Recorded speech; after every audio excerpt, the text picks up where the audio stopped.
Good morning, council members. Please come to order. So we will be beginning today with testimony on C2. It'd be my intention to do our best to work completely through public testimony today. We have 69 people signed up. I will have to be quite firm on time limits today to ensure that we're able to hear from everyone and have some dialogue and questions from council members. We'll still be limited to one question per council member today. So I'd really appreciate the public's cooperation and assistance with managing time today. We'll begin the list with the testifiers whom we called yesterday and were not available. This will be our final call for the following 9 individuals. This list is on our C2. It's a special list on the agenda under announcements. Thank you. So we'll begin with Ralph Nelson, followed by Jim Egas, and then Daniel Ezian. Thank you. So is Ralph Nelson in the room?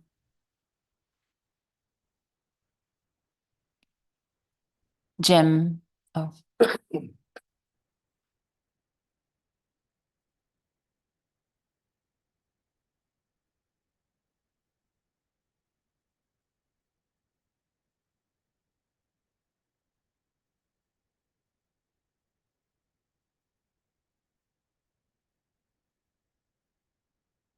Can you please put on the microphone? Thank you.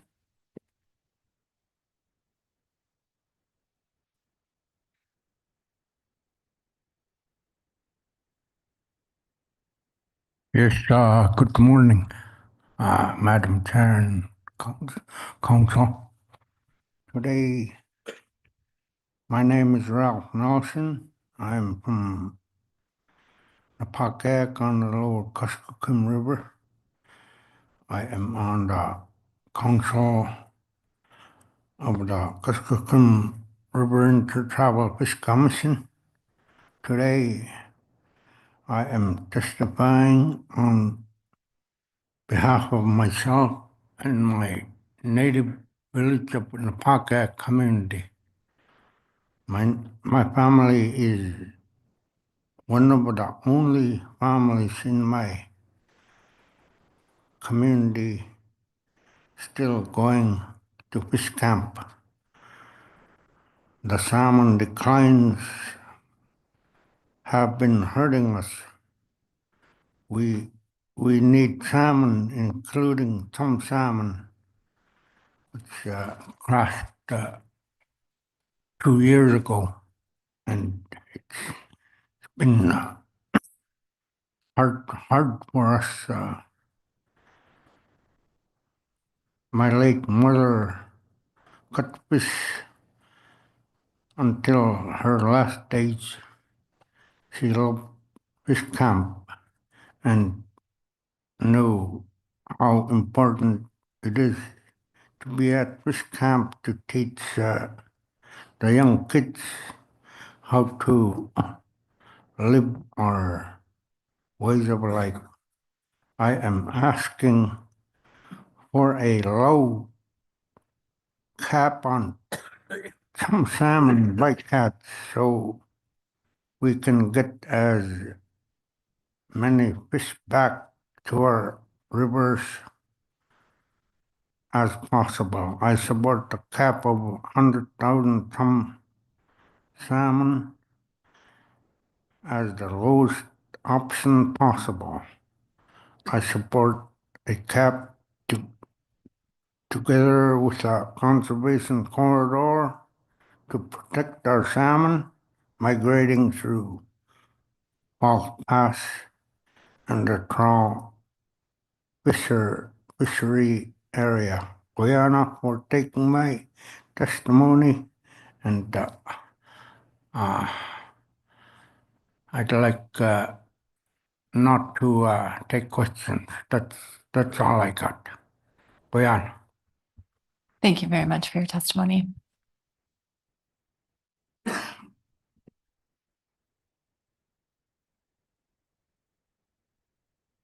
Our next testifier is Jim Egas, followed by Daniel Azian.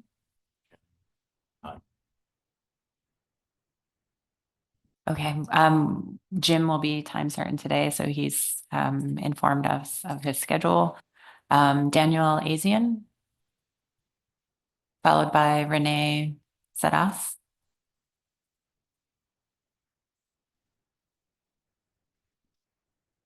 Is Daniel in the room?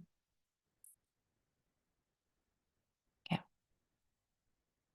Renee Sadas, followed by Sheila Minok. Oh, I'm sorry, followed by Benedict Jones. Is Renee in the room? Okay. Benedict Jones, followed by Sheila Minok.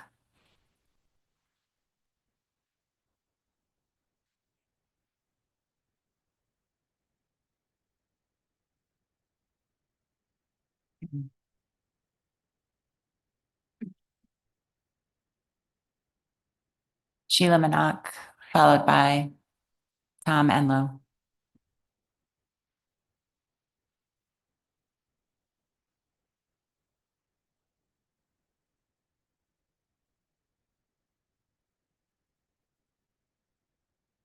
Good morning, Madam Chair, members of the council.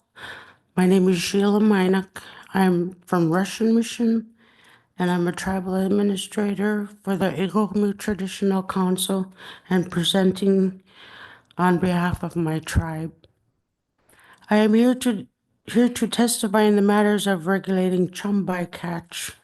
The chum salmon are important to me and people in my community, and the bycatch should be regulated and reduced because the impact it has done to our community is affecting the subsistence way of life. Russian Mission is a small Yupik Eskimo community on southwest Alaska, lower Yukon area, and rely heavily on subsistence fishing. People in my community would be able to gather fish and prepare for the winter months. Now with the restrictions, my people are forced to rely on store-bought food, in which groceries in rural Alaska is very expensive. I'll give you an example of the cost in the local stores. A pack of salmon strips that we now have to buy that contains 8 of them in there is $27. A can of salmon is $10. A 3-ounce container of jarred salmon is $20. Buying more processed foods has taken an effect in the health of our people. The rise in high blood pressure and diabetes is noticed in our region. The change in diet made a major factor for these diseases. An increased rise in strokes, heart attacks are also noticed. There are many positive factors with omega-3 content in the fish. Our elders say that the fish oil also helps inflammation. There are many benefits to the wild salmon. Omega-3 fish can help prevent and improve skin problems, especially with eczema. I've seen my elders who gather their drippings of the fish oil and put it on the skin of people who have eczema problems. Within days, their eczema is gone. Our local schools implement Culture Week twice a year to where students were able to learn how to prepare and store the fish that were taught by elders and people in our community. Passing down our culture and subsistence way of life is important in our community. Now, this is not done because we're not able to get the fish, or if there is a fish opening, preparation is too late due to the months. I have some pictures here that were taken in 2014 for our school assist and teach young children in preparation and how to cut the fish. I apologize for this picture being too dark. I don't know if you could see it or not. This is where on the top, there's a chum salmon that we cut and prepare and put, and we have the students do the same thing also. But now our fish racks are empty. It's very difficult to try to get the food, and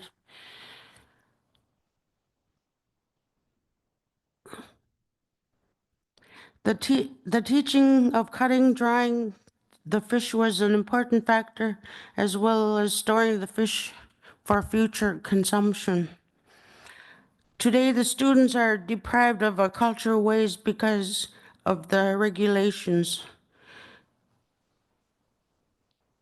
These species that are allowed to subsistence fish are not the same. We're able to catch non-salmon species now, but they're not the same as storing and preparing the salmon for the winter months. Today, with the current regulations, it saddens me that I have to buy our fish from our grocery stores in order to taste the salmon.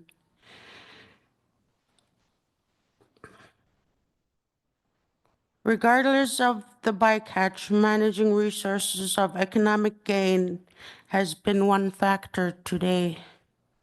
In August 2021, organizations from different areas tried transporting 25 to 30 boxes of salmon to Russian Mission. By the time the fish arrived to our village, the fish were spoiled and freezer burnt. I thank them for their efforts of trying to provide for what our community is not able to get from our waters, but transporting goods in rural Alaska is very difficult. For over 10 years, people in our community are not able to catch Chinook salmon, and now adding to the chum salmon, it's very limited. We have sacrificed our ways of survival so the population of the fish can increase. The proposed bycatch caps are too high. The gold should be returning to its historical levels for the salmon. I'm here to testify in the matters of regulating chum bycatch and the draft environmental impact statement. Chum salmon are important to me and the people in my community, and the bycatch should be regulated and reduced because the impact it has done to our community is affecting our subsistence way of life. Thank you. Thank you for your testimony. I'll see if there are any questions for you. Yes, Ms. Baker. Thank you, Ms. Minok, for your testimony. Oh, ready, it's hard to see. You can't see my mouth moving. Thank you for your testimony.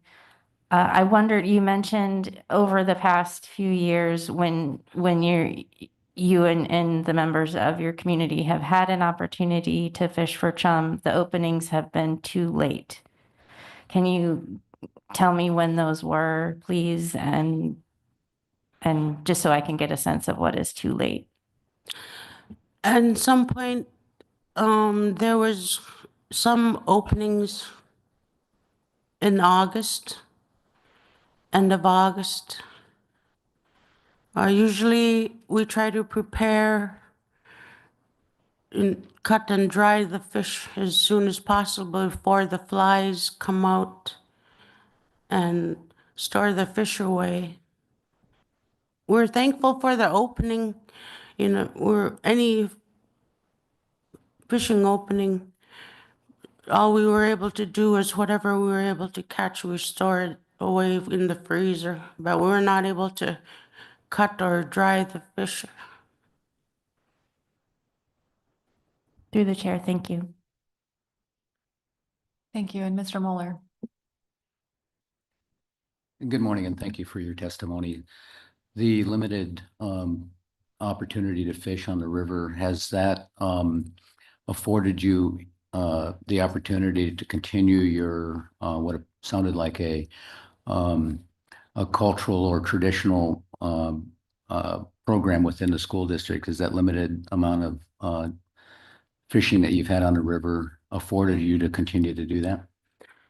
We have found other ways to try to continue the cultural program and implemented it in the school. We have, since it's so limited, we have able to get a moose when it opens in our area. Bring the moose, have the students go get the moose and bring it to the school and cut it up and prepare everything. The school used to have a fish rack there. Now it's been empty for some time. And they also, during the winter months, they have the students go out ice fishing and get some pike and whatever they can to prepare and also implement it in their science program. Thank you very much for your testimony. Thank you. Our next testifier is Tom Enlow, followed by Victor Lord. I think Tom is joining us online.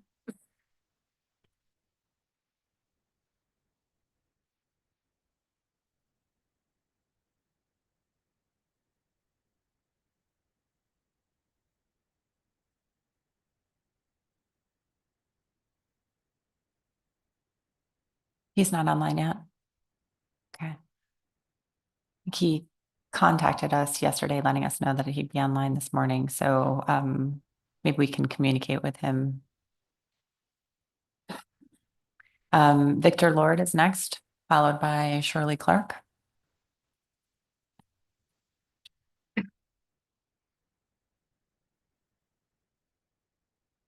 Turn aside? Yeah.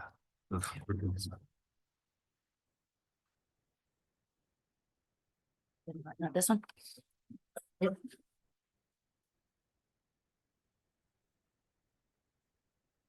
morning. Good morning. My name is Madam Chair and esteemed council members. My gun, John, I see there. I understand, Rachel, you represent the state of Alaska. Yeah. Reason I'm pointing you out is because I did serve for the state on advisory and regional boards back in the late 70s before I even got out of high school. My village asked me to represent them, so I did. And that was education right there. A lot of great guys have coming on that were on those boards throughout the times. I'm from Nenana, by the way, Nenana, Alaska. And then, yeah, the board's there. And it was a pleasure that you guys are talking with us. My biggest Hondu and this whole thing was communications between state and fishing game, and you guys and fishing game and us. And the more communication we got, the less turmoil, less troubles. I'm also, I called my chief this morning because I'm down here at the hospital with Benedict was also my roommate at the hospital. But anyway, I'm down here from the hospital. They broke me out to come talk to you guys. So anyway, hopefully when we kill two birds with one stone, I'll get done with that and get done with you guys at the same time on the positive note because we communicated. And sorry about that. I called English only. I called John Maguna, but I'm a Massey too. Thank you. But also, I just wanted to reiterate on the communication process. 2007, I believe it was, there was a high incidental catch with the cod fisheries. And as a fisherman on the Tana River, which is a tributary to Yukon, we get a lot of fish out going up there, but I never heard nothing about the incidental catch out in the ocean until a couple of years later.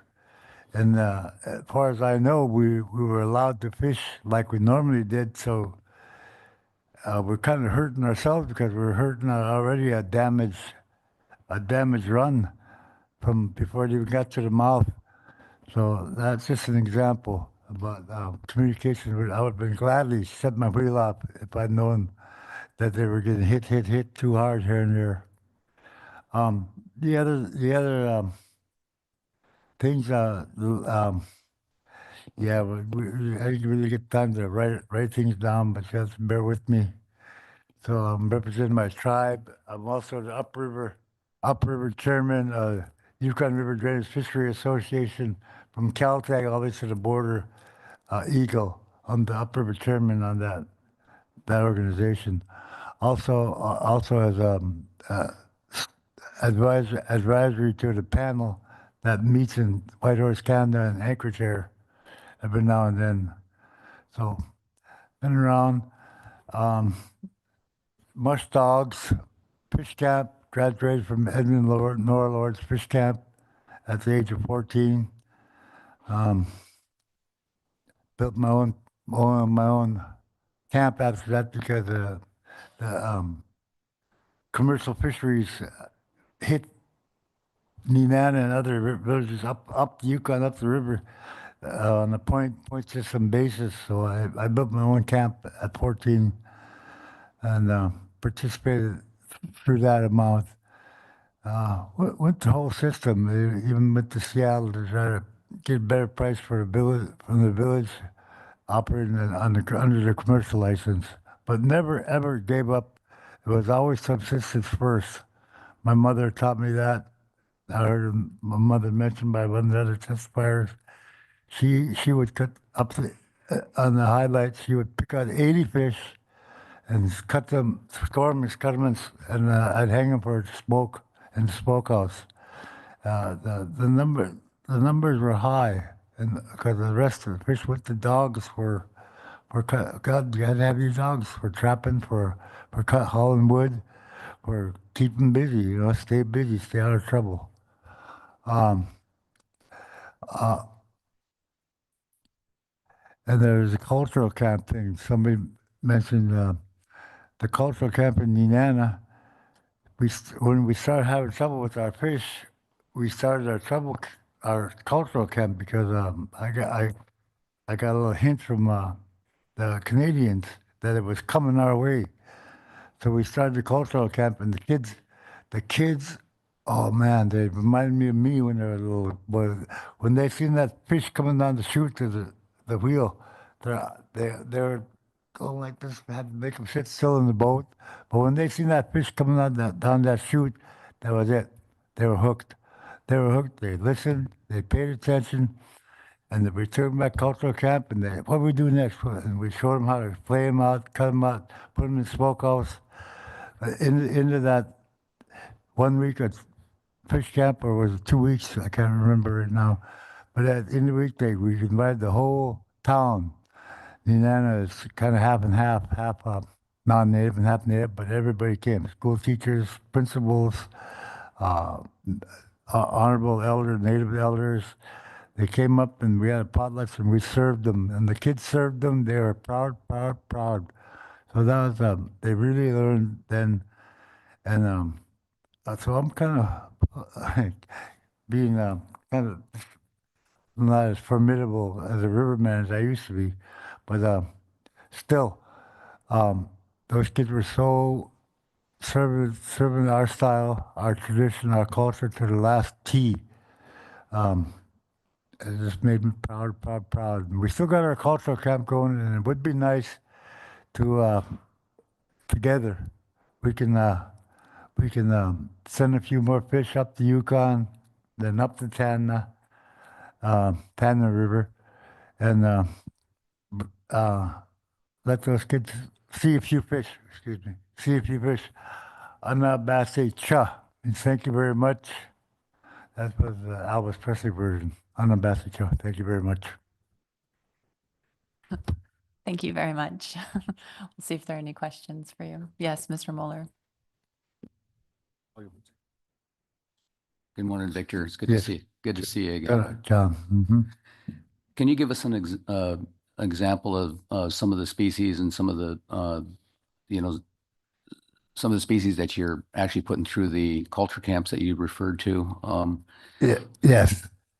Um, I I believe it was when they had that first culture camp. I'm thinking back a few years. There was a king salmon and chum salmon kind of, which is I want to say good 1,000 miles up the river, up the Yukon and up the Tana River, and they hit the king salmon are just like a couple of days ahead of the chum, so they hit the same time, and the best fish are at the beginning of the run. And we were fishing back then. We were fishing back then with the king salmon, and it was just so much uh, great to put those fish through. Um, there's I'm getting liked by other fish cutters. I can pick out some of the great ones, and the good fish were spoken. So there's king salmon, summer chum, and we have the fall chum and the um, coho salmon, fall chum and summer chum. Mm-hmm. Thank you, John. Thank you. And Ms. Baker? Thank you, Mr. Lord, for your testimony and for sharing your experience, long experience with advisory committees and various groups that you participate in. My question is, what do you think is the best way for this council to stay in communications with the groups that you work with? Like you mentioned earlier in your testimony, that's very important. What's the best way for us to do that? You know what? I've met 2 years ago. I met a couple of members of the screen board in Mountain Village, and then we had a meeting in Nenana. I went to a meeting in Nenana. I met them there, showed them what a fish roll was up on the bank, and both those guys were from I don't know where they were from, but they haven't seen a fish roll, and I explained it to them. They said, "Well, that's very interesting." So that kind of enlightened my heart that they went that far to see it. That's a good way. Just get out and hit meetings like this, and maybe tour the area. I know I'm not there now, kind of scared of the ocean, but there's years ago I read a University of Alaska book about fishing, and they must have met some good people out there telling them where our fish, once they left about the Yukon, they went down to False Pass area, and I still believe in that. So works both ways. Um, and that real quickly, there's a section of the area where the fish go back and forth between when they're little they go out, when they're big they come back same way. Uh, Maybe heed to that. I intend to stop fishing entirely, but like in Nenana, we fished 42 on, 42 off back in the day. So there was a time where all the fish went by and we fished them. Thank you. Thank you for your testimony, Mr. Lord. Appreciate your time. Okay, thank you. Anabasi Cho, once again. Mm-hmm. Our next testifier is Shirley Clark, followed by Daniel Azian. I think Daniel's online now.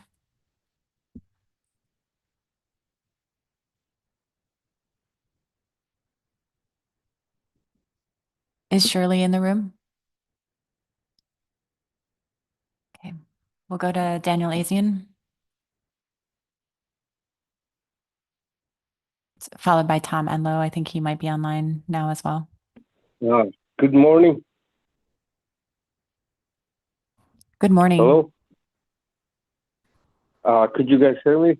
Yes, good morning. Can you hear us? Good morning to all the wonderful people from the left side of the table all the way around to the right side and to the lead speaker as well as the officer that I talked with yesterday during the break. I'm also a 23 years Army veteran, retired with the rank of E5, and the reason why I kind of stayed low is during my young days, taught by my father, my brother, and the rest of the young hunters. I was an outdoorsman, and I thank all those people that testified there. And I'd like to honor Robin Samuelson, relative to my dad. Even though we're far apart, you know, during the famines, these families used to go from place to place, as far as upriver, Kuskokwim, Yukon, Bristol Bay, and that's how our parents told us, if you get over here, you'll have a relative, so and so, and stuff like that. And that's one way that they ended up, you know, separating in for food. So, and while I was listening to those testimonies, they all have the same. Most of all the comments, some of them that I want to make, I'm glad they brought them out. Besides those fish racks you see in those pictures, like that one ahead of me sounded like some young person, but I'm glad she got all the knowledge like the rest of us here. And how we prepare food, you know, our parents told us, respect the land and respect the waters. So if you prepare anything from the land or the water, you don't just cut it out and leave it laying on wherever you were working on. You bring all the guts and stuff back where they came from, and say like this to them: come back again next year. Those things, that tradition, those traditions that we use are important. And they also used to tell us, you know, if we make noise over the food on the land or water, that our Creator will take it away from us. And the very important one that they mentioned, if you see a native tribe, either you know them or not, invite them to come and eat with you. Where if each and every one of you that is listening, you go out camping and you forget your snacks, how will you feel? We all feel sad or really down when we get hungry.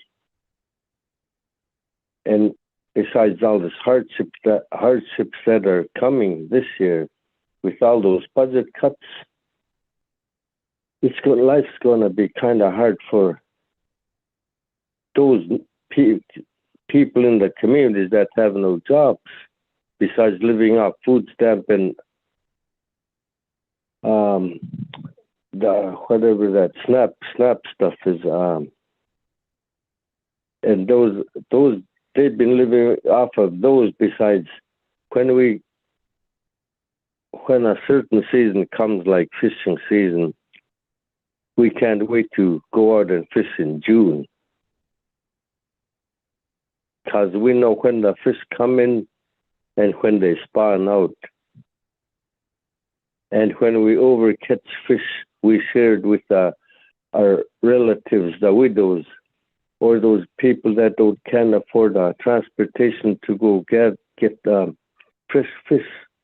Fresh fish that's caught is shared to the community. Either if they catch like 20 fish on the first one, they'll cut those fish in half or three parts,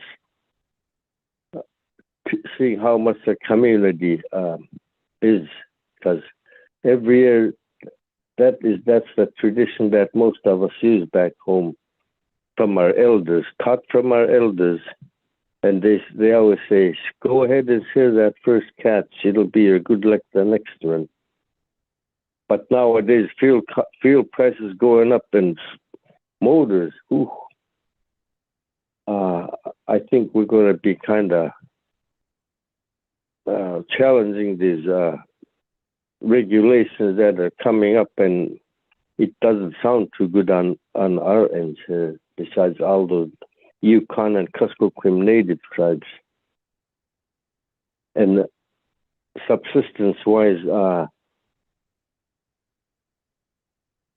we were educated to use certain sizes of nets. If you guys came with me, what the state required 4-inch net on Kuskokwim, we know what size those nets are used. So those are used for whitefish on the lake and stuff like that. 5.5 on up is salmon net, small salmon like chums, reds, silver, and 7 on up is for kings. And every year I try let my family prepare chums, like one of those guys. I don't know how many of those guys are well educated on the purpose of those fish. The chums are for healing sores, cuts, stuff in their body. That's one important source of fish that we try to get during the winter months. And nowadays we limit our catch. You know, if my fish, the size of my fish rack only can take 40. So the next opening, I put those away. If I put those away, if the rain doesn't damage half of them, I get 40 more on the next opening. And how the state's regulating is they're not watching the weather. If it's one of their openings on a windy day, you guys know if you go on a small skip on a windy day, it's like risking your life going out there. Back then, when there were no regulations, they quietly gathered fish. When the limits come from fish camps, they pack up everything and go back home. And when you see those pictures, yes. I apologize for interrupting. I've let you go a little over time, and we're under some pretty strict time constraints today. I'm wondering if you have a concluding statement, and then I can see if there are any questions for you. Thank you. Okay. Yes. I wish I could share more like the rest of them, but anyways, yeah, I know you guys have a time limit, and the size of those nets are very important for us. Besides the high cost of everything going up. And the other one was tradition and respect, because, this tradition and respect, it still goes in my military life when I went in, because I learned that's very similar. Work with the group. When you raise your hand and say you want to join the army, it's like going into another family of brothers and sisters, and we work together.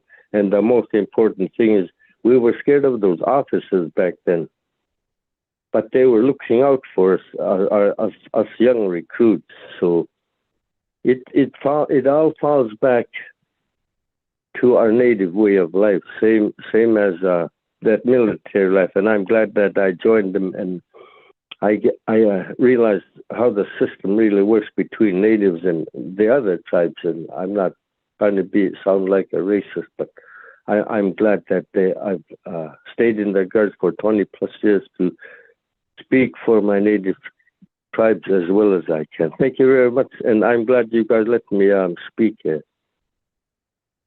Thank you very much for joining us this morning. Let me see if there are any questions for you. Okay. Seeing none, thank you again. Thank you. Good morning. Bye. Good morning. So next up is Tom Enlow, followed by Norman Richard.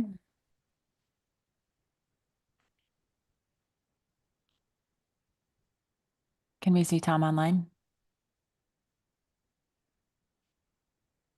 Okay.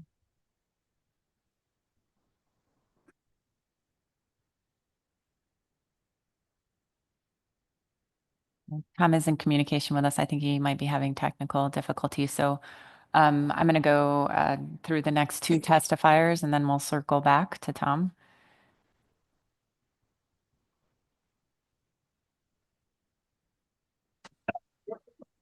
Oh, do we have you?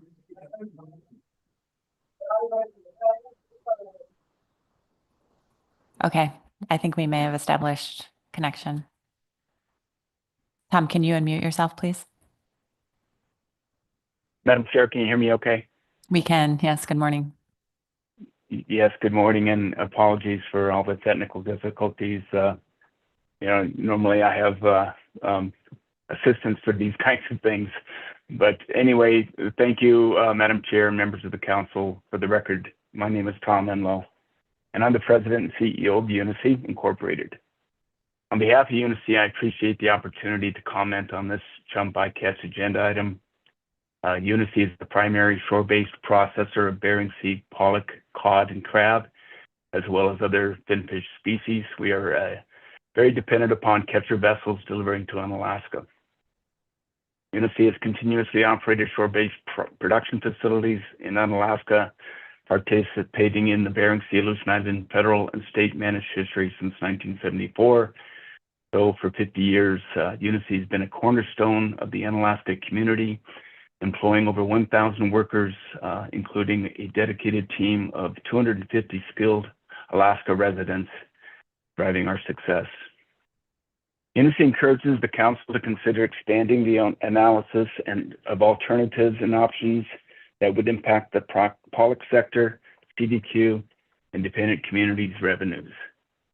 Each option analyzed under the RIR should include cost impacts to the pollock fishery participants and dependent communities compared to the potential benefits.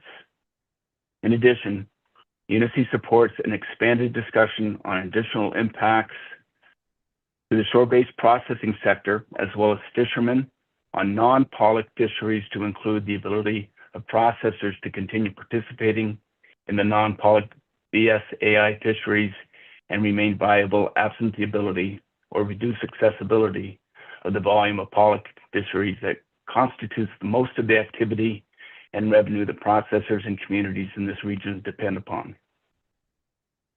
In that regard, Madam Chair, I'd like to circle back to a question posed by Councilmember Moeller to Frank Kelty in earlier testimony, where Mr. Moeller asked how the potential actions of the pollock fishery would impact other species. Mr. Kelty's response indicated that decreasing tax in other fisheries, such as cod and crab, had placed a greater importance on pollock to communities and processors. That's all true, but my take on that question, and the point that I believe Mr. Moeller was wanting to know, was what impacts, if any, would take place on other species harvested in the Bering Sea Aleutian Islands if access to pollock was reduced or limited based on actions under this agenda item. I know that, at least from Unicy's standpoint, the impacts would be significant. I've heard many in previous testimonies speak to the billions of dollars that the pollock industry is making. And while it may be true that gross sales of pollock products exceeds $1 billion, processors are struggling to realize any profit from pollock due to global market pressures, the collapse of the surimi market due to the Russian supply. This, coupled with inflationary cost increases we have experienced, places processors processing pollock in a tough financial situation. But what pollock does do for processors is that it covers overhead and fixed costs, fixed operational costs that make it possible for processors to stay in business, not only to continue to produce pollock, but to process other species as well. Any action that would reduce or limit pollock harvesting would surely place processors in the Aleutian region into financial impairment, resulting in the closing of plants and reducing or eliminating markets to other species harvested in the Bering Sea. So this issue, Madam Chair, is not just about pollock. Absent our ability to cover non-direct costs derived from the volume fishery of pollock that so many in the industry rely on, processors will not be able to remain in business and provide markets to process species such as crab, cod, and other managed species. impacting not only those communities, harvesters, and processors within the Aleutian region, but throughout the CDQ-dependent coastal communities of Western Alaska. That concludes my comments, Madam Chair. Thank you again for the opportunity to testify. Thank you very much for your testimony, Ms. Renlo. We'll see if there are any questions. Okay.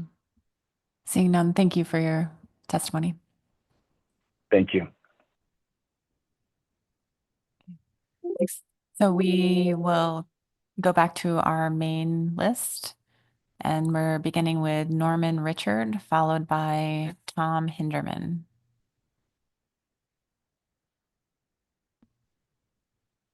Is Norman in the room? Okay, we will try our best to circle back to him at the end of the day.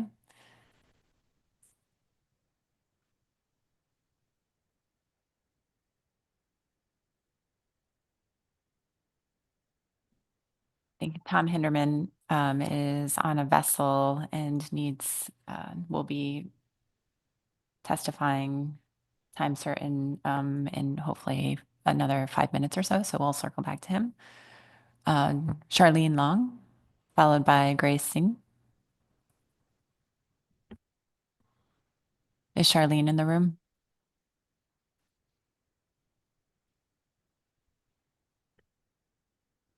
Oh, that's right. Is she online? Okay. We'll circle back to Charlene if we can.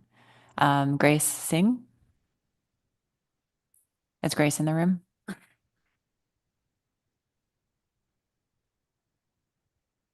Okay. Next testifier is Delula Erickson, followed by Charlie Green and Jenny Bryant. Oh, sorry, they went already. Delula Erickson, followed by John Utrayuk. Is Delula in the room? She'll be here though. Okay, we'll circle back to Delula. John Utrayuk, and is he online? Okay. Jackie Boyer, followed by Miranda Paul.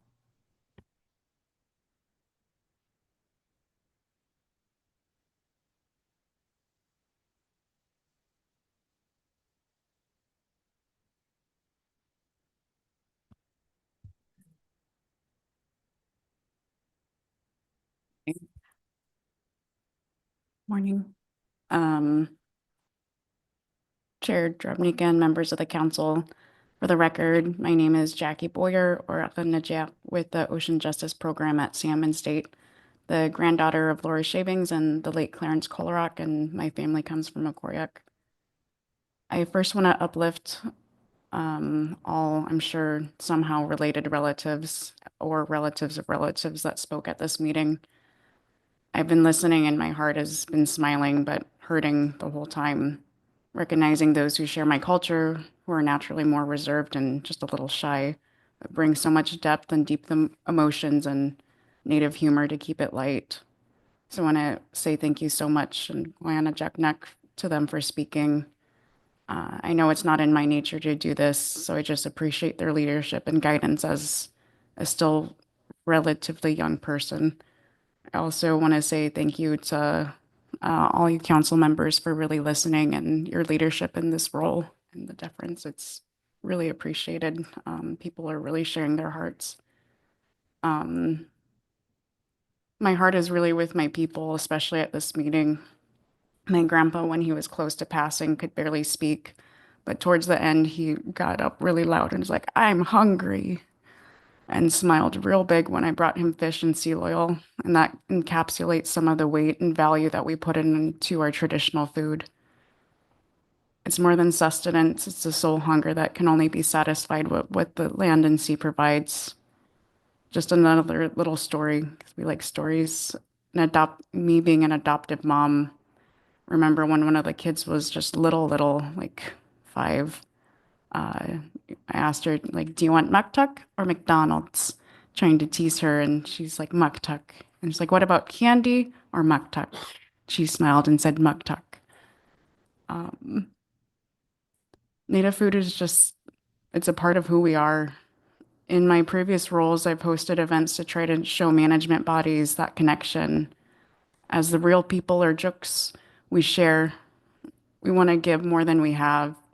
If you ever get the chance to travel and visit people in most rural Alaska homes, you'll hear "Gufak sara dunka," or have you had coffee yet? You want some?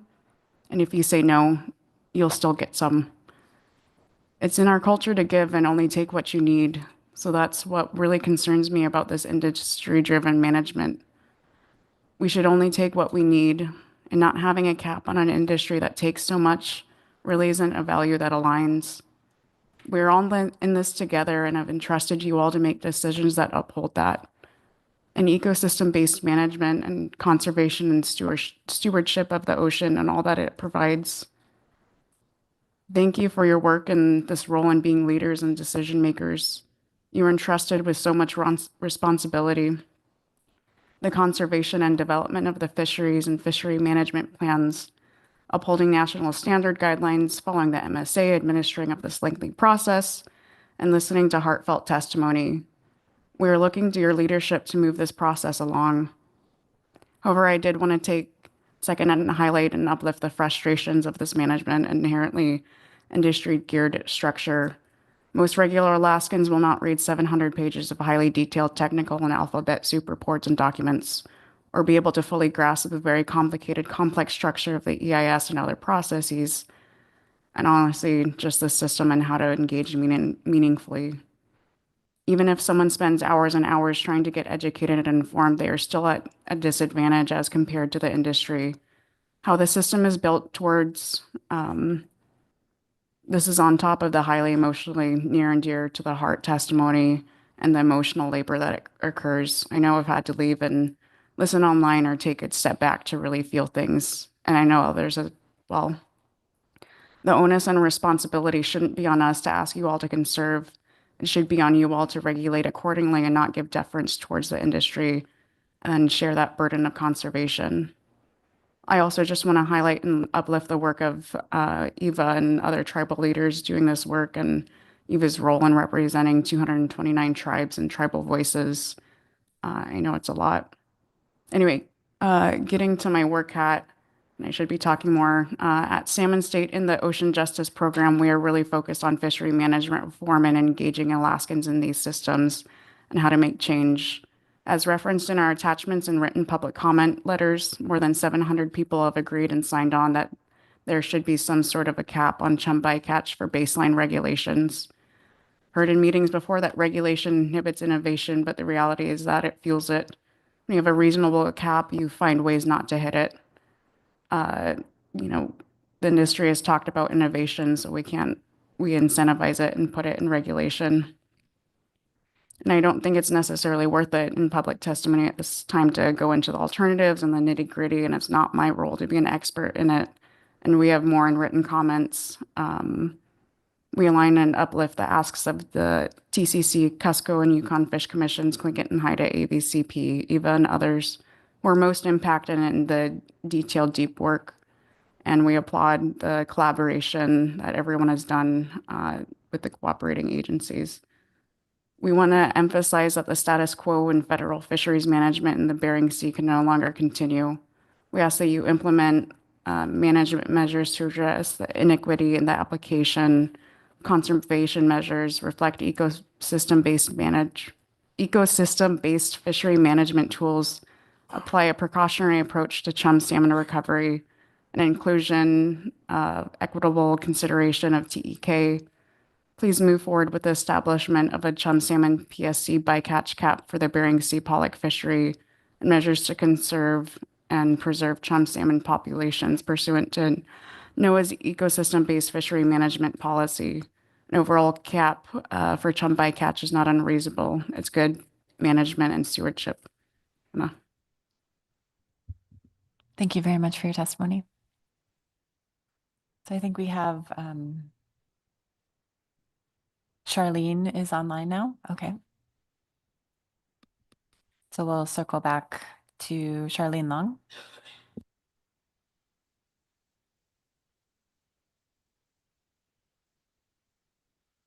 I'm here. Can you hear me? Yes, we can. Good morning. Hi, good morning. My name is Charlene Nakuzik Long, and I am calling from Hooper Bay. Good morning, Madam Chair and members of the council. My Yupik name is Unin, and I am named after John Unin of Chivak. My living grandparents are my grandmothers, Mary Ann Kupanak Nukutuk and Mary Napoleon Simon. My Anna Mary Simon was born in Pymute and then moved down to Hooper Bay after she got married. She and my late Ada had 10 boys and 2 girls. Anna Simon is the last living daughter of Napoleon and Najiva Napoleon. She is an avid grass basket maker. Anna Nakuzuk is an educator. She's been teaching for more than 60 years and in her 80s, still teaching to this day. She and my late Ada had 15 kids. Anna Nakuzuk is the daughter of Pete and Martha Kupanak. My parents are Albert and Martha Simon. They taught us to work very, very hard. Thank you for listening to my introduction. I am currently the high school girls basketball coach for the Hooper Bay Warriors, and I am also the mayor for Hooper Bay. A community of 1,400 people, the biggest community in the YK Delta. In my previous position, I served as a health aides practitioner and an X-ray technician for YKHC for nearly 15 years, and often was the only health aide towards the end of my career. I cannot tell you how many late night calls I responded to, also trauma calls that I had to go to, being from here, born and raised from Hooper Bay. It was not pleasant, but I did it anyway because I care about my people in my community. My role now is to help our youth the best we can. I'd like to see them succeed and help with the skills they will need in their adult life. Some of the opportunities they look forward to is the CVRF Youth to Work program, a program that gives them a chance to earn money for the summer. With those earnings, some youth help their families buy items to subsist. They also look forward to the Youth to Work maritime program and utilizing the scholarships and internships within their own village as well. We are grateful for the CDQ program benefits that are available to our youth. Our youth are the future, and CDQ helps develop future leaders for our cities, our tribes, and our CDQ groups too. We have some help from the government programs in Western Alaska, but CDQ does things that tribes and government agencies cannot do. It helps us participate in our subsistence economy. Please do not take away from us from what we cannot get anywhere else. Liana, good morning. Thank you for hearing me, Madam Chair and Council. Thank you very much for your testimony. I'm not seeing any questions. Thank you. We have some individuals on out on the water on a vessel trying to use Starlink to connect with us today. So I agreed to do a time certain, and I think they should be online. We're looking for them right now. So that would be Jim Egas, Francisco Diaz, Tom Hinderman, and Spencer Zach. Just give one moment. Okay, so we'll take.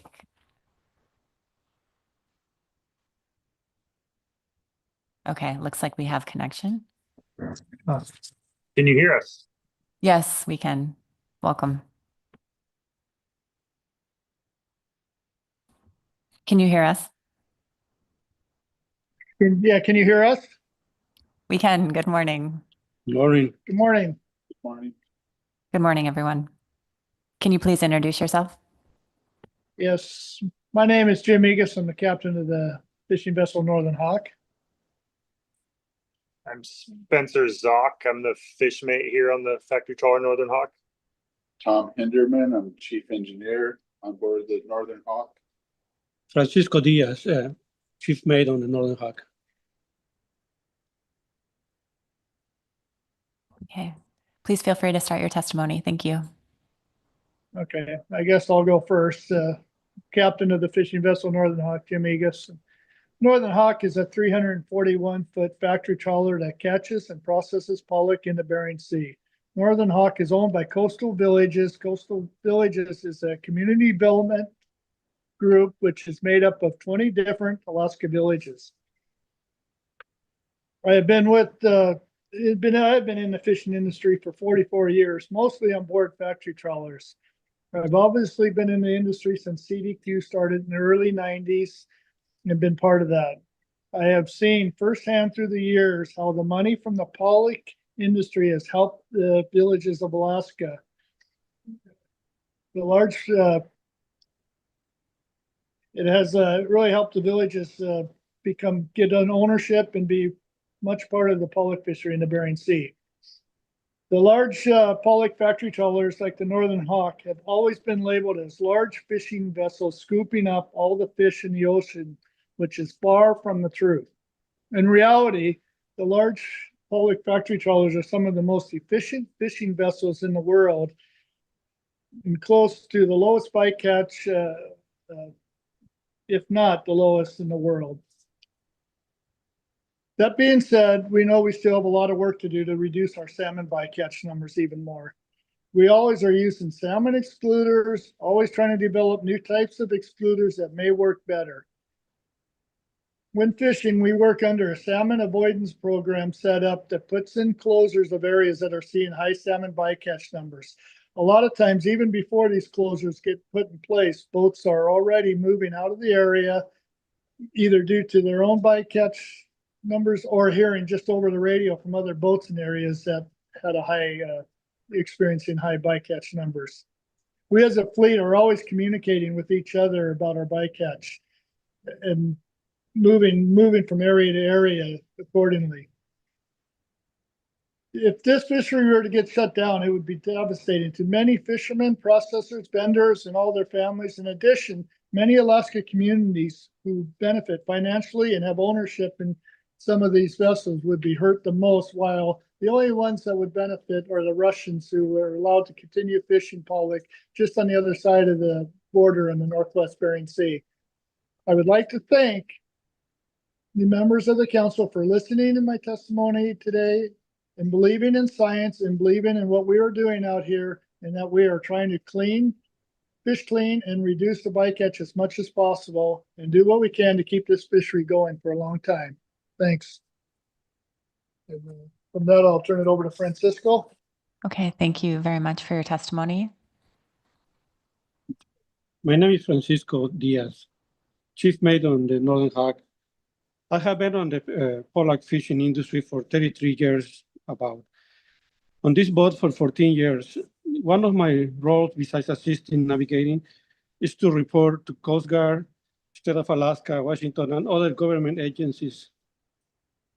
We make sure we comply with regulations. That's part of my job. On firsthand, I can tell this is a very strong, sustainable fishing.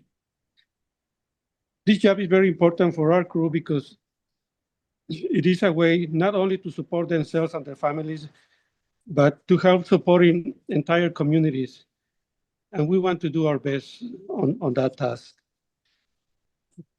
We're happy and proud that the whole industry has been improving year by year, and we got very strong, sustainable fisheries. Every year we get quotas, we respect them, and we move to area and do other different things to make sure it's a clean fishery. Our families depend on it. I'm very happy to work for a nonprofit company that is helping communities. It's a very good feeling. Thank you. I am Spencer Zock. I'm 28 years old. Again, the fishmate on the factory trawler Northern Hawk. I've been fishing since 2014. I started fresh out of high school. I was definitely by far one of the younger ones on the vessel. I absolutely love commercial fishing, especially for pollock. I dedicated my life so far to this career and wouldn't want it any other way. Pollock fishing is an incredibly sustainable fishery. There's a ton of effort that we put into catching pollock to keep it that way. Having to sacrifice good fishing areas or even good quality of fish to continue on having a clean fishery. We go through that every day of every season. You might think because we're fishermen, we have lots of secrets and hiding things from other vessels. We don't. Communication with other pollock vessels in the Bering Sea is key on continuing to make this clean, sustainable fishery happen. We'd be shut down, or if not worse, if we were dirty fishing. This fishery would have been done a long time ago if it wasn't for the clean fishing efforts that these guys and we have done today. Commercial fishing needs to have a perfect balance to see the future, and I believe it does, which is proven when looking at how long this fishery has been around, plus all the other fisheries in the Bering Sea. Factory trawlers employ fishermen, but also create opportunities in processing, distribution, and sales. This is vital to many coastal communities that I am a part of with this company, where alternative job opportunities may be limited. I'm a salmon fisherman myself, and have many friends who are passionate about salmon fishing, friends that make a living guiding for salmon and commercially fishing for them as well. So I have, the last thing I ever want is to hurt the salmon fishery.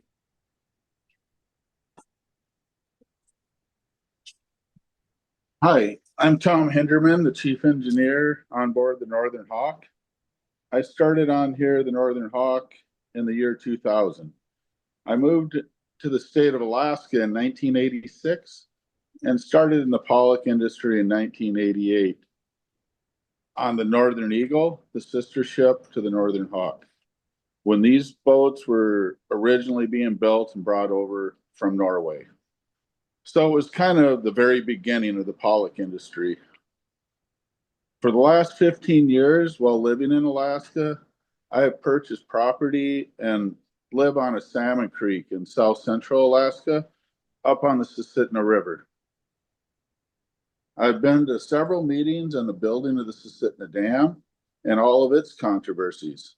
I've also followed the salmon controversies in the trawl fleet for many years, even when it was debated about up on the Yukon River. In all these controversies, I've learned there's so many variables that can cause a decline in a salmon run, and it's hard to really pinpoint the cause. I've seen a decline in the king salmon run on my own property. All of this is of great concern to me. Everything that we do on these vessels, we do so trying not to catch salmon or any other bycatch. It only slows down our production. All we want to do is catch clean toes of pollock that maximize our efficiency out here. As I think everyone should know, processing at sea is the most efficient way a fishery can be. There's no other way we can catch and process at sea. And if you compare that to the carbon footprint of doing it on land, it's just so much efficient out here. I take great pride in what this industry does, not just in our company, but the whole fleet. We are very efficient at what we do. I started when it was an Olympic fishery, and now since we have individual fishing quotas that have been developed over the years, it is even so much better. It's letting us do the most with the resource that comes on board. The recovery rates that have doubled since the Olympic fishery days. I often say there's not much left for the seagulls to eat. We are utilizing everything that comes on board. We use every scrap and piece of fish we can to render it into a finished product, such as fish fillets, surimi, fish meal, and fish oils. I feel this is the most well-managed fishery in the world. Thank you very much. Thank you all for your That was testimony. all four of us. Great. Thank you all for your testimony. That was remarkably clear. So I think we lucked out this morning. I'll see if there are any questions for you. Yes, Mr. Twite. Thank you, Madam Chair. Thank you all for joining us this morning. Appreciate you taking time out of your day. Look, and I'm not sure who I'm directing this question to, but I'm wondering if you can describe for us on your boat what happens to each Chinook and each chum salmon that comes on board. The Chinook salmon we keep and we donate to the food banks, and we try to with as much chum salmon, but they have said that some of the chum we catch out here are not edible.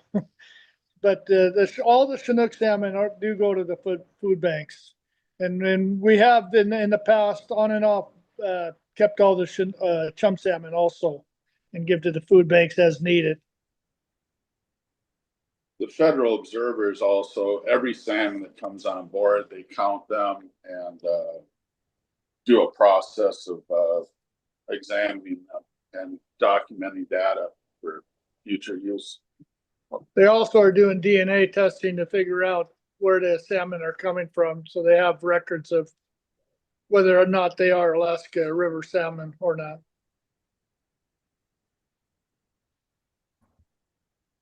Thank you. Any other questions? Yes, Mr. Blahovdi. Thank you, Madam Chair. Thanks for the testimony. And I was just doing a little background research on the boat online here, and it says there's a crew of about 128 people every year on the boat, and every year there's about 5 to 10 folks right from the CVRF villages that are employed. Is that because it's difficult to get more to work on the boats, or do you attempt to get as many as possible from CVRF villages, or could you help me with that? We do attempt to get as many as possible from the villages, but yeah, it has been trouble to recruit more employees from up in the villages. Any other questions? Okay. Thank you all for your testimony. So next up is Miranda Paul, followed by Serena Alstrom. And there will be no questions during this testimony.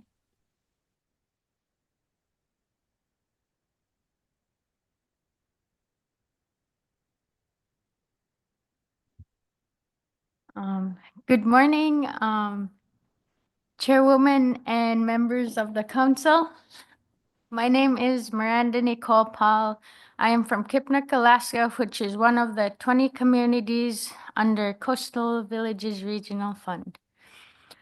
Kipnik has a population of over 700 residents that reside there. I have been a resident all my 21 years, and during that time, CVRF has helped me and our people with the many benefits they provide. We are located in the southwestern part of the state within the Calista Corporation region, right on the coast of Alaska.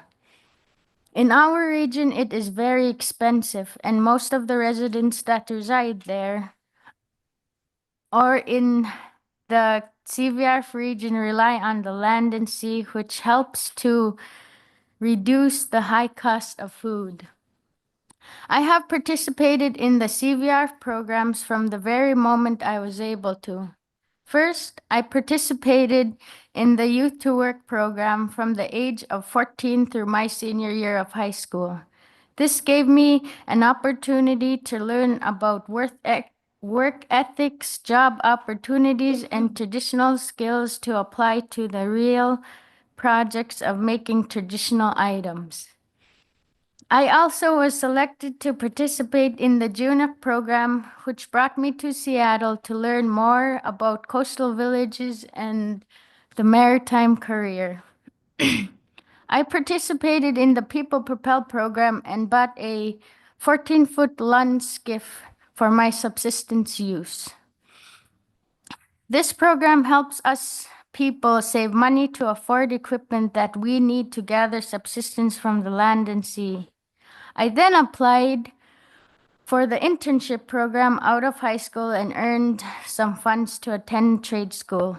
Applying for the Lewis Bunyan Scholarship Program, and I received the scholarship to attend AvTech in Seward, Alaska, and earned a culinary certificate.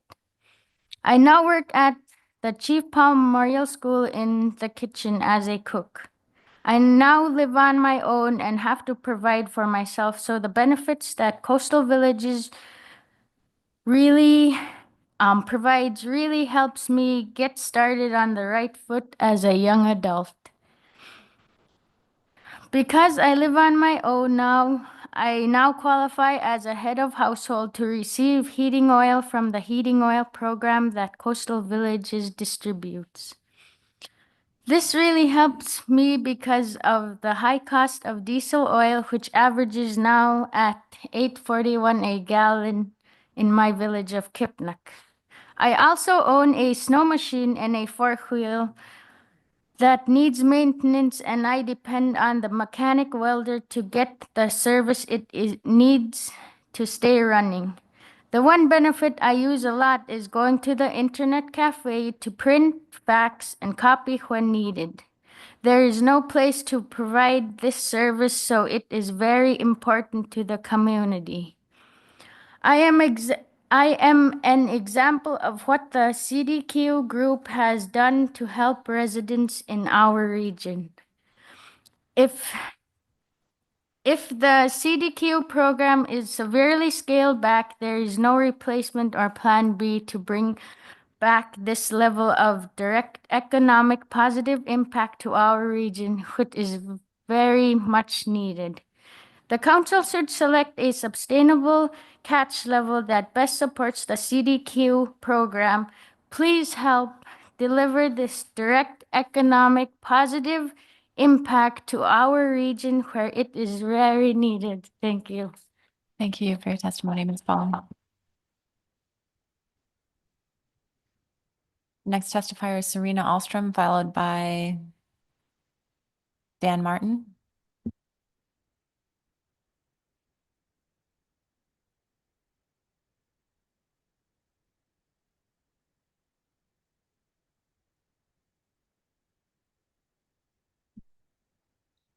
Hi, good morning, everyone. Chairman, staff, or council members. My name's Serena Alstrom. My Yupik name is Juchicho. I grew up in St. Mary's on the Lower Yukon River. And I'm the executive director of the Yukon River Drainage Fisheries Association, but I'll be testifying on behalf of myself. Before I begin my testimony, I'd just like to thank everyone for coming here for a long period of time. I attended the SSC and part of the AP online before I drove over on Thursday. I currently live in Valdez with my family. And today is my daughter's 16th birthday. So I'm kind of missing out on her day to be here in person. And I just want to acknowledge everyone's time, effort to be here today and listening to all the testimony on this important issue that's facing a lot of people, mostly in my area. The Yukon River the drainage is about 330 square miles. That's a large area. And our salmon migrate about 2,200 miles. The headwaters are in British Columbia, so it kind of goes across the state of Alaska and into Canada. Growing up, I grew up, like many of you guys heard from the people that have testified before, in a small rural community. I grew up in a 2-bedroom log cabin that my dad built after he came back from the Vietnam War. And yeah, I had to pack water and empty honey buckets. And that was my life growing up until we moved into a HUD home when I was 16 years old, and I was so happy to have a flushing toilet. It is a harsh life out there, but it's our livelihood that keeps us there. It's our hunting and our fishing, our gathering of our foods, because that's what we were taught. Our traditional knowledge that has been passed down from generation to generation for our survival. It's not for sport. It's not for fun. If I don't have my freezer full during the winter months, I'm going to starve. I grew up like that. I grew up getting my dog team ready with my dad, going checking the trap lines, checking our snares to see if we have rabbits, going ptarmigan hunting, going moose hunting. And even though I out-migrated from my community, I still live like that. I have 2 freezers. They're full of moose meat and fish. And having chicken or pork or beef is a rare thing at my dinner table. With all the meetings that we're having to go to, I just got done with the Yukon River panel, and my eldest daughter asked me if we had salmon strips, because I made moose heart and tongue soup, and she still remembers. She still craves it, as young as she is. And when we stopped fishing 5 years ago, she still craves it. She still remembers it. So I'd like to ask the council here to really acknowledge all their stories, all the people's lives. These are their lives. They're trying to put dinner on the table. I haven't heard anyone really talk about money when they're talking about their subsistence way of life. We're just trying to feed ourselves. I do support a conservation corridor. I do support the caps. We need to get our salmon back. I'll end with a really quick analogy that I gave to the AP. So if you have a community and you have a community well, and everyone's depending on that well for their drinking water, you can't shut a certain number of people off from getting water in that well if it's drying up. That's what you're doing on the Yukon River. The Yukon River hasn't fished for 5 years. You're shutting one part of the community off their supply. It's not going to work if you do that. Everyone has to conserve the water if they want it to replenish. So thank you. Thank you very much for your testimony. See if there are questions. Yes, Mr. Moeller. Thank you, Madam Chair. Glenna, Ms. Alstrom, is St. Mary's, I believe that's where you said your family's from. Is it a part of the CDQ group for that area? Thank you, through the chair. That's a good question. I am about maybe 10 to 16 miles shy of the qualifying for the CDQ. I haven't gotten any resources. St. Mary's is not part of the CDQ program. I do see the benefits. You know, we live in the poorest region in Alaska.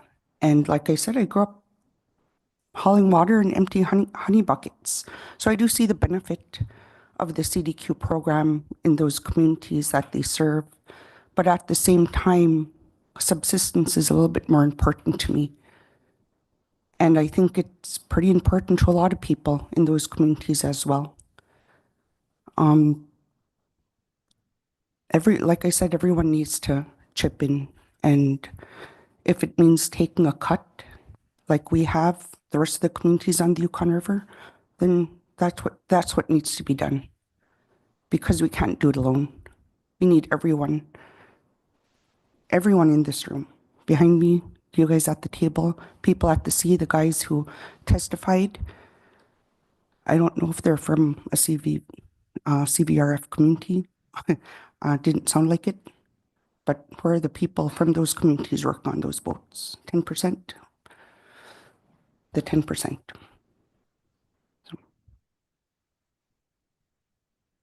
Yes, Ms. Baker. Through the chair, thank you, Ms. Alstrom, for your testimony. And I wanted to ask, since you have a lot of experience in this meeting process as well as many others, how, I guess, what is your recommendation for the best way for the council to consider the traditional knowledge and the information provided in the testimony that we've heard and like you're providing in its decision making? How can we clearly help people understand how we are considering that? And do you have any recommendations for how we can communicate that a little bit better? Well, if I put on my work hat, which I'm passionate about because it's my livelihood as well. And our organization is 35 years in the making. We've listened to people, our brothers and sisters in Canada have told us that the salmon are declining. And that's why our organization came together, because they did see a decline in the Chinook salmon. And over the years, when we're restricted with the Chinook, then we moved to chum, and that filled our freezers. So listening to the people telling their stories is traditional knowledge, and they're giving you the information of there's no fish. I mean, I went dip netting last summer with my nephews in St. Mary's. 4 hours I was on the river because dip nets were reduced to dip nets. I was a gill net fisherman. 4 hours we stayed on that water and I caught 3, 1 jack and 2 really colored chum. So it's we're just listen to the people. We've been listening to them for 30, 35, 40 years, telling us that the salmon are getting smaller. They're not as strong as they used to be. And we need to help them. We need to help them get to their spawning grounds.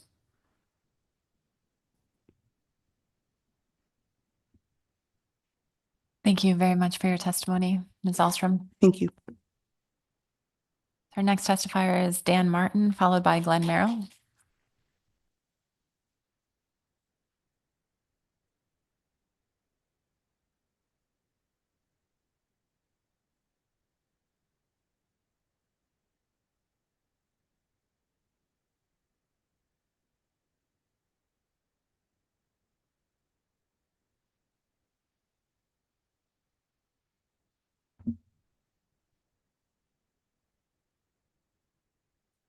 Good morning, Madam Chair, members of the council.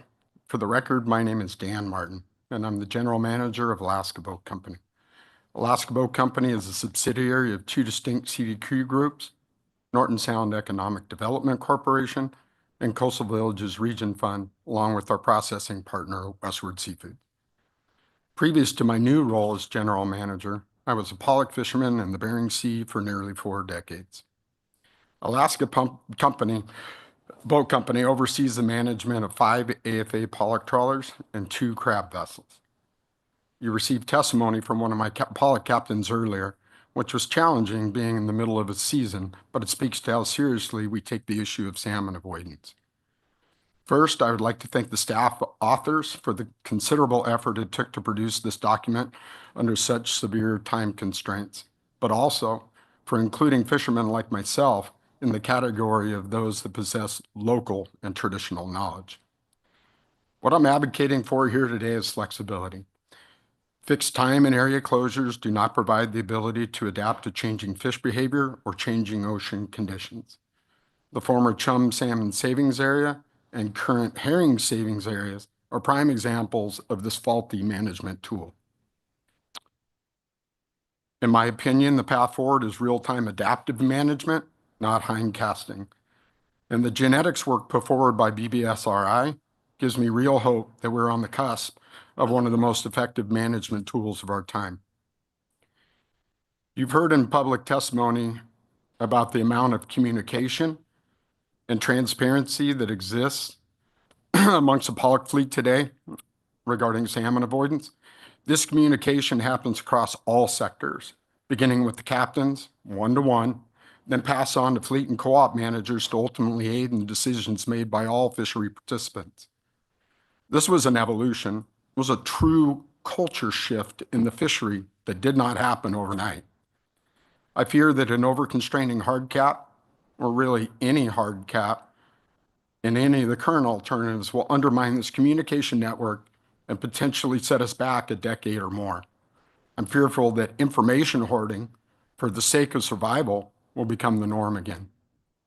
I support the AP motion, especially alternative 4, as I believe it provides the ability to be the most effective in conserving Western Alaska chum through the rolling hotspot program and further enhancements. With the inclusion of a genetic component provided by BBSRI, I'm excited to see what can be accomplished. I'd like to finish by highlighting 2 important components of Alternative 5 that may not be clear. First, even if a cluster has reached a triggered closure, all remaining open clusters would still be subject to rolling hotspots as managed by C-State. Secondly, in response to a previous testifier, while the shallow portions of the southern stat areas in Cluster 1 do have undesirable rates, those are not representative of the entire stat area. A wide depth range is represented within those stat areas, and it's our ask to only open the portion that is 115 fathoms and deeper as those depths are clean. Many of the industry comment letters speak to this. You still have a lot of testifiers to get through, and I appreciate the ability to share my thoughts. I'd be happy to answer any questions. Thank you for your testimony, Mr. Martin. Yes, Ms. Goen. Thank you, Madam Chair, and thank you, Mr. Martin, for your testimony. And thanks for speaking to this depth contour piece within the stat area. Can you explain that a little bit further? Yeah, through the chair, Ms. Goen, appreciate the question. Yeah, so in our work groups, specifically about this current meeting and this issue, we were trying to surgically look at where fishing opportunities could still occur in clean areas that were encompassed within the clusters. And specifically, we identified the horseshoe area as something is a vital area that is needed for our fishery. So unfortunately, the stat areas that must be analyzed by council or the analysts are big areas. These stat areas encompass a lot of area and a lot of depths within each of those. So specifically the areas that we were hoping to exclude from the cluster, the depth range within that stat area is somewhere between 70 to 150 fathoms. So it's on a very steep edge. We know that up on the shelf that the numbers are higher for chum. Unfortunately, it reflects poorly to the entire stat area, but that's not the case. We know through our rolling hotspot program and tows where we can make that demarcation line within the stat area to provide some relief and to keep those open. Hope that answers your question. Thank you. And Mr. Curlin. Thanks, Madam Chair. Thanks for your testimony and your response to that question. So just to put a finer point on it, is your recommendation that if the council revises alternative 5 to provide for this approach, that we specify not only the stat areas, but depth contours within those particular areas? Yeah, through the chair, thank you for the question, Mr. Curlin. Yes, that's exactly right.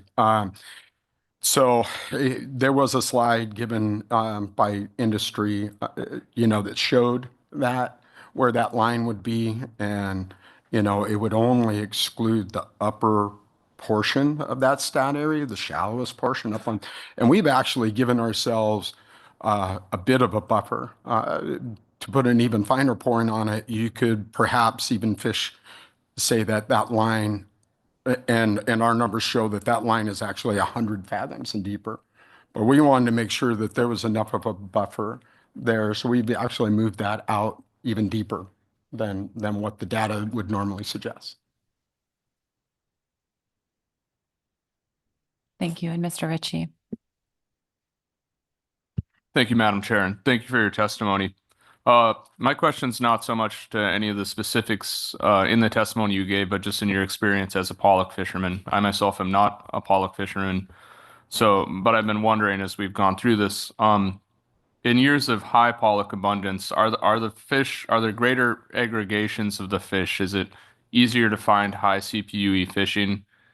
And in years of less abundance, are the fish more spread out? Are there less aggregations of fish, and do you have to do more tows?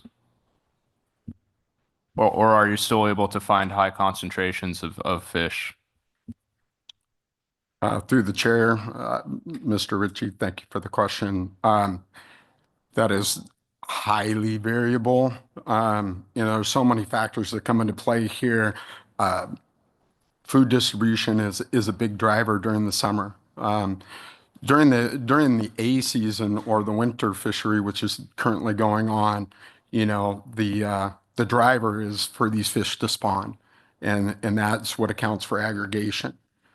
The only driver during the summer is food source. So, which really the only reason that they do aggregate is because there's safety in numbers. So if food is scarce, then you will actually see these fish start to spread out and become less aggregated. So then that's when a lot of the areas that you've seen that don't have tows, the Bering Sea is huge, right? But there's historic areas where they aggregate even during the summer, typically, whether that's bottom strata that is the driver of that, or that, there's current flow that brings more food to those areas. It's hard to say, but it is highly variable. Thank you. Thank you. And Mr. Twite. Thanks, Madam Chair. Thanks, Mr. Martin. Can you describe to me what happens to all the Chinook and chum salmon that are incidentally caught by your boats? How do we know how many are caught? What happens? Where do they go? Through the chair, Mr. Twite, thank you for the question. So the inshore catcher vessel fleet we went through 3 years of electronic monitoring, EFP. Prior to that, it was physical observers on board that will monitor each of the hulls. Since we've switched to the cameras are on whenever the hydraulics are on. So it's from multiple camera angles. It's not just one. And then there's also a camera that stays on 24/7, even when fishing is not occurring. So the retention of the catch is 100%. So any salmon that we do catch are then brought to the processor, and at the processor, there's protocol for those observers to not only take length frequencies, but also take genetic sampling based on a selective process. So each one is accounted for, and then certain numbers of those have tissue samples to try to figure out origin.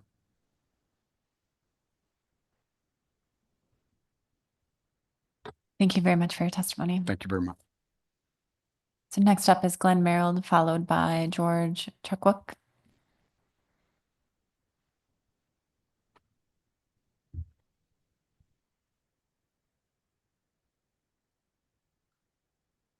Thank you, Madam Chair. Members of the council, my name is Glenn Merrill. I'm representing Glacier Fish Company.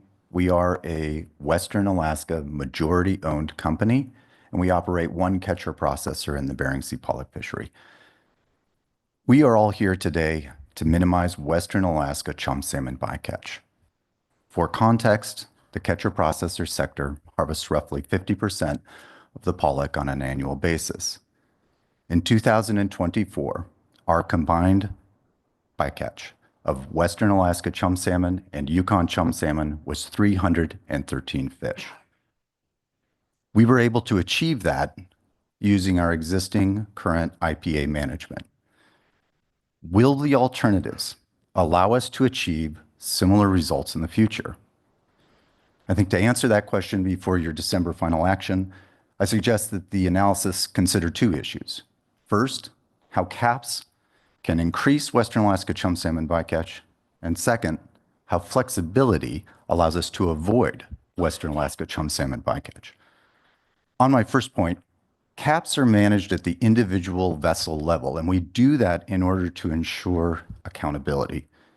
Will caps result in more savings for Western Alaska chum salmon?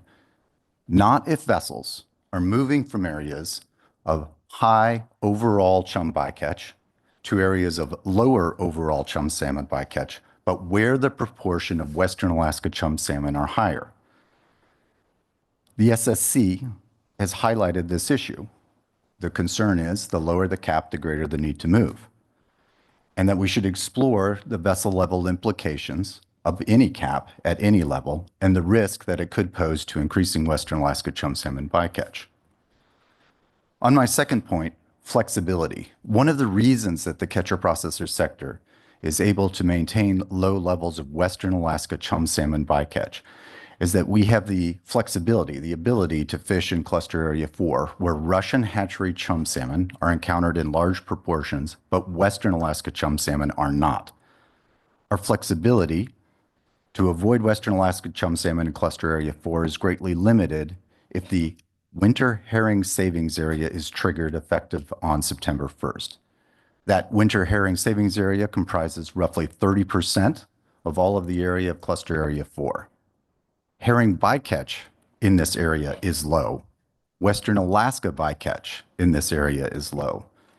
We support analyzing a limited change to the winter herring closure date for the pollock fishery to give us the flexibility to avoid Western Alaska chum salmon. Flexibility is also important to allow us to respond to changing abundance in Western Alaska.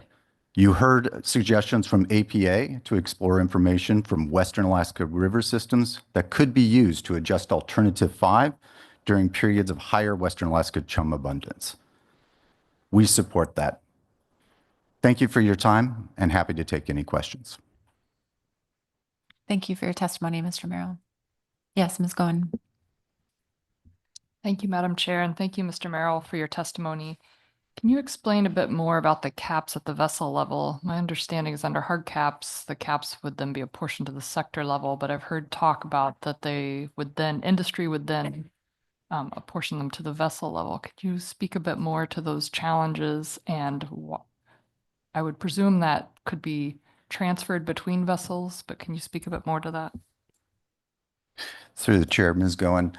Yes, I think a variety of different programs that the council's established have apportionments of limits, PSC limits for various species, and they're assigned either to catcher, to either cooperatives, or they're assigned to a specific sector. In order to ensure that you have the ability to operate, there are agreements in all of our various cooperative programs that establish how much goes to an individual vessel so that that vessel has the ability to know it has X amount of bycatch limit that it has to stay within. If we don't do that, then I think you create a real challenge where one vessel's performance, if they have a particularly challenging situation, could bind or otherwise constrain all other operating vessels. So that's why that's done, in order to provide that ability for everybody to operate within the limit that they have. One of the challenges I think that you have, particularly with a species like chum salmon, is that encounters of chum salmon bycatch are erratic. They're not consistent. So you may have situations where you're fishing and there's zero bycatch, and then there's a hit of bycatch, and that can be a substantial amount. One of the things that I think was discussed at the SSC was looking at what we believe, and I think industry has a pretty good idea of this, the particular apportionment of any limit would be among the various sectors and the various participants.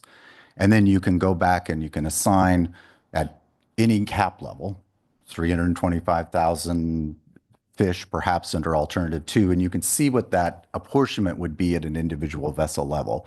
You can also then compare that to your past performance for those vessels. And I think that is an important and illustrative way to examine the issue. We've asked C-State, which is using observer data, and which should be able to be replicated by the analysis to do that. And I think it's indicating to us that even at relatively high levels, cap levels, individual vessels are bound because the apportionment that they receive is small, and there is an erratic nature of the bycatch for chum salmon.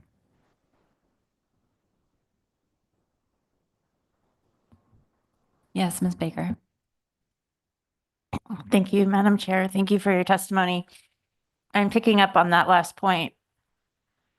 I think the rationale in favor of a hard cap for chum salmon bycatch, really part of the rationale I've heard is to understand that variability and what happens when, despite the fleet's very best efforts,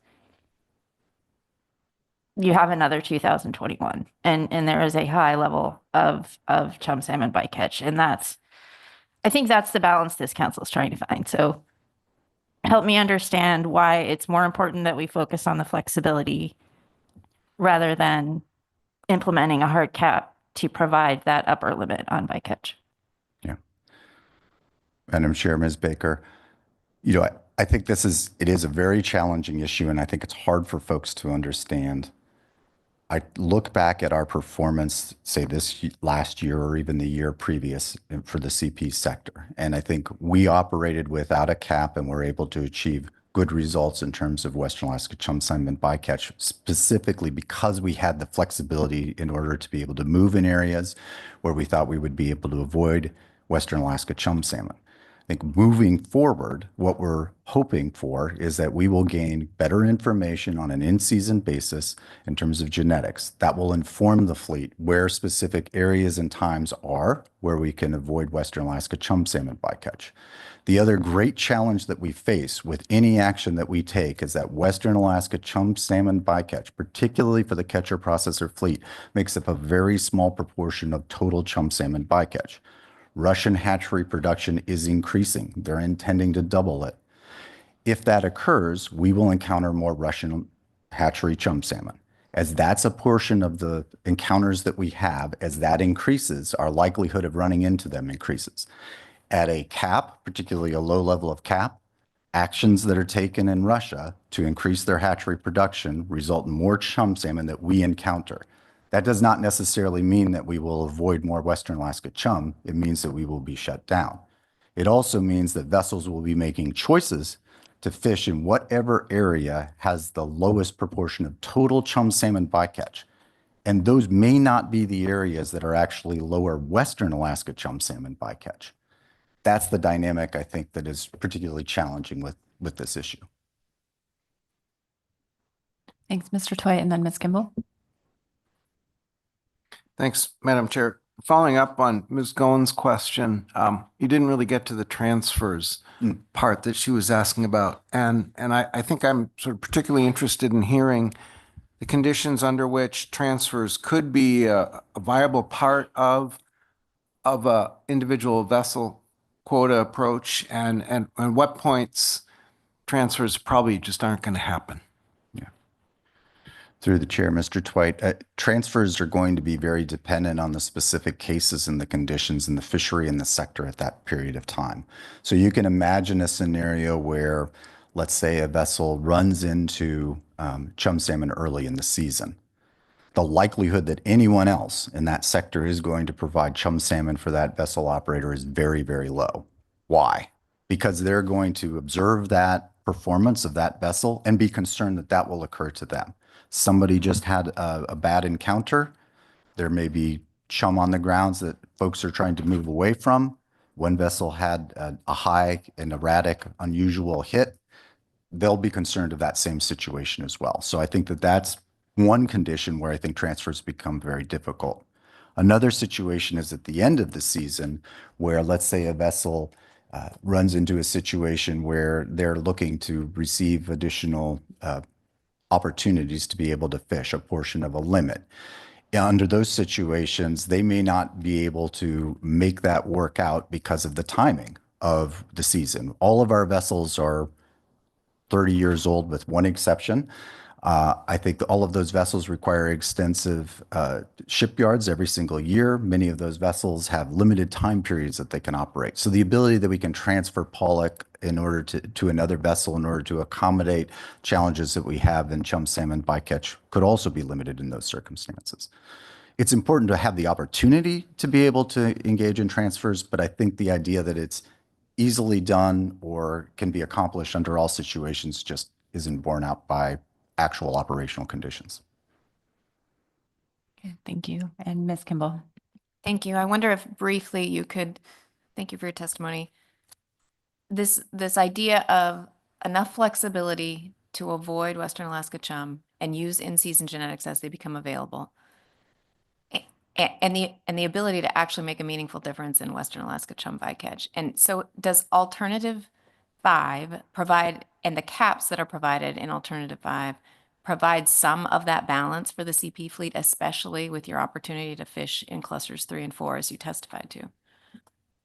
Through the chair, Ms. Kimball, I think earlier our CEO and president testified that we support alternative 5 and the options that look at a combined cluster cap. And I think part of that is an idea that with the in-season genetics information that's available to the inshore fleet, that can also help to inform the offshore fleet as well. I think you'd heard in previous testimony that any in-season data that we're getting from the inshore fleet in terms of genetics composition can inform our actions as well when we operate, particularly in cluster area 2. So yes, I do think that that alternative provides flexibility for the fleet to operate. I think that given the challenges that I noted in terms of how apportionments occur at an individual vessel level, it's also appropriate to look at a broad range, a higher range as well of caps, so that you can accommodate and consider some of the impacts of those vessel level situations and how that unfolds in terms of specific operations.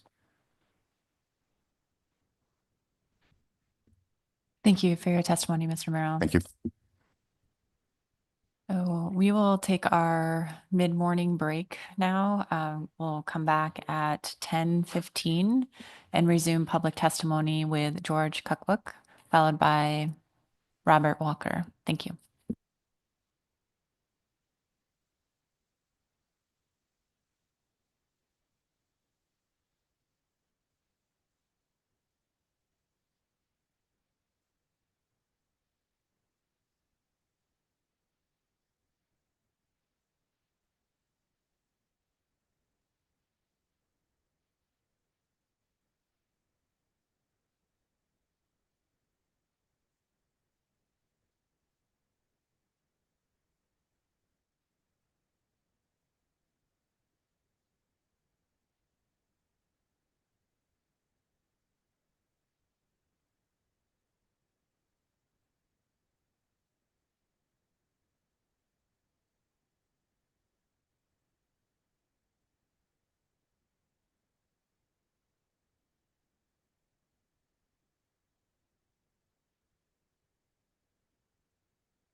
Council members, please come back to order.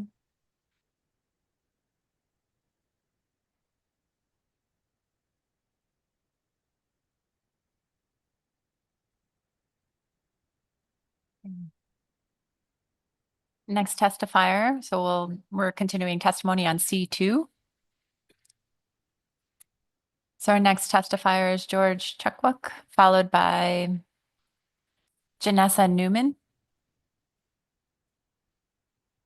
Is George in the room? Oh, thank you.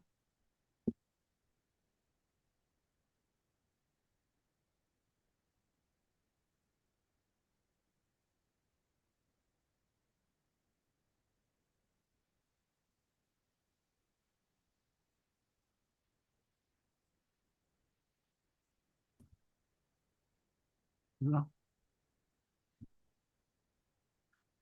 Thank you, Madam Chairman. Board. My name is George Chukwuk, and I'm from one of the 20 CDQ villages in Southwest Alaska, in Kipnuk.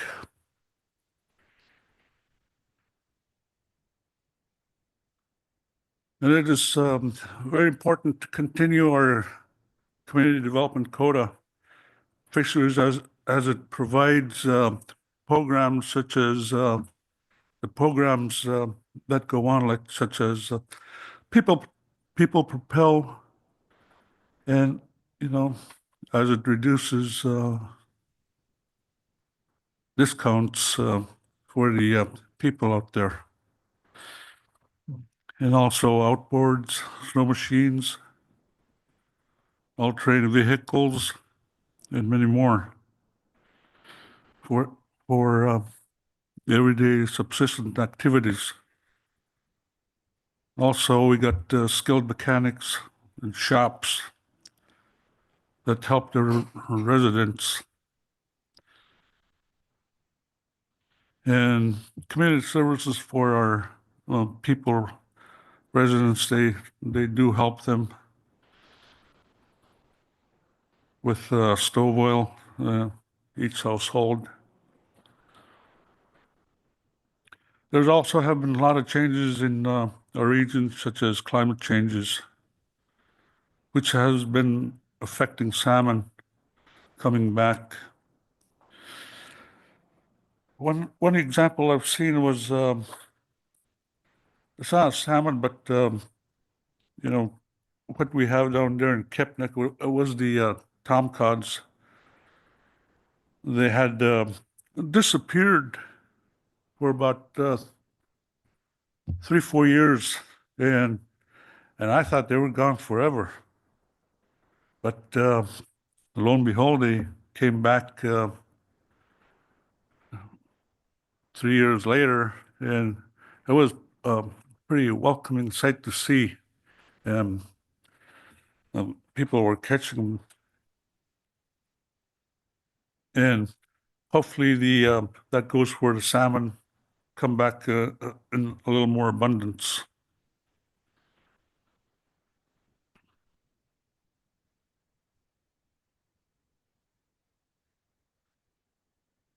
We have trawlers out there in the Bering Sea fishing, and we have one of the lowest bycatch rates in the CVRF in the Bering Sea.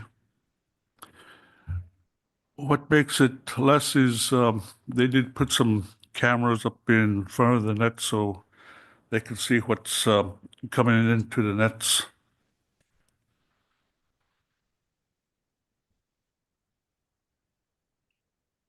And also there's there've been some communications from what I heard from the boats out there. Hey, there's some chums over here, or salmons that they might be seen on a camera, so they tend to avoid them and let the other fleets know. But one thing I'd like to say about area fishery when I was a kid, or fishing over in Bristol Bay in the 70s and 80s, on the radio, they would be talking that YK Delta low run. So during the meetings, I guess during winter, they'd shut down area during some point in time. And then the people up there would be happy. There's more salmon up there. So somehow they go back to fishing again. And then again, they say there's no more fish or less. So I figured they also I've heard about intercept fishery. And Mr. Chukwick, I apologize. You've gone over your time a little Okay, bit. So okay. if you have a concluding statement, I'd appreciate it. Thank you. All right. But there is intercept fishery down there in area. It's not all by catch. Thank you. Thank you. I'll see if there are any questions for you. Yes, Mr. Mueller. Thank you, Madam Chair. Mrs. Chukwick, thank you for your testimony. You touched a little bit on ecosystem changes that you're seeing, changes in the climate. We heard a previous testifier from Aluknak talk about new species showing up in their neighborhood. What's showing up?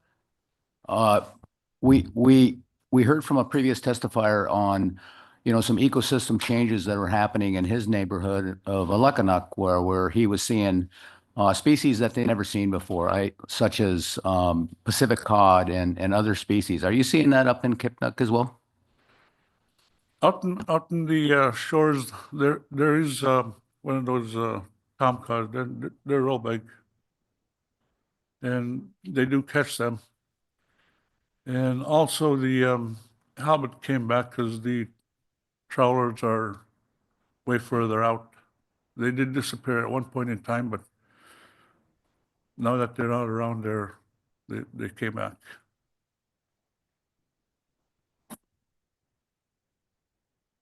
Thank you for your testimony.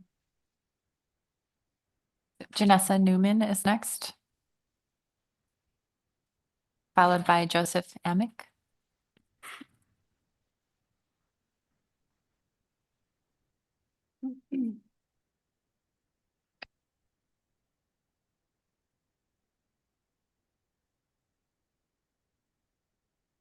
Good morning. My name is Janessa Newman. I'm a Koyukon Dene and a Newpak of the Caribou clan and a tribal citizen from Rampart and Tanana, which are about 700 miles up the Yukon River. I'm testifying today on behalf of my tribe, and I initially wanted to focus my testimony in support of the mutually agreed upon AP motion. As a low overall hard cap of 50,000 and a chum salmon migration corridor are essential to mitigate ongoing harm and prevent long-term impacts to the Western Alaska stocks.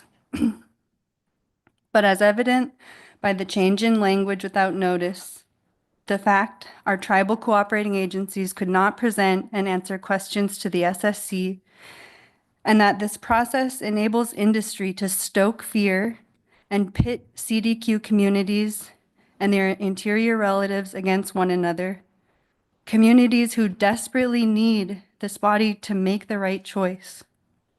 I realize now that my community would want me to focus on how a meaningful reduction in chum salmon bycatch will impact the social fabric and social institutions in my community. As a product of my community, the best way I can think to do that is to share my experience with salmon. I was born in May 1994, and about 6 weeks later, my parents packed me up and brought me to fish camp. I've spent my summers there ever since. You've heard countless hours of testimony that speak to how much work it is maintaining a fish camp, while also fishing and processing fish for our large extended families. And I will tell you, as an overdramatic teenager, that endless work sometimes really felt like a prison sentence. But now as an adult, I can really see how this upbringing has truly defined how I carry myself as a human being. And these skills absolutely translate to a modern life. I know now that fishing gave my family a template to raise me with. like a lifelong apprenticeship where the learning never ends. It's so much more than learning how or where to fish or how to process fish. Processing fish for our large extended families is like a big symphony of everything going exactly right, and even the very youngest have an equal role in that. I learned by my family's example that working together requires us to be fluid and adaptable, and to have critical thinking and conflict resolution skills. We worked long hours together because we didn't waste anything we caught. So we had to keep working until all the fish were done. And this taught us commitment, self-discipline, and self-discipline. And to preserve our hard work, we had to pay attention to all the small, ever-changing details to prevent fish spoilage. Through this, we learned diligence and discernment. There was still much to learn when chaos hit the symphony. For example, in 2017, when a nearby wildfire snuck up on us. Instead of panicking, everybody kicked into gear. We got the water pumps and chainsaws running, despite the helicopter overhead telling us to abandon camp over the intercom. We stayed and saved our camp. To this day, our cabin still bears the smoldering scar that reminds us of the perseverance and resiliency it takes to think on our toes and problem solve, even in a state of crisis. Through fishing, our families help us forge the tools for life, tools for self-control, the ability to think creatively, to keep going through the ups and downs, and that everything in life is figure-outable. Fishing teaches us to hold our laughter and our joy as equally as we hold our grief. It teaches us to see life with abundance and gratitude. Since before I can remember, I have known that everything I do, every choice I make, and everything I am is connected to fish. In this way, I truly believe I was raised by salmon. This is what my community wants. The ability to raise children who think highly of themselves and who know they can truly accomplish anything they want. Today, my immediate concern is whether I can morally bring my own children into this world without fishing on the Yukon River. And my concern is my concern is less about their standard of living and the ability to meet their basic needs. But without salmon, I have zero context for how to raise children with integrity, grit, and high standards for themselves as human beings. Salmon are literally the mechanism that weaves the social fabric of our culture. They are the foundation of the social institutions of our communities. And I realize many of you don't have the context to understand what I'm speaking to. But I do know raising the next generation of good humans, of honest fisher people, is as vital for you as it is for me. Thank you for this opportunity. Thank you very much for your testimony, Ms. Newman. See if there are any questions. Ms. Goen.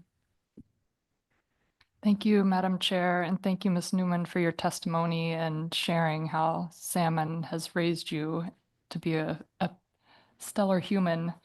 Do you have advice? I heard at the start of your testimony, disappointment with where the AP motion landed. Do you have advice on how to help this process, how to help us do better through this process? Thank you for the question through the chair. I think for starters, it's unfair for our tribal chair to have to speak on behalf of 229 federally recognized tribes. I think that's really difficult and a large task to ask of one person.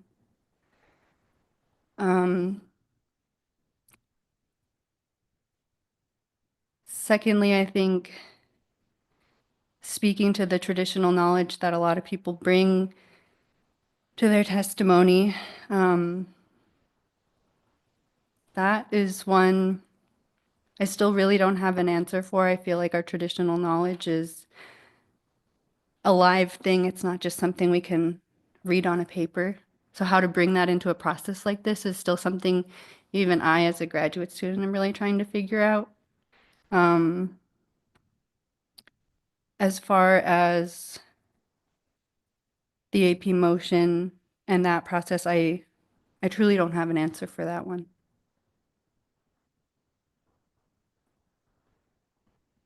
Yes, and Mr. Blahoky? Thank you, Madam Chair, and thanks for the testimony. Just really quickly, I also get very stressed out about the pitting CDQ villages versus interior villages and people that are family members essentially battling each other. And so I wonder if there's an alternative that you feel kind of lessens that conflict, but still preserves Western Alaska chum salmon? Or is it alternative 5 that you spoke to, or what are your thoughts? Specifically alternative wise?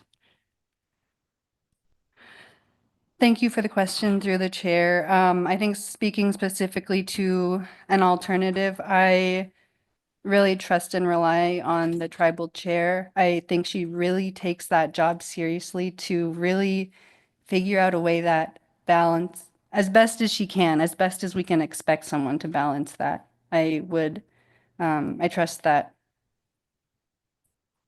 her suggestions would better speak to that. She understands it in so much more. I feel like I kind of get it, but she understands it in so much more detail than I do. Thank you. Thank you for your testimony.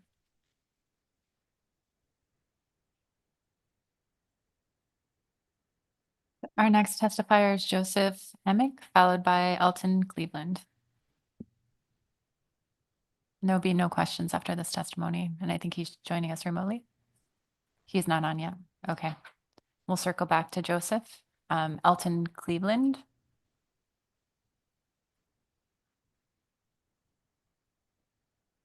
Dion. Okay, so next up is Luke Fanning, followed by Ben Junby. Is Luke online? Can you unmute yourself? Yes. Can you hear me? Yes. Good morning. Good morning. Hello, my name is Luke Fanning. I'm the CEO of the Aleutian Pribilof Island Community Development Association and Apicta Joint Ventures, also known as AJV. I'll be testifying on behalf of AJV today. Apicta is one of 6 community development groups serving 65 communities in Western Alaska. And groups like AJV are a critical foundation to Apicta's programs and our support for those communities. The revenue earned through entities like AJV is what allows the CDQ program to support $80 to $100 million per year in in-region spending on critical projects that serve our residents. First, we share deep concern over the impacts that times of low abundance of chum salmon have on food security and culture in salmon-dependent communities, and we support actions that further minimize Western Alaska chum. We also believe those actions need to be consistent with the purpose and need, and that future action needs to stay focused on this component of the bycatch. CDQ groups and their industry partners are taking this issue very seriously and are focused on continuous improvements to help further reduce fishery impacts. Designing a chum bycatch program is complicated for many reasons that have already been discussed extensively. Perhaps the most complex issue lies in the different knowledge systems involved in assessing the potential benefits of this potential action. While I do not believe that the Council's decision can be characterized as a simple trade-off between subsistence access and the pollock fishery, I recognize that others may view this differently. We appreciate the analyst's inclusion of the qualitative information and the unique dynamics of the CDQ sector, and the recognition that this action may lead to very different operational decisions than we've seen in the past. We are already seeing this happen in real time in other sectors, including both the freezer longline fleet and the Amendment 80 sector, due to a combination of market and regulatory issues. The fleet is changing, so this is a very real issue for us. These kinds of changes would not have been captured in a retrospective analysis, and I fully expect the same is true here under certain alternatives. Others have spoken extensively about the potential impacts and concerns related to the CDQ program, so I want to just briefly circle back to the CDQ apportionment issue that you heard in previous testimony. Currently, apportionment options are based on the historical relationship of CDQ being fished on catcher processors. But CDQ is also transferable, so this approach could limit and potentially negate the ability of CDQs to transfer between sectors, as we've had to do more recently in other fisheries. We all hope to continue using whichever boats make the most sense. However, if capacity is further reduced for any reason, for example, a vessel fire or other unanticipated setback, CDQ groups need the ability to move the harvest to the catcher vessel or mothership sectors. Addressing this ideally should not be a zero-sum situation for other sectors, and that may need to be addressed through some kind of limited buffer pool that would only be accessed if needed. We think this is something worth exploring before final action. Again, we appreciate the extensive work of the council and staff on this issue and in understanding the trade-offs of any future action. Thank you very much for the opportunity. Thank you for your testimony, Mr. Fanning. We'll see if there are any questions for you. Yes, Ms. Kimball. Thank you for your testimony, Mr. Fanning. And I guess the issue isn't new to us hearing in testimony, but maybe the solution that you proposed is. And so I have several questions, but I guess I'll focus on kind of what level of buffer do you think might be necessary, especially if it can only be accessed in the case that CDQ transitions to delivering fish inshore or to mothership? Through the chair, thank you, Ms. Kimball, for the question. That's a great question, and it's not one that came prepared to answer numerically today, but it's one that I hope that the council staff can explore in the further analysis. And it's also it's difficult, right? We know that the fleet has been shrinking. We know that there are changes. We know that it takes about 5 years to build a new boat from the time you start that process. And so we know that no new keels have been laid right now. So we have to contemplate scenarios as we've seen over the last few years where, what happens when a boat is tied up or a boat is unable to be fished. And so I think the main thing I'd like the council and staff to consider is how to go through that process methodically so that we could find an adequate way to make sure that this chum action doesn't inadvertently negate core tenets that have been part of the CDQ program since its inception. And that is the transferability of quota.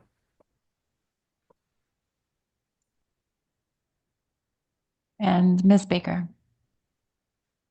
Through the chair, thank you, Mr. Fanning, for your testimony. I wanted to ask and follow up on your suggestion for staff to evaluate the buffer pool concept, and just to make sure that I understand in terms of the alternatives the council has in the current EIS, this buffer pool concept would really need to be considered in conjunction with any cap option, chum salmon PSC cap option that would be in place under those alternatives. Is that correct? Yes, it would need to be considered. Exactly how that relationship goes, I'm probably not the best person to predict that, but I think that some kind of a buffer cap that preserved that flexibility without causing undue harm to other sectors would be important. And again, we all hope that this continues the way that it has and we can fish on our preferred boats with the lowest possible bycatch. But if we're confronted with a vessel fire, that shouldn't penalize CDQ, and nor should it penalize other sectors in some kind of a zero-sum game. Yes, and Ms. Vanderhoven. Thank you, Madam Chair. Thank you, Mr. Fanning. Not to belabor this buffer, this is the first time that I'm even hearing about the concept, so I'm not really clear on it. And so I'm struggling to understand from your perspective, what's inadequate about the alternatives we have in the current analysis? Particularly, I'm thinking of the AFA apportionment approach. I think so. Thank you for the question through the chair. I think the main thing is if the council should decide on an action that has a different apportionment between the various sectors, for example, catcher vessels, mothership, and the CPs, there needs to be some mechanism to allow for the provision within CDQ that is that transferability. That may be difficult to quantify, and I'm not in a great position today to be able to tell you exactly what that ought to be. But I think the main goal of the action, of course, is to minimize impact on Western Alaska chum, and we want to do that as best we can without being unnecessarily problematic for things that we can't fully anticipate, but which we know are coming, and that is changes in the fleet dynamics. I wish I had more specifics for you, but I think it would be a good thing for the fantastic staff that you have to explore that further. Thank you for your testimony, Mr. Fanning. So next up is Ben Jumbi, followed by Maria Fairbanks. Okay, we'll circle back to Ben. Maria Fairbanks, followed by Jolene Nanook.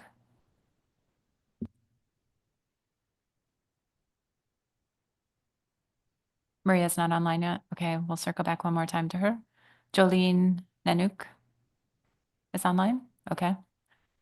Followed by Mike Paganuk. So Jolene, please unmute yourself. Can you hear me? Yes, we can. Thank you. Ublalota, good morning. Wanga atiga mayuak suli sogerman ungalaklik miunguranga inunaktunga ungalaklik. My name is Jolene Nanook, and I'm from the people of Unalakleet. I reside and live in Unalakleet. Before I start, I want to thank the council for allowing me to speak today, and for all those who are here and have the courage to speak on behalf of representing their way of life. I believe it is better to say what is on your mind and let it out instead of hold it in. And I'm here representing myself, even if I wear different hats within our community and region. What is our cultural heritage and way of life? My son was filling out his scholarships, and the question asked, how does cultural heritage pertain to you? I told him, you live it every day. You grew up living our cultural heritage, fishing, hunting, living off of the land and waters. Can you imagine your children, your future children, or future children not knowing how they are connected to the salmon? It is already happening along the Yukon. It is happening in our villages when we have closures because of the escapements need to be met. Why are we meeting today? We have scientists who have studied what is happening. We have charts showing depletion. We have barriers happening in our waters. We need to understand our waters are warming. Warming water temperatures affect our salmon. We already heard of fish floating belly up coming down the rivers years back. There are studies that show paralytic shellfish poisoning being found in the salmon, and that is from warming waters. We already know the bycatch numbers. We know that 4,000 of those salmon were headed back to the rural areas from studies shown. But what are we going to do about it? We can't control Mother Nature, but we can control the efforts made to help Mother Nature. We are the caretakers of our lands and waters. What efforts are we making to help keep our waters cool? Taking care of our resources has been passed on for generations. Standing together for our future generations and way of life, with our new administration in place and so many unknowns for our future, right now we should be working together, standing firm and protecting our way of life, making solutions to ensure that our way of life will be carried on. Think about everyone being impacted, not just now, but in the future. We are so connected to our lands and waters because it sustains us. It helps us physically, spiritually, mentally, and culturally. I had to share today because advocating for what has been a part of you, your whole life is being impacted. And I'm sharing because we are all being impacted. We need to figure this out, work together, and find solutions. We adapt. Due to closures in our district, my family chose to travel 20 miles a day to check our net in another district that was open. And we did that for 5 days. I thought that was the most expensive dried fish I have ever made until later last summer, we flew all the way to Aliknagik to get reds, and we had to pay the freight of the fish back to my village. I want to thank those areas for sharing their fish. The fish doesn't just stay with my family, it is shared with elders, other communities, people who have come to mind that I know who are craving the taste because they had no fish. We share our bounty because that is who we are. Share. I have to end here because our industries need to share with our peoples who are impacted. We need to figure this out. Thank you to all the participants, for the council, for hearing with open ears, open minds, and in using your time to help work with the issues of our salmon, and that we have the opportunity to share our concerns. Secondly, thank you to the participants who have testified and had the courage to advocate for our way of life, for being a voice for our people, our state, and our heritage, and our way of life. I also want to thank industry, because without industry, our communities in the Bering Strait region, the income giving into the villages that it provides, such as infrastructure and help in times of need, affect each community. We are all intertwined like a salmon net. Once that net makes a hole, it is not as productive and continues to rip. What are we going to do to mend this? We have to work together, subsistence users and industry alike, for the future generations and for our salmon lifestyle. The decisions being made need to be in the mindset for the future generations holistically. Help us take care of our resources, which have sustained all of us and is ingrained in our DNA and lifestyle. Kuyana. Thank you for your testimony. Ms. Nanook, we'll see if there are any questions for you. Seeing none, thank you. So Mike Kaganak is next, followed by Robert Ayagalaria. Is Mike online? Okay, we'll circle back. Robert Ayagalaria, also not online. Corey Lesher, followed by Robert Odo.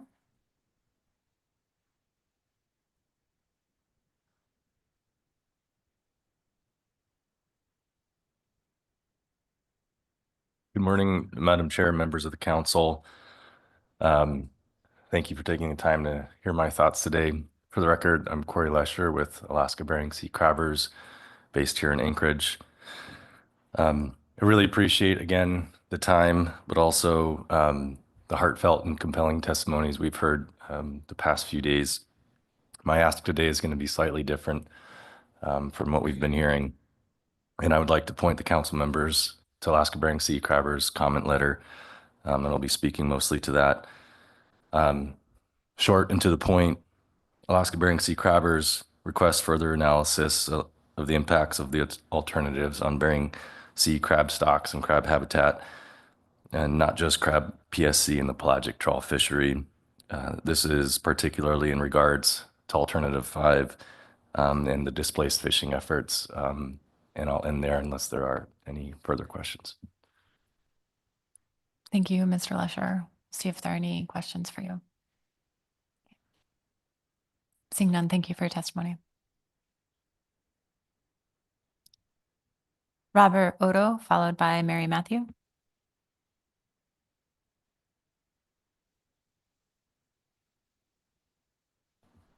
Robert's not online. Okay, we'll circle back one more time. Mary Matthew.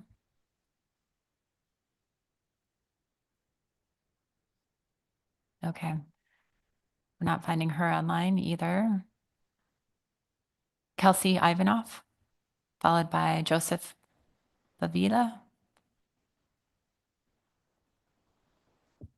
Kelsey's not. Okay.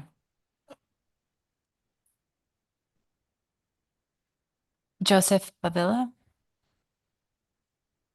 Is he online?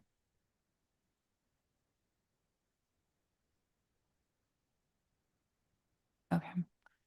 We will try our best to circle back to folks at the end of the day who are missing right now, but we are under some time constraints today. So Daryl Walker. Okay. Followed by Laura Delgado.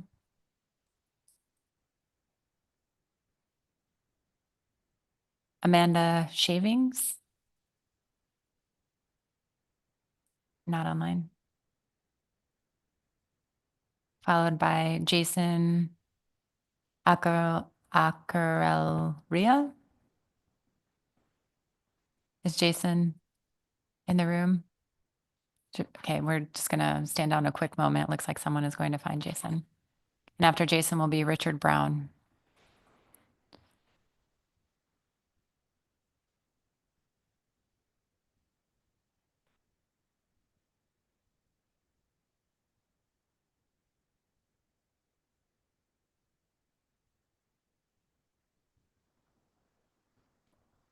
Is Richard Brown in the room?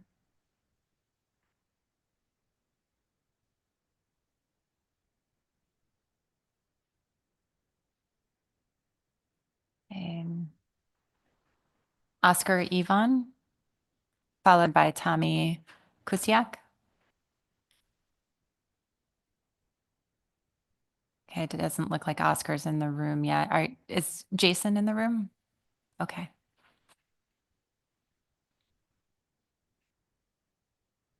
So we're on Jason Akalaria, and then I'll move down the list. Thank you. Good morning, Madam Chair and members of the board. My name is Jason Akioha, and I am from the native village of Scammon Bay. I'm really a small community on the western coast of Alaska. Jobs in our village are scarce, and most people rely heavily on food stamp and subsistence foods such as moose and seals, whitefish, herring fish, especially with the rising grocery prices. Gas and heating fuel costs here are $8.85 per gallon, making daily life incredibly expensive. And the people that have jobs struggle to pay for groceries, heating fuel, gas, and their bills. Thankfully, CVRF has been instrumental in supporting our communities. Programs like the Heating Oil Program and Elder Program provide much needed relief, offering affordable heating fuel to elders and head of households. CVRF also employs certified mechanics. They charge reasonable rates and give the elderly a steep discount, ensuring affordable services for everyone. For our youth, CVRF offers scholarships, internships, and a youth to work program, which allows young people to earn money during the summer.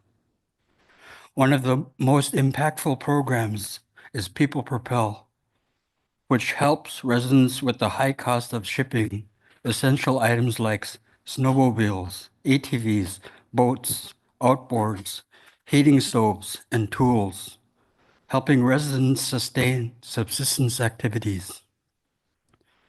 On a personal note, CVRF has profoundly impacted my life. They supported me with heating fuel, assisted my younger brother through the Youth to Work program, and provided opportunities for me to help others.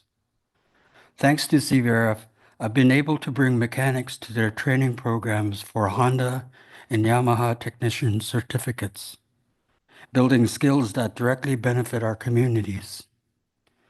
I am deeply grateful for CVRF's support and the difference it makes in our communities.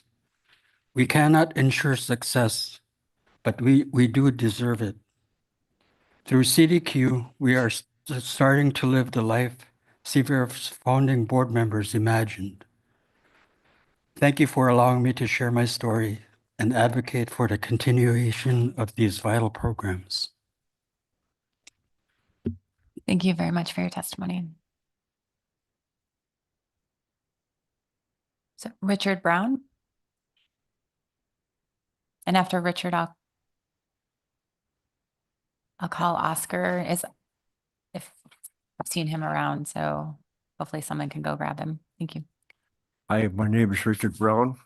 I was born and raised in Eek, that's located north of the Kuskokwim River.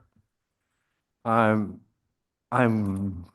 currently employed as a mechanic welder for Coastal Village Shop. I know you guys heard a lot about how I want to talk something a little different, how our shops are are pretty much needed in our region. Back in the day when I grew up as a little kid, my first boat ride was in a wooden boat. Outboard were really easy to work on. You just take off the cowling and whatever needed to be changed, it can be changed just like that. Nowadays, pretty much all our residents, they own aluminum boat. Before CVF came around, we never had any shops. We never had any welding machines to do any repairs on boats. Modern ATVs, snow goes, they're pretty complicated nowadays to work on. If you want to change something in the engine, you basically have to either take everything off from the hood, front all the way to the back. And back then, it wasn't like that. You just, those older machines, you just take a couple bolts off or nuts, the engine will come up. But we're very grateful to have operating shops for our people. Thank you very much, Richard. Thank you. So it's like Oscar is not available right now. We'll call him back one more time at the end of the day. Tommy Kusiak. Is Tommy in the room? Actually, he's joining us remotely. Okay, and Elizabeth Kusiak. William Meneg. Followed by Irene Wasili. So William isn't online. Okay. Irene Wasili. Online. Okay. Getting a lot of practice pronouncing last names, probably poorly. Katie Kashatak. Is she in the room? Okay. Paul Joel Jr. Paul Joe. Okay. Stella Alexi. Joining us remotely. So Amy Spark, followed by Gloria Burns. Is Amy Spark in the room? Understand the timing is probably unanticipated for people if we're going through the list this quickly. So we're going to keep on going down and then we will circle back up. So if anyone knows individuals I'm calling off, please do notify them that I'm calling their name, please. Gloria Burns, followed by Harold Cleveland. Is Gloria in the room? Harold Cleveland, followed by Maxine Aguilar. He's not online. Okay. Maxine Aguilar, followed by George Smith.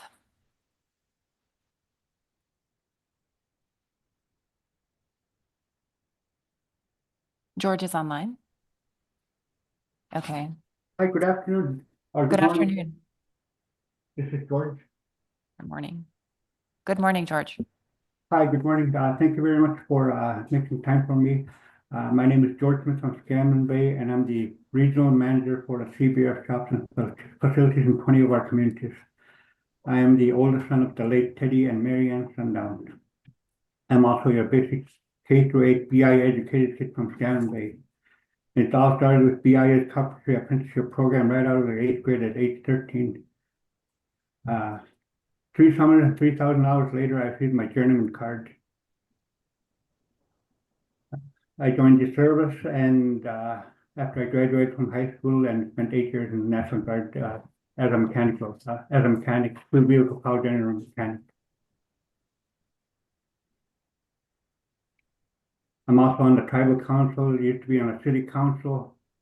I'm the chairman of the Village Corporation, that's not corporation. I'm also the chairman of the regional school board, the Lower Yukon School District. But it is with the Coastal Villages Region Fund that I'd like to speak. Back then, commercial fishing was big in our communities on the Yukon. And with it came cash for people to buy outboards, food, ammunition, boats, you name it. Cash was king. And without cash to fuel boats, motors, and eventually help heat our homes. Some families were left out, such as my dad and a few others. They did the only thing they knew how to do best: heat trap, mink, otter, and fox to be able to supply our basic needs, household needs, and bartered. Those are just a few examples of the early beginnings of cash economy. The Alaska Native Claims Settlement Act, ABCP Inc., ABCP Housing, YKHC, REAA schools were all formed after, and with them came limited job creation in our communities.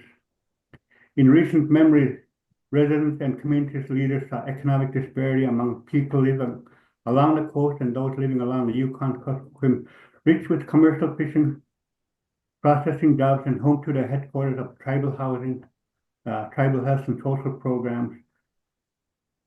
And the CDQ groups were formed to tap into the multi-million-dollar pollock fishery in the Bering Sea, thanks to our founding fathers. Coastal Village is one of those groups where I manage the 20 service centers and the mechanic shops.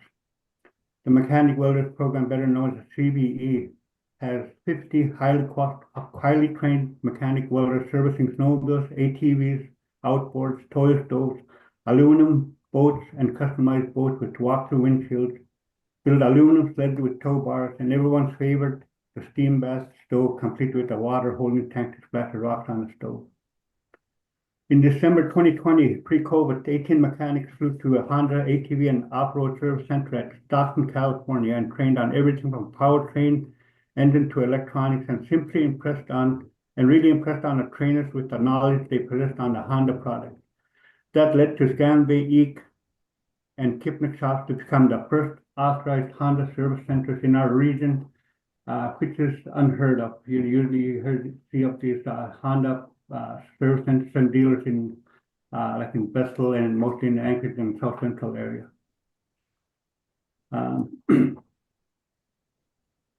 In May of 2024, several of our board members and management team went to Japan and met with the corporate headquarters of corporate leaders of Honda, who were very impressed with our program and supported the week-long ATV and Honda outboard training in Scam in August last summer. We have the corporate Honda's attention in our region. Who would have thought? Just like COVID was in our communities, and despite many warnings, lockdowns, and mandates, remote learning, Scanbay, who played high school basketball despite health warnings not to work, and look at where we are now. COVID is just an afterthought. In closing, I know time's an issue here, but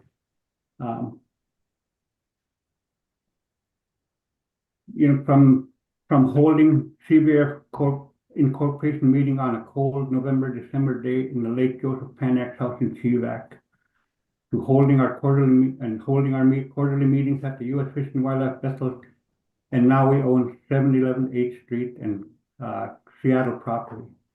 From negotiating a royalty for our quota to owning our own vessels, harvesting and processing our own quota. From a handful of employment coaches to being one of the biggest and most recognizable employer in the region. From renting office space for our employees to working in our own facilities in our region.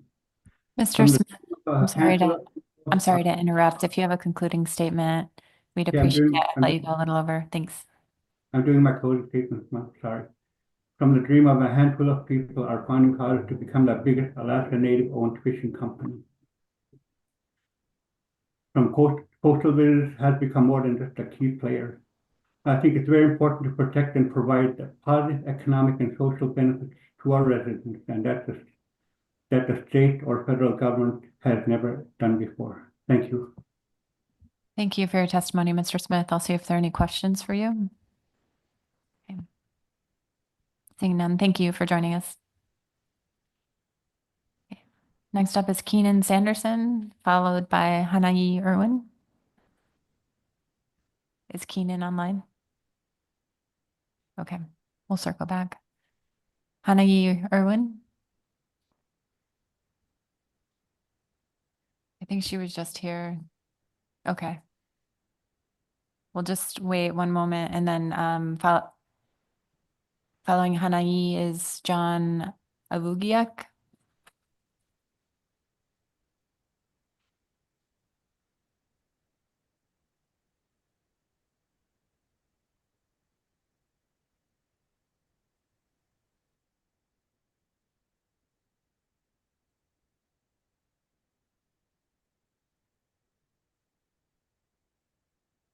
Thank you, Angel, for your patience. Zan Hazoon, Olivia Sauza, Dahun Danaka Hidle, Hanahi Seasney, Ina Gretchen Suzanne Sumter Irwin, Yith, Ita James Timothy Irwin Bauza, Tagatili Hut An Eslan. In my grandmother's language, I said, "Good morning, everyone. My English name is Olivia. My Danaka name is Hanahi. My grandmother, Jenny Suckett, gave it to me. It means the storyteller, or the one who talks a lot." Thank you. Thanks, Bill. Today, I'm going to be speaking both on behalf of myself and the Yukon River Drainage Fisheries Association. YRDFA is a 35-year organization that was created when the initial Chinook decline happened. Our fishermen along the river were very concerned with seeing the population of our Chinook crash. This was solely based on observations from our fishermen across the river. We are not a tribal-only organization. We represent the fishermen across the river, but we are rooted and based in traditional values. And we uphold and uplift our tribal citizens that have been here today and been brave enough to sit among this board and provide testimony. I want to start with this photo, and I want to begin by asking for your grace, as this might be difficult for me to talk about. Earlier this morning, board member of YRDFA and my personal uncle Duke, Victor Lord, testified. He came from NPFMC patient housing because he has developed diabetes and has lost his leg, lower part of his leg, over the last few years. I'd like to direct your attention to this photo. It'll be very easy to identify the Minto Lakes jersey. That is not him. He is to the left. He's in a black shirt with his black regalia, and he's holding his fist up. He's dancing at our traditional potlatch. This was the last traditional potlatch that I went to. And he'll no longer be dancing at our traditional potlatches if we're able to even hold them anymore. This photo was taken in 2016 at my grandmother Jenny Suckett's potlatch. It's tradition for us to have memorial potlatch. This is immediately following the funeral, just to explain to you. We have a small celebration immediately following the burial, and then 5 or 10 years later, we have a memorial potlatch. And the purpose of the memorial potlatch is really actually to turn and uplift the people who supported us during that time, to be able to share in memory not only the individual who passed, but also all the community members and the other families who stepped up during that time to provide things like fish, meat, to uplift the hunters who went out to get those goods for our ceremonies. Next year it will be 10 years since my grandmother passed, and I will not be able to have a traditional memorial potlatch for her. And I don't know what that means. There's nothing in our laws that tell us what to do if after 10 years we cannot have the celebrations that are written into our traditional law. My father's 5 years is this year. I'm shaking speaking before you because 2 years ago I gave testimony about my father's suicide and it fell on dead ears. And today I still feel that there is a disconnect.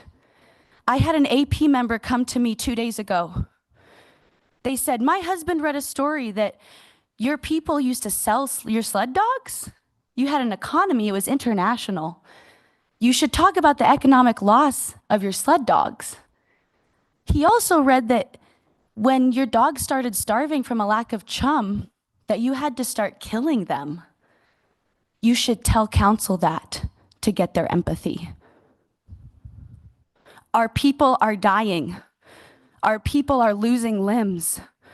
Diabetes, depression are directly correlated to the vitamins that are provided in salmon. I had numbers pulled up for you. I had studies and data, and I'm happy to share them after the fact. But all it took was one Google search for me. And any one of you sitting behind a computer right now could do the same to fact check me. My father, James Irwin, is the one in the moose hide vest. My late mother made that for him when they got married in 1997, 6 months after I was born.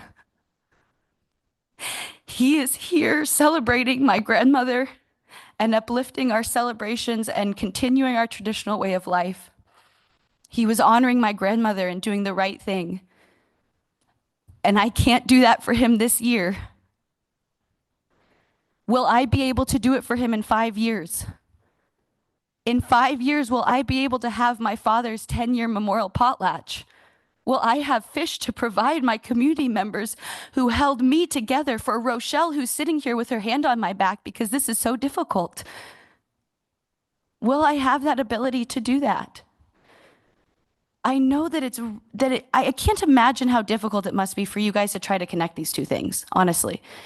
I mean, you're sitting up here and the mission of the Pacific Advisory Council is to ensure profits and sustainable fisheries.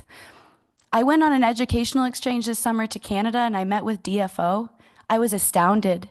Do you know how they manage? They manage for conservation. The state of Alaska manages for maximum sustained yield. North Pacific, I'll be honest, I can't give you the exact mission of North Pacific, but I'm assuming it's for profits to continue to ensure that the communities that are involved and profit from North Pacific, such as CDQ communities, continue to get those benefits. But you have an entire region, multiple regions, an entire state. You have people from 229 tribes who are coming to you, begging you to please, as human beings, do your best within the system that's provided for you right now to bring our chum salmon back. Please think conservatively. I know that your baseline is profits, but I know there's wiggle room for you to think conservatively because this pollock industry is not sustainable. Have you ever seen a field after monocrop has been occurring for many years? After corn has been the only thing that's been growing in an area for generations? You can't grow anymore. There's nothing left. We have nothing left to give. I want to empathize with our communities that fall within these CDQ areas. Our tribes have more power than that. Our tribes are individual people. Also, our tribes do not equal CDQs. They do not. Those tribes that are within CDQ communities are individual tribes, and I ask that you remember that. So I thank you for your time, and I would please encourage you to have the courage right now to ask me questions. Please do not leave my story hanging. Thank you. Thank you for your testimony, Ms. Irwin. I'll see if there are any questions for you. Thank you, Angel. Yes, Mr. Moeller, and then Mr. Twite. Thank you, Madam Chair. Olivia, thank you so much for your testimony. And I also want to thank you for doing all you can to help us understand. We've had many conversations on the side here relative to how do we incorporate and connect, to use your term, to connect, so that we have the best understanding of those of us that were born and raised and continue to live in the village. And your efforts and others to help us understand that is amazing. We have a long ways to go here relative to fully understanding. We may never fully understand.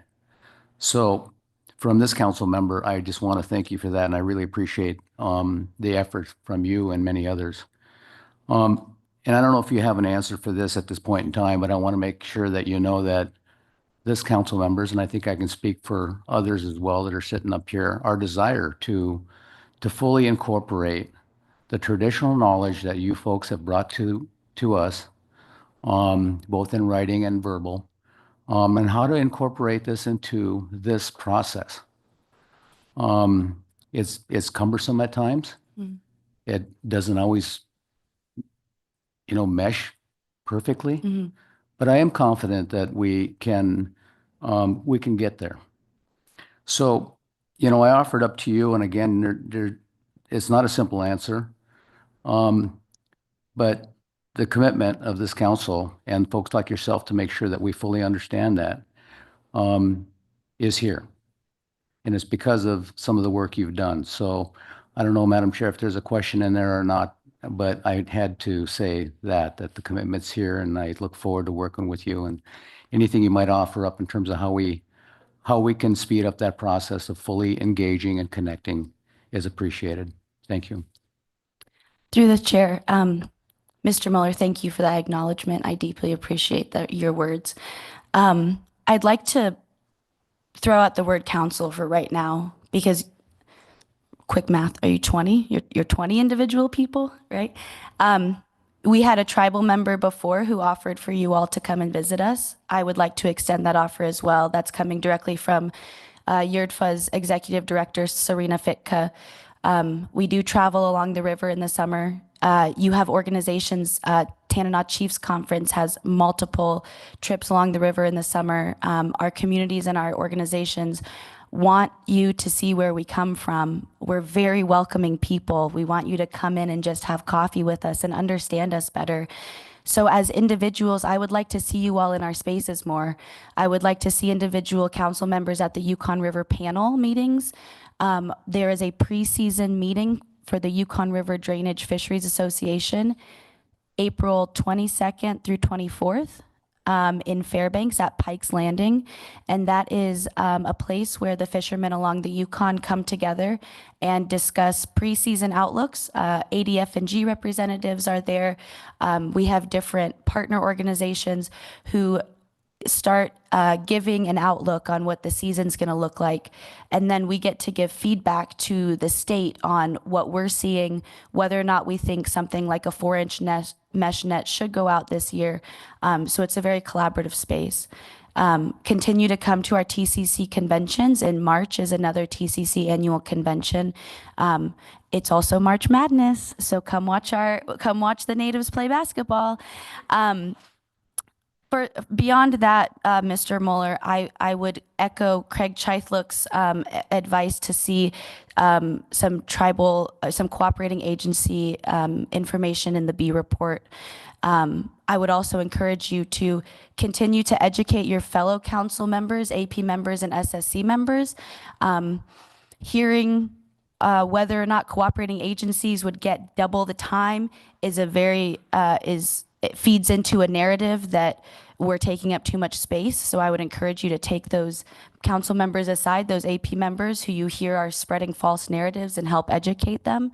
I would also add that, in order to be on the SSC, you have to be a government official, having worked for the government, have a PhD, or be an academic. Somebody please help me with that if I'm incorrect. You've had probably 50 tribal government workers come up and testify to you. We're sovereign nations. I don't know that that's something that the council can do at this level, but I'm telling you that the intention should be to incorporate Indigenous knowledge at that table by an Indigenous person being at that table. I recognize that through MSA standards, you guys cannot determine your own council makeup. When we go to the legislator and Murkowski sends you a letter to encourage you to add 2 AP seats to the AP, I expect that letter to be in support. And I'm looking at all of you expecting that support. Those are a few things I could get off the top of my head, John, but I'm happy to talk later. Thank you. Thank you, Ms. Irwin. And Mr. Twite? Thanks, Madam Chair. Thanks, Ms. Irwin. I enjoyed as well hearing the roots of your name, but that's not always a bad thing. And the mirror that we have held up to us is at times in public testimony is a useful mirror. And part of what you were holding up to us is sort of that you when you looked at us and read what we're about and heard what we're about, you didn't hear conservation. I'm sorry, because it's a bedrock of sustainability, but that's our problem. We don't always message these things very well. And we should, I think, continue to think about how to explain things like that better. But conservation is a bedrock of sustainability. So when I talk about sustainability, I just sort of assume conservation in there, and that's not always, in fact, it's often not a very good assumption. But I tend to use shorthand a lot, and still talk a lot. The question I have is, what do you see as you look at how we describe ourselves? Where do you see that we're missing the opportunity to explain some of those things that we take too much for granted and don't talk about very well? Obviously, the word's conservation, but maybe also in sustainability, we are thinking about the health of the people because we understand that people are part of the ecosystem that we're trying to sustain. And our vision of sustainability is built around healthy ecosystems. But obviously, we're missing the opportunity to tell that story. What do you see as missing there? You gave us sort of an initial insight, but I'd like you to dive a little deeper into that. Through the chair, thank you, Mr. Twite, for the question. I honestly think it's less about your marketing and communication and more about your decision making, and more about the rationale that is provided. There was an AP member who said, "Well, if we have a hard cap, then what happens in times of high abundance?" That question would not be asked if you are managing based on conservation, because the answer would be you would let the fish go back to their spawning grounds. You would allow those discrete stocks, those tributaries, to be fertilized again. How incredible of a problem would it be for us to have high abundance, for us to let some fish go by? And so that's what I'm referring to, Mr. Twite, is not the written mission or the MSA standards. I am speaking to the attitude, the feeling, and the votes that I'm seeing from these different bodies, is that at the end of the day, sustainable profits is what you're prioritizing, not conservation. And I think the abundance-based comment is one of the best examples. And I would be happy to talk with you further, though, after the fact about that. Thank you. Ms. Kimball. Thank you. Thank you for your testimony, and thanks to Yurdvaz. It seems like you've gone to great lengths to help people navigate this process, get people here, help them understand the draft EIS. I mean, I see those efforts, and it's of great value to the council. But my question is specific to your testimony, and if you could just give me a little bit more characterization of how important salmon in particular is to the ceremonies that you mentioned and are showing through this picture. I think there's more than just the potlatch, but I don't quite understand it. And we have a little information in our draft EIS, but I'd like to hear it verbally. Yeah, thank you, Ms. Kimball. So our salmon come home to us. I was really looking for data to tie the makeup of the nutritional makeup of a salmon to our specific bodies, and I'm hoping that some in December will come. But our salmon are very specific to where they come home to, and the salmon that we catch for these ceremonies is very specific to and comments on the relation that we've had for millennial to these fish. It's a relationship based in respect and honoring that, and knowledge that our salmon relatives are giving themselves to us. This example is really clear in some of our traditional laws around moose hunting. For potlatch, when you go out, you always say you go look for a moose. You don't go out and hunt. That's Huklani. So when you go out and you look for a moose, we always want to be looking for bulls, because our mama moose are the ones who are able to provide for generations and generations and continue are the growth of our populations. But the one exception we have is for when we go out to look for potlatch. because we pray beforehand and we ask Creator to gift us an animal so that we can honor our relatives. So this is the only exception in our native laws to getting a female moose, is if it's presented to you when you're out for a hunt, for a potlatch, looking for a potlatch. And so having salmon as part of these ceremonies is an acknowledgement and an honoring that they have been caring for us and our ancestors for generations.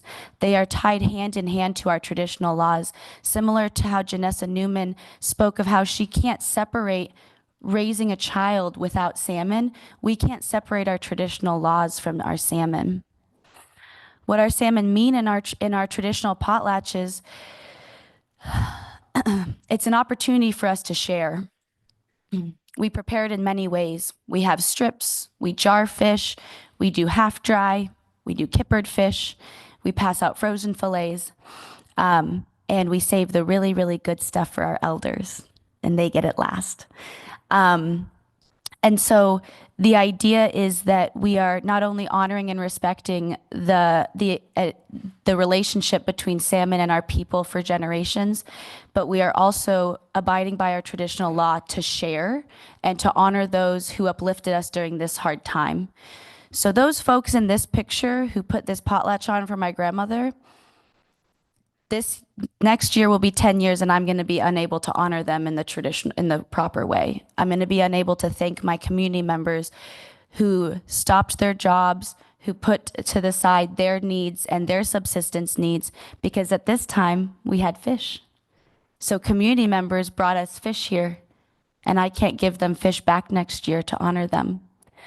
And so the role that fish plays in our potlatch is everything. And it touches on all of our traditions, our tradition of sharing. That's something that we can't do right now. It's very uncomfortable for us as individual people to not be able to share. It's something we grew up. I grew up knowing if you're not sharing, you're greedy. You are greedy. And that's one of the worst things my dad could call me ever, is greedy. And so without being able to share back this fish, Miss Kimball, we're not only going without the nutrition or the spiritual wellness, we're actually going against our traditional law, and that's known as huklani, and that means that it's going to come back to us if we don't fix it. Thank you, and I apologize for my long-winded answer.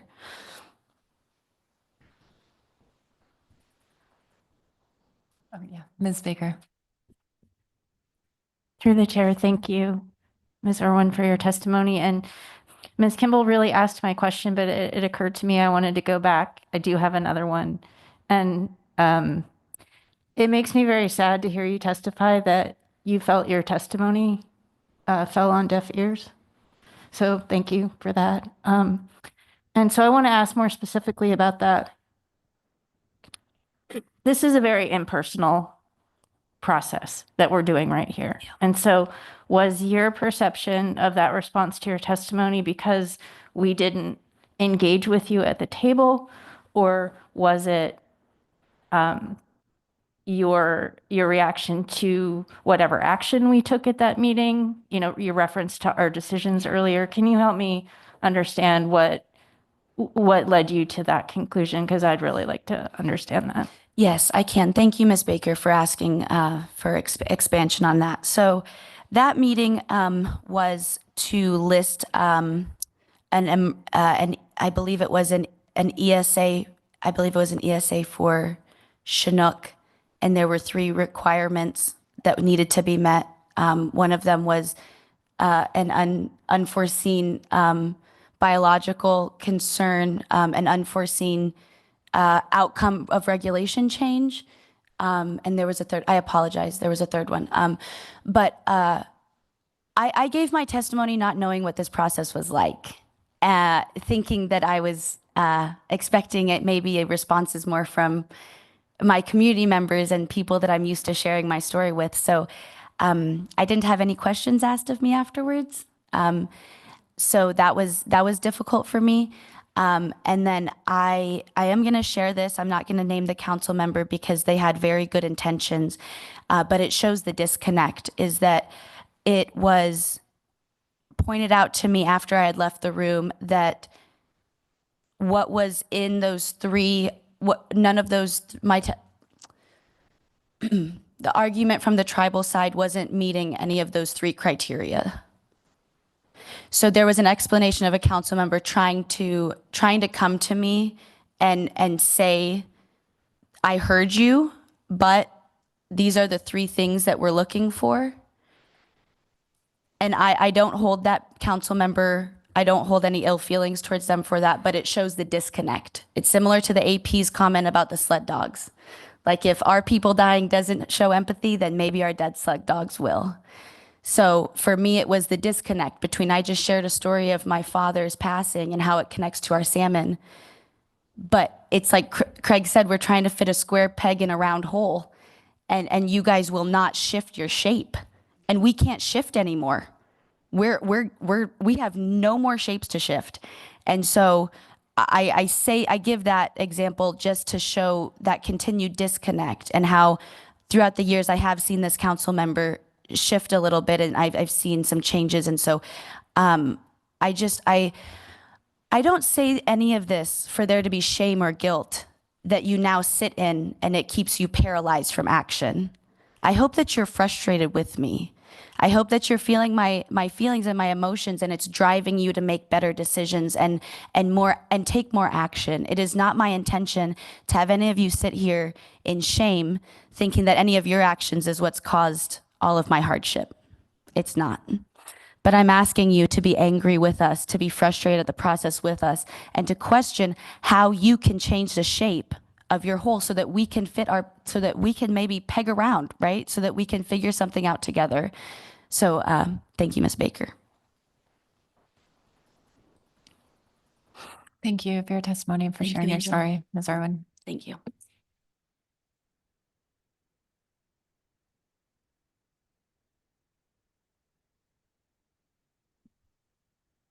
We have John Avugiak.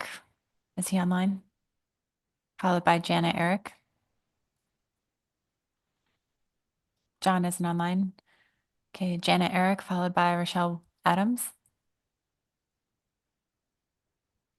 Is Janet in the room?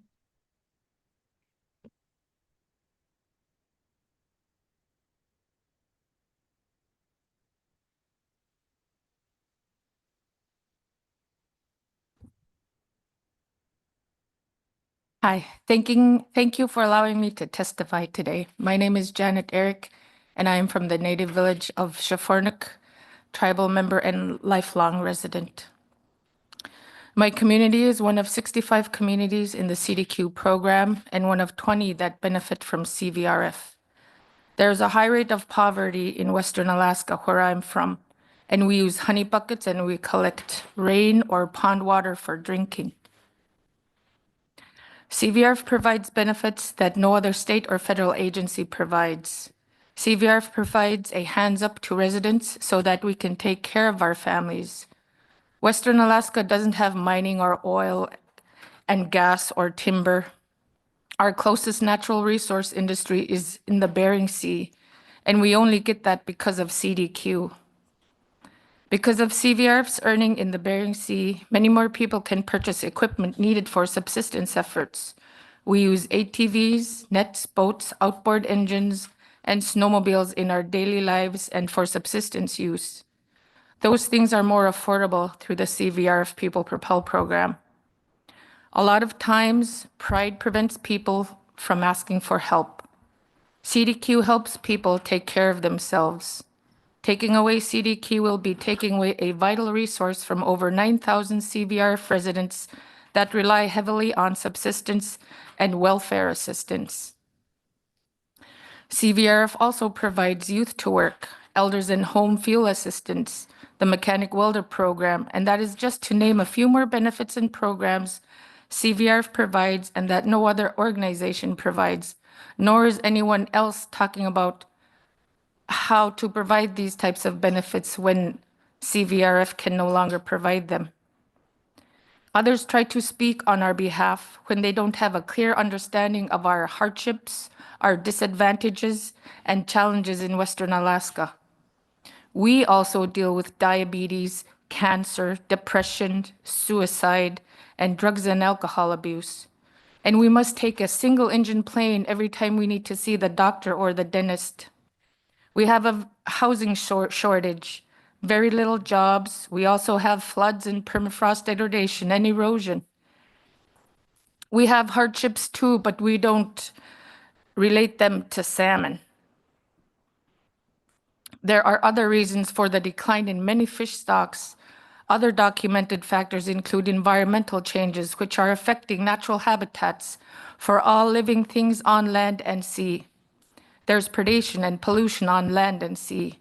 The invasion of hatchery fish, foreign and domestic, is so great that they appear to dominate resources in the Bering Sea. CVRF understands the importance of subsistence fishing, hunting, and gathering in the region and takes great care to avoid bycatch.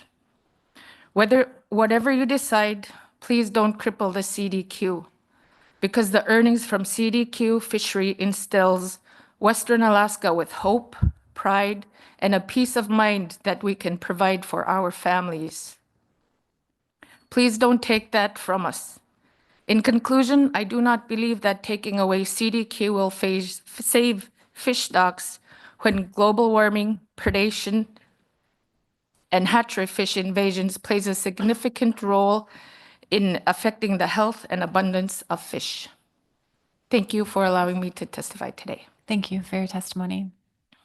See if there are any questions. No. Thank you. Thanks. Your next testifier is Rochelle Adams, followed by Carrie Stevens.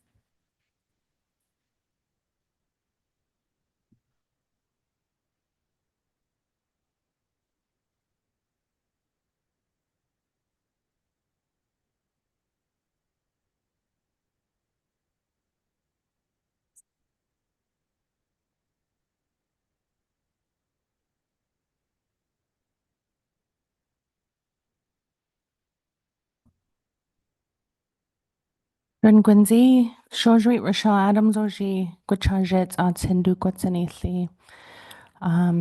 Yukanjik I think that Nichit Sal Ithli Dai Sukcho I Drindatak Masicho. Good day, everyone. I was speaking my language of Gwich'in, and when I speak my language, you know, I'm coming here as a full Indigenous person, and I speak my language to bring my ancestors into this space. And the Sukcho and Yukonjik, the spirit of our salmon in our river.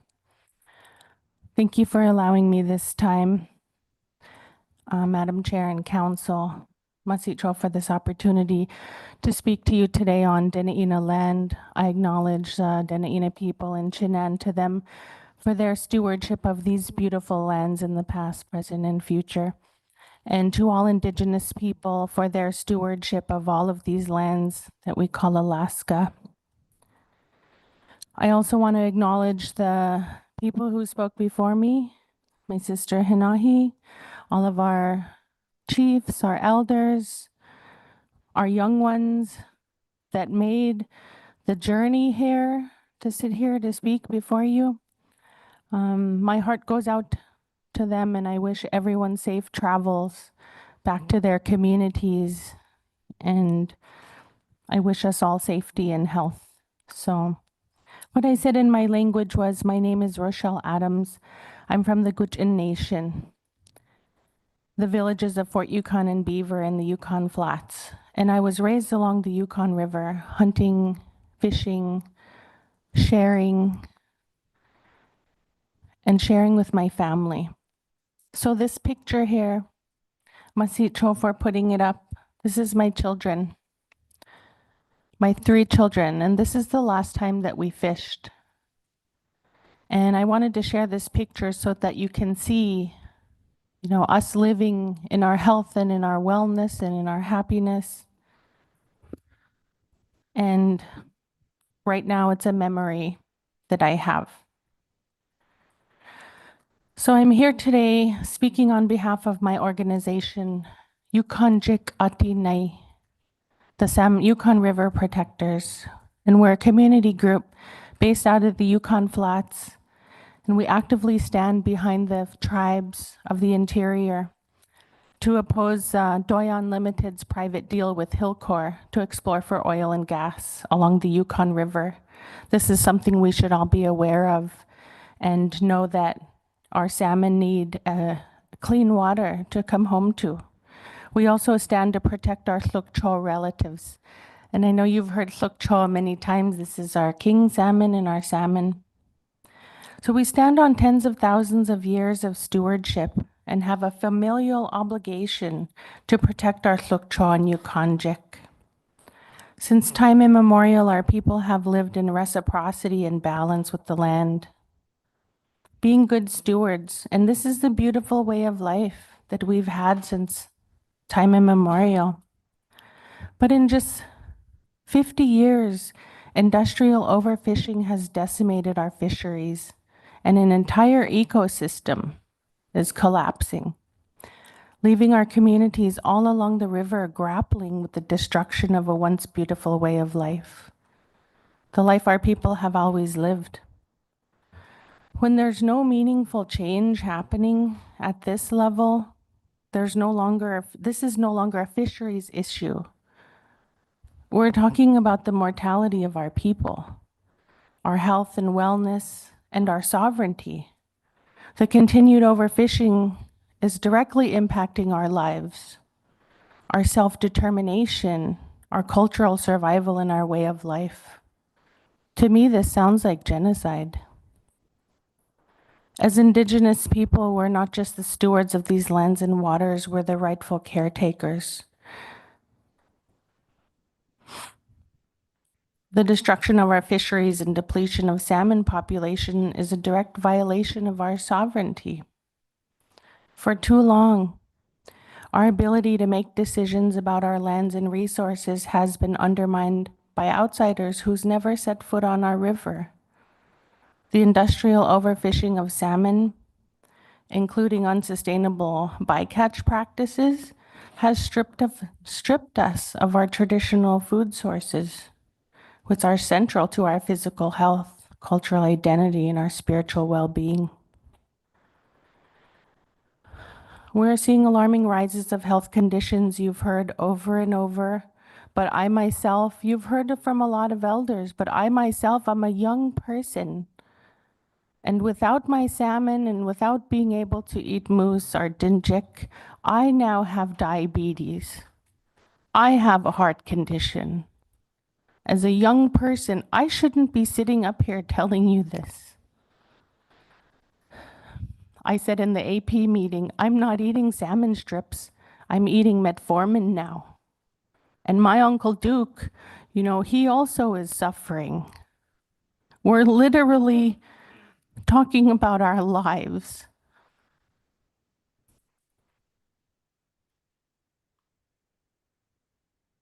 We're coming up here.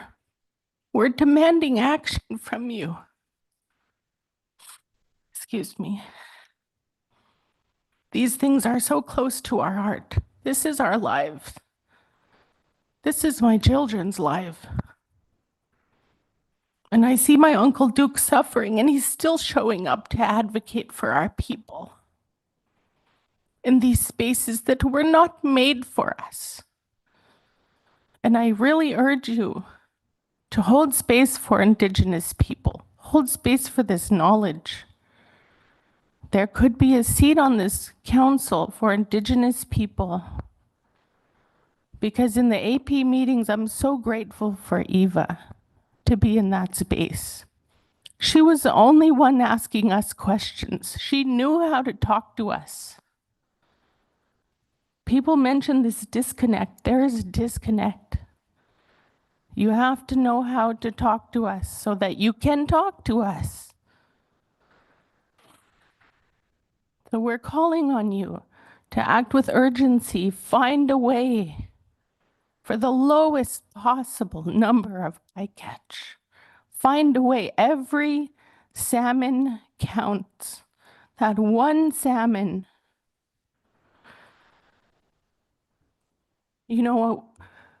Our Indigenous people are brilliant. Our language has evolved with this land. We spoke the same language as the salmon. And we don't just say that. The salmon taught us how to be human beings. And we have prophecies. We have traditional knowledge. There's a wealth of it out there. What we're talking about here is so minuscule. Our traditional knowledge is trying to come into this space. It needs to be received. We need people like Eva who know what questions to ask us, who know how to fit this into your data. We need more of that. Don't forget us when you're making these decisions. Remember us. Remember all these stories. Find a way to fit this into your decisions.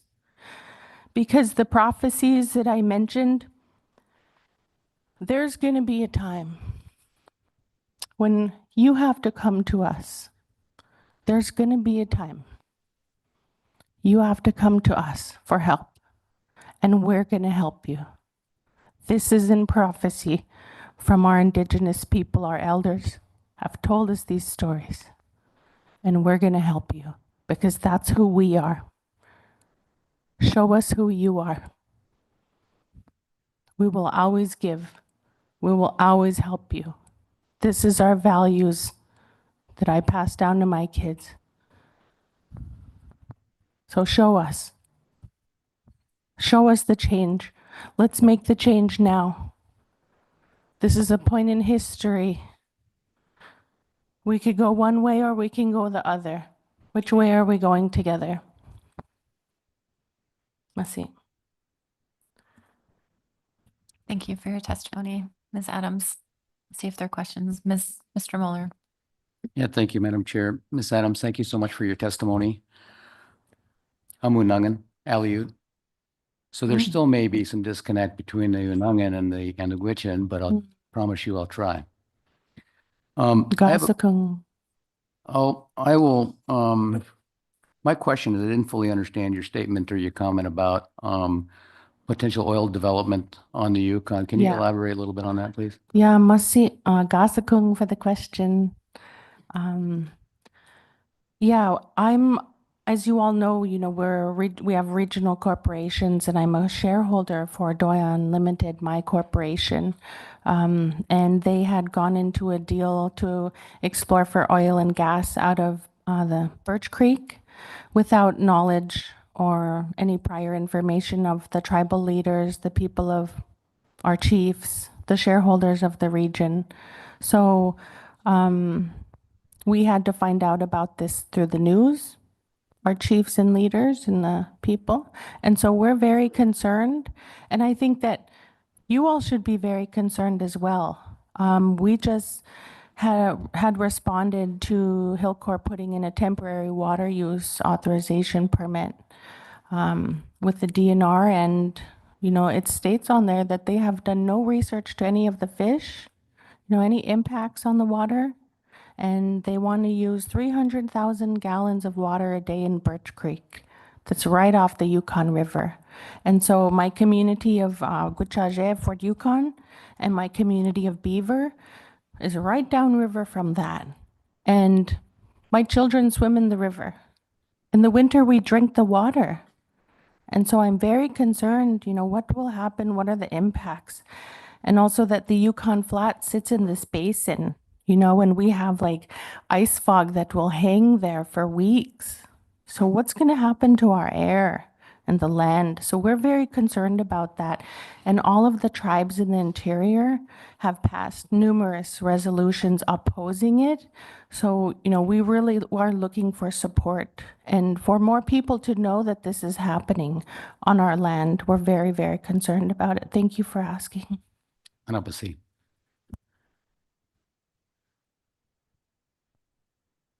Yes, Mr. Twite. Thanks, Madam Chair. Thanks, Ms. Adams. I had a question along the same lines. As you were describing, particularly as you were describing in more detail, the potential for development, I began to wonder about essential fish habitat, the nymphs, powers of essential fish habitat. And I'm I could probably and maybe should address this more to nymphs than you, but I was wondering what your sense was of whether or not this is an essential fish habitat issue. And we've asked as a council to track some of the EFH applications and your thoughts about whether this is one that we should be tracking as an EFH issue. Yeah, Masi, thank you so much through the chair. Thank you for asking that question. I myself, I'll just say now, I'm an artist and I'm a linguist. I work in our languages and I'm a cultural bearer. I don't fully understand all of the technical, like some of my sisters here, like I would really defer that to our tribal AP member, tribal seat. But I do really believe it's a fish habitat issue in any way that you look at it. You know, as someone from the Yukon Flats, I know that everything is connected. That water will be coming down to us, and whatever happens to one area, I mean, whatever happens to our Choctaw relatives, it will happen to us. I see so many similarities. Even that, you know, all the things that we face as Indigenous people, we have historical trauma, you know, we're still dealing with colonization, and that it's so hard to show up in spaces like this and know, you know, because these systems were not made for us. And this isn't the way how we conduct business in our culture. Hinahi mentioned protocols, you know, and so our protocols is to care for the salmon, you know, and to make sure that they're okay, and all fish living in that area. You know, I know the Yukon Flats is home to the Cisco fish that are not found in any other areas either. So it's an amazing habitat for not only the fish, but the migratory birds. And there's just so many animals that rely on the health of the land. And, you know, with it being connected, we have to look at everything. And we have to make sure that our water is clean so that the salmon can have a good habitat to come home to. So I would definitely defer. I would like the answer to that too. I would definitely defer to Eva Donberg. Thank you. And Mr. Blahovdy? Thank you, Madam Chair. Really quickly, and you both spoke to the disconnect, and that's what I want to ask about is when Westerners hear chum salmon, they hear dog salmon, that implies less value. Could you expand on the value of chum salmon, not only to potlatches, but to your culture? That's a great example of disconnect. I was just talking to someone yesterday about, you know, I heard someone say, and this was an elder, and they said, talking about these billionaires, and they said, these poor people, all they have is money. They're so poor. You know, it's like, because for us, our wealth is in those full smokehouses and having that full freezer and being able to send my kids to the elders' homes and gift them their catch. That's when we're full and complete people. And even our monetary systems, you know, we used to share dentalium shells. That was our form of monetary, that was our monetary form. We used to trade with the coastal people to clink it. And so when you see our chief necklaces, that was like our form of wealth. And I think that the disconnect is that it could be so simple, you know, because we're all human beings sitting here. And a lot of our Indigenous teachings teach us about how to be a human being. That's what it comes down to. And if you were to come out to my community, we would take care of you. And like 70 below, you know, you would be warm, you would be fed. And I feel that the disconnect is that, you know, coming into this space, I want to feel like I'm cared for. I want to feel like my people are being cared for. And it's really hard to, sometimes I wonder if we're having the same week here together. Are we experiencing the same thing together? Because, you know, a lot of us are sitting here listening to testimony that is completely just making us cry. And it seems like, you know, if you're not asking questions, it kind of seems like you don't care. But when you try to understand, you try to come to us too, we can find some kind of middle ground where we can talk with each other, and it doesn't have to always be Indigenous people making this long trek to try to learn the system and come here. It can look like us visiting on the river and talking and coming to us and being in our, being in our area and being in where we're familiar so that we can tell you we have so many stories to share. So many stories, so much knowledge. And so I get the honor and the privilege to work with Alaska Native communities all around the state for language access. And that's something I'm really excited about and so incredibly proud of the people who uphold our languages, and we can have our languages in this space. Because, like Hinahi said, she talked about her dad and no one responded. Well, one of the first, a few years ago, I gave my comment entirely in Gwich'in. Entirely. I worked with my language mentor really hard for a long time, and I was so proud that I was able to speak entirely in my language. And there was no question to what I said by this council. And we could easily bridge that through language access. I work with panels of language experts. So we can do that. There's so much we can do to make that change, but we need to work together. We need to find new solutions. And I know you hear that over and over, but I'm just going to echo the sentiments of all of the tribal leaders and the people, the subsistence users who spoke before me. And I stand on their shoulders. And I also stand on the shoulders of my ancestors and come here to really ask for a meaningful change. And see us as our full selves. See us as our full selves, not one singular person who is up here and being nervous and not knowing the system, but see us as our full selves. That's what I'm asking. And that will help bridge that gap, the disconnect, because in the end, we're all human beings. So please see us that way as equal. I know the playing field is not level, but in the end, we're all humans. We all have mothers and fathers and grandfathers who raised us. And we all have those core values of community, sharing, respect,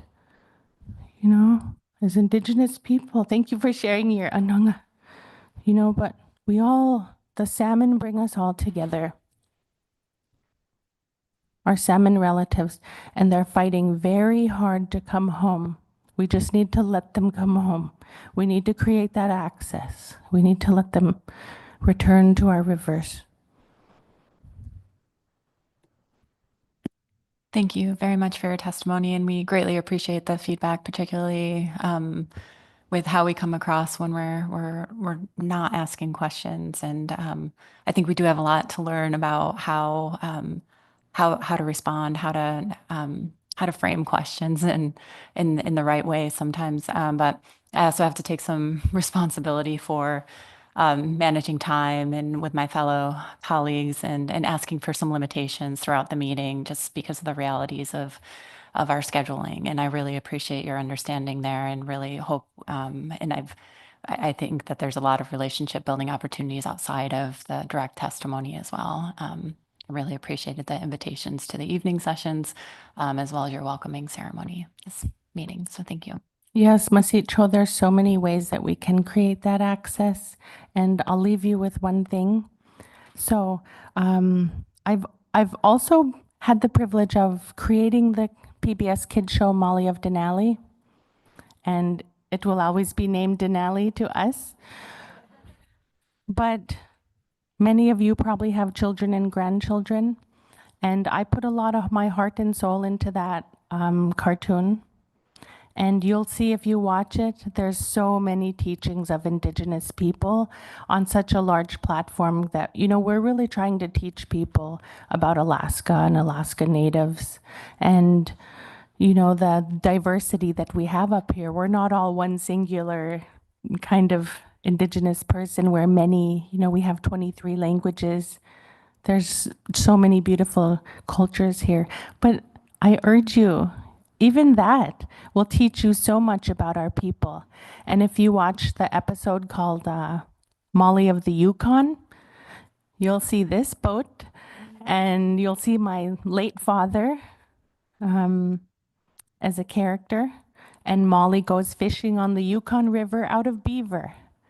And she tries to understand, what is a closure? Yeah, so take a look. And as an artist, like I'm not into the science and the data as much. I'm learning as much as I can, but I think that there's so many ways that people are doing this work, not just in these spaces, but last time we had the meeting, I gifted all of you these necklaces and pins that say Sukcho, and I'm wearing mine today. And thank you for receiving them the last time. I think that's, us coming together and sharing.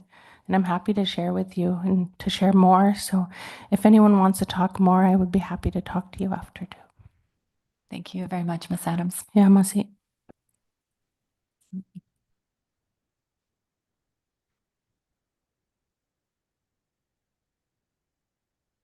So I think this puts us in a good spot to take our lunch break. We have 13 more people signed up on our main list, and then I will circle back to those we missed earlier today one more time before closing public testimony.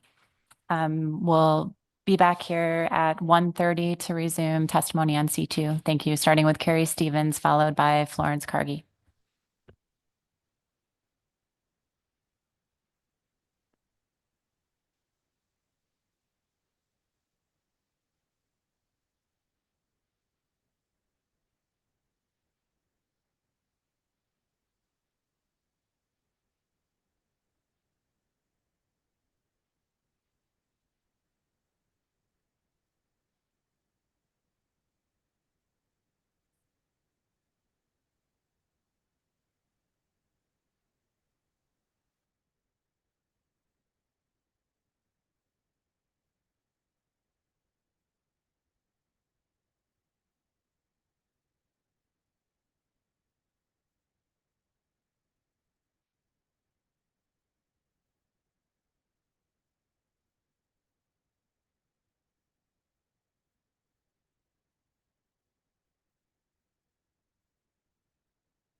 So we'll begin this afternoon resuming public testimony on C2. We have 10 people signed up on the remainder of our main list. We're creating a separate list for all of those who did not show this morning, and that'll be posted under our announcements on our e-agenda. Once we run through these last 10 people, we will circle back and do one more call for those missed this morning, and then we will close public testimony on C2. So our first testifier is Carrie Stevens, followed by Florence Cargy, and then Eric Deacon.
Good afternoon, Council. Thank you to the chair. Angel, you have been very gracious as a chair, and I believe everyone is very appreciative of that. So, Anabasi, to you.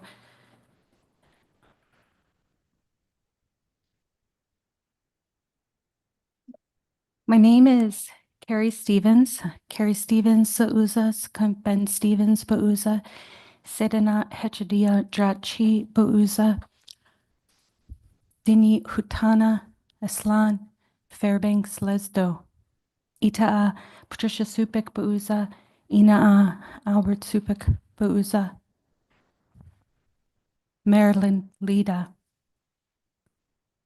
My name is Carrie Stevens. I introduced myself in Danaka, which is the language of my husband's people. I think I said my mom was my dad and my dad was my mom. I just want to acknowledge that it's a really honor and a privilege for me to introduce myself in Danaka. In my own family, it causes a lot of trauma and pain due to boarding schools and language loss. You mostly hear me here and in the AP speaking for myself. Today, I have been asked to speak on behalf of the Council of Athabascan Tribal Governments. They've been promoting self-governance in the Yukon Flats for over 40 years. Chief Pitka is the chairwoman. She cannot be here today. As you all know, the people of the Yukon are in a health crisis, and CATG manages health programs. So she is on her way to another board meeting regarding their health programming. The council, the people of the region are of the Upper Yukon.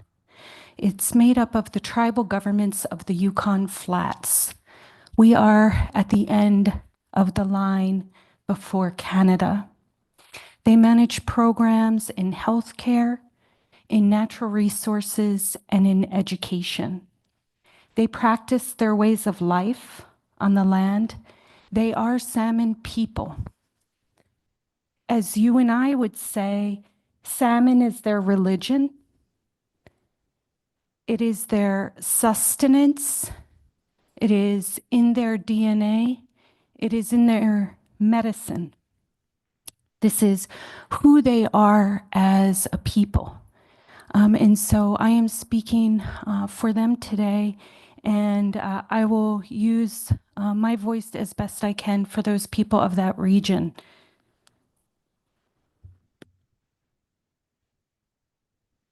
Okay, see if I can forward this.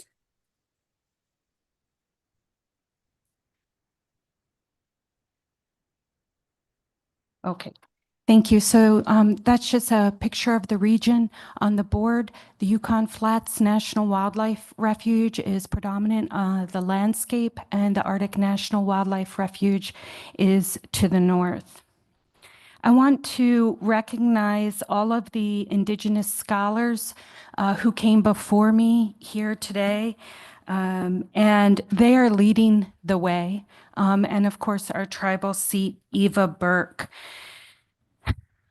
Thank God there was lunch between me and all those amazing women.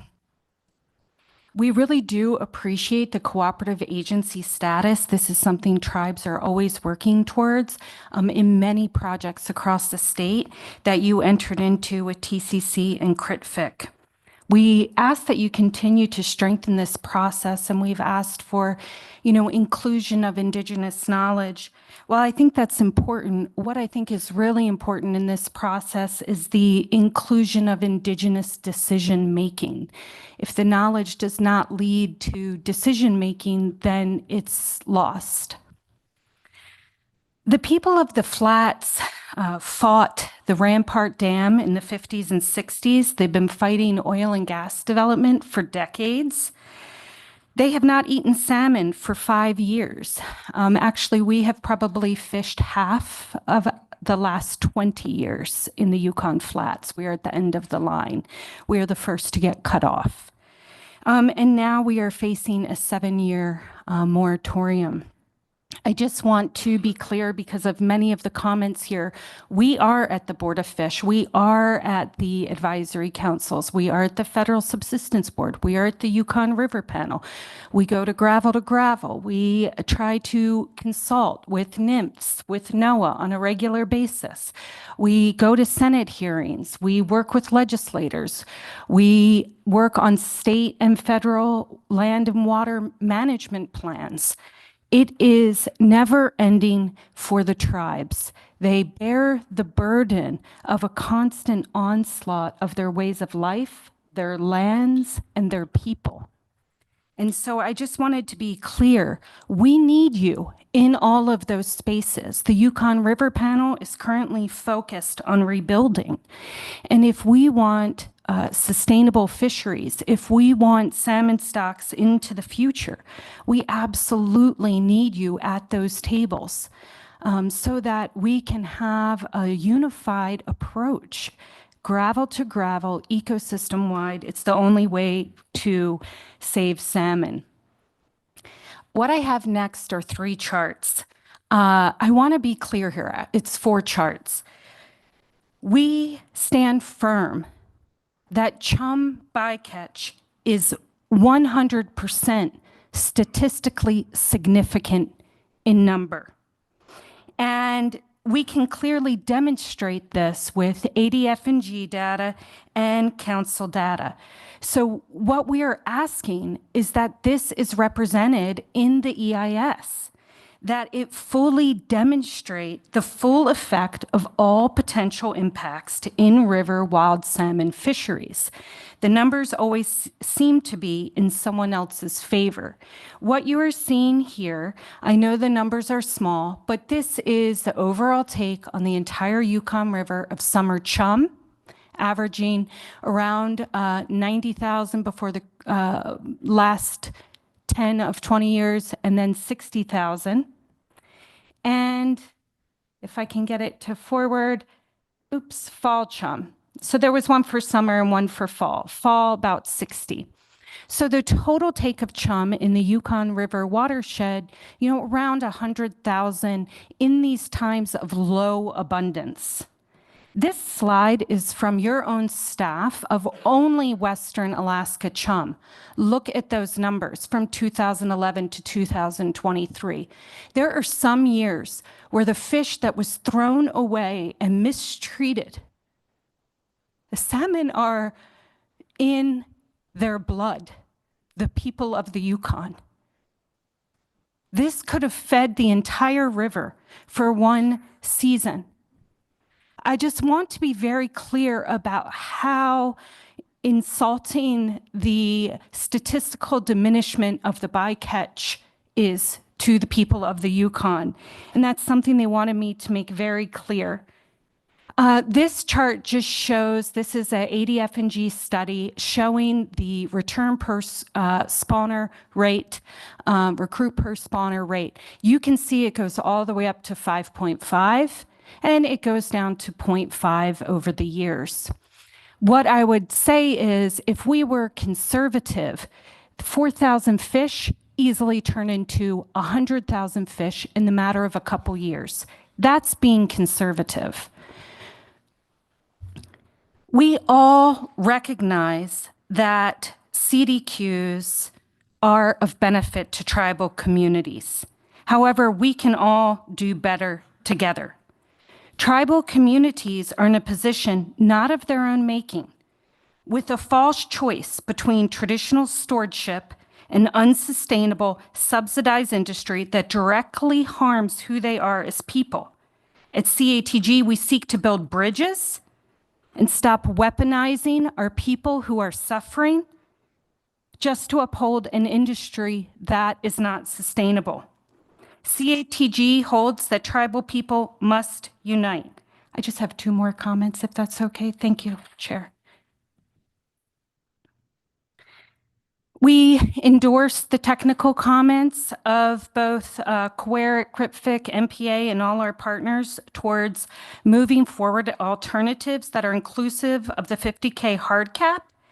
And we urge the combination and adoption of alternatives 2, 4, and 5 for really meaningful action.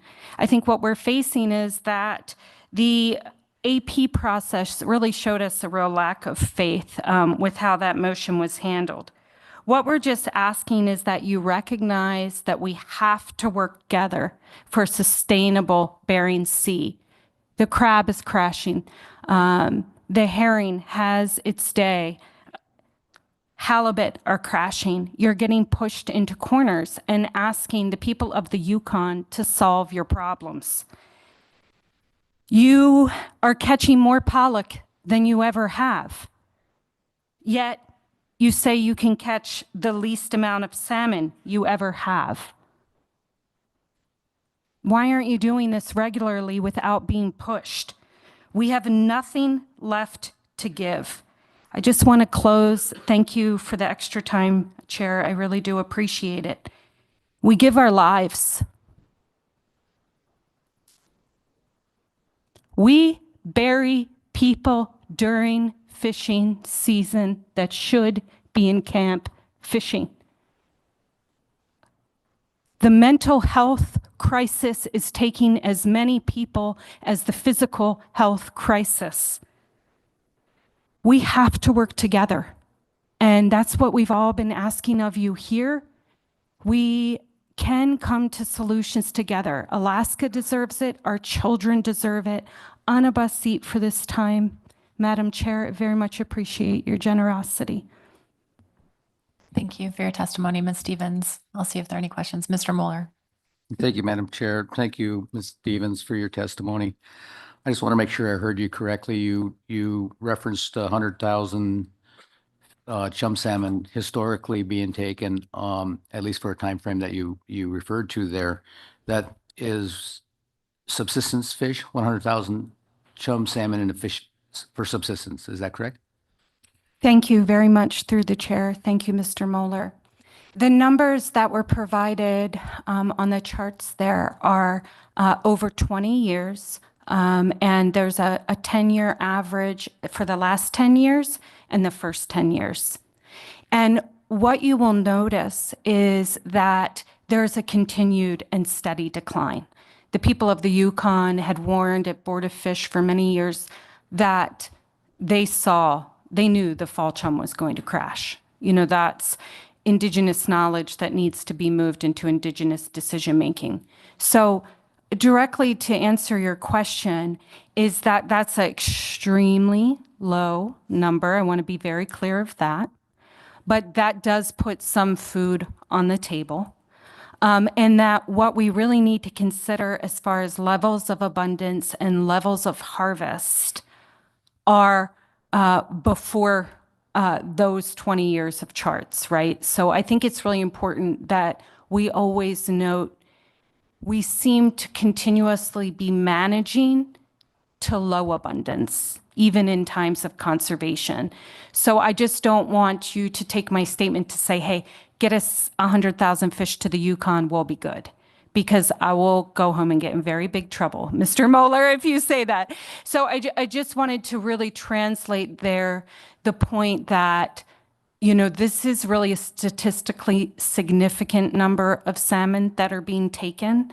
And that, we do believe that every salmon counts. What the concern there is that one pool could really stop an entire tributary of a chum run. And so we really vision a day. I do it often in the morning, of a river full of fish, preferably some big, fat females that are allowing for genetic diversity. We must ensure genetic diversity if we want these wild stocks to survive. Those 20 years of charts I put up are the blink of our eye. That's only a few salmon life cycles. That is why the 7-year moratorium on the river, that's a salmon life cycle. So we really have to think back 7 generations in salmon life cycles. And I really appreciate the question, Mr. Moeller. Thank you. I hope I answered it. Thank you. And Mr. Ritchie. Thank you, Madam Chair, and thank you for your testimony, Ms. Stevens. To borrow kind of a line of questioning from my neighbor here, I'm just wondering if you could, I've noticed we've heard about these other obligations that I'm seeing on the screen here, but I don't recognize cyclical obligation. I'm wondering if you could briefly explain that to me, please. Yeah, thank you so much. I appreciate that, Mr. Ritchie. So I didn't speak to some of the slides, but I just wanted to share some images. This is from my family's fish camp, and those racks have sat open, empty for many years.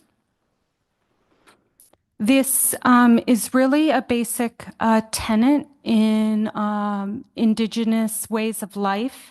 I really appreciate LaDonna Harris and this work with Jacqueline Wazalowski, where they frame the values of Indigenous peoples into 4 R's. And the cyclical obligation, many elders have told us if we don't take fish, they're not going to come back. We're not harvesting, and they don't know that what's going on with our relationship. And so one of the critical tenets of Indigenous community, aside from humor, which I'm hilarious and is why I have so many friends, that you really have to always be giving and receiving. And sharing is the fundamental tenet. Earlier today, we heard about the potlatch culture. When I met my husband, he gave away everything. We slept on cardboard. I kid you not, I have no idea why I stayed. And that defined who he was as an individual. I cannot tell you. My husband is not the man he was. He fed multiple households. We trade across nations to Canada. The Gwich'in people was handing out vatsai, caribou, dry meat earlier. Other people have to feed my husband. He fed hundreds of people with his fish, gave him much more joy than ever eating it himself. That's exactly who he is. And so these 4 R's, relationship, responsibility, reciprocity, and redistribution, it is really hard to explain how they play out in daily life. And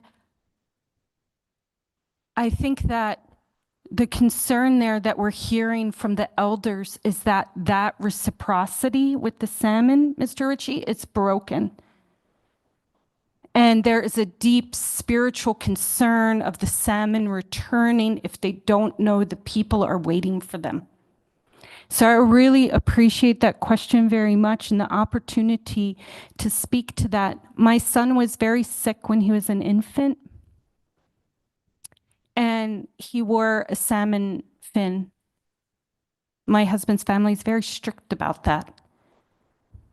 The salmon are the protector of the people. When elders die, sometimes they may not be ready. They may take someone with them. All the children in the village will wear a salmon fin. You will see salmon fins above doors. I have my white privilege to say that it's a religion. None of my colleagues and friends who are Native will probably use that word, but I think it most translate it to all of you. So I really do appreciate that. And the last thing I'll say on reciprocity is that tribes never give up. And I really want to say that in this work of getting everyone in the room that you all have asked about, how do we get to that place? We were like Fish and Wildlife. We need you here to talk about the ecosystem and the impacts. And so we really are appreciative that Fish and Wildlife is here with us, and they're seeing the impacts in the refuge right in front of where that fish is hanging right now. There is a moose kill. The wolves are taking over. The animals are starving. There used to be eagle nests, several right by camp.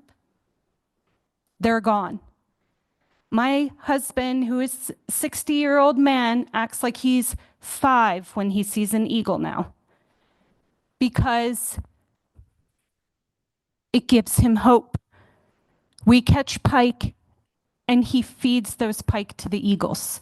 That's his reciprocity. So, Anabasi, for that question. Thank you very much for your testimony, Ms. Stevens. Thank Appreciate you it. very much, Chair. Okay. Our next testifier is Florence Cargy, followed by Eric Deacon.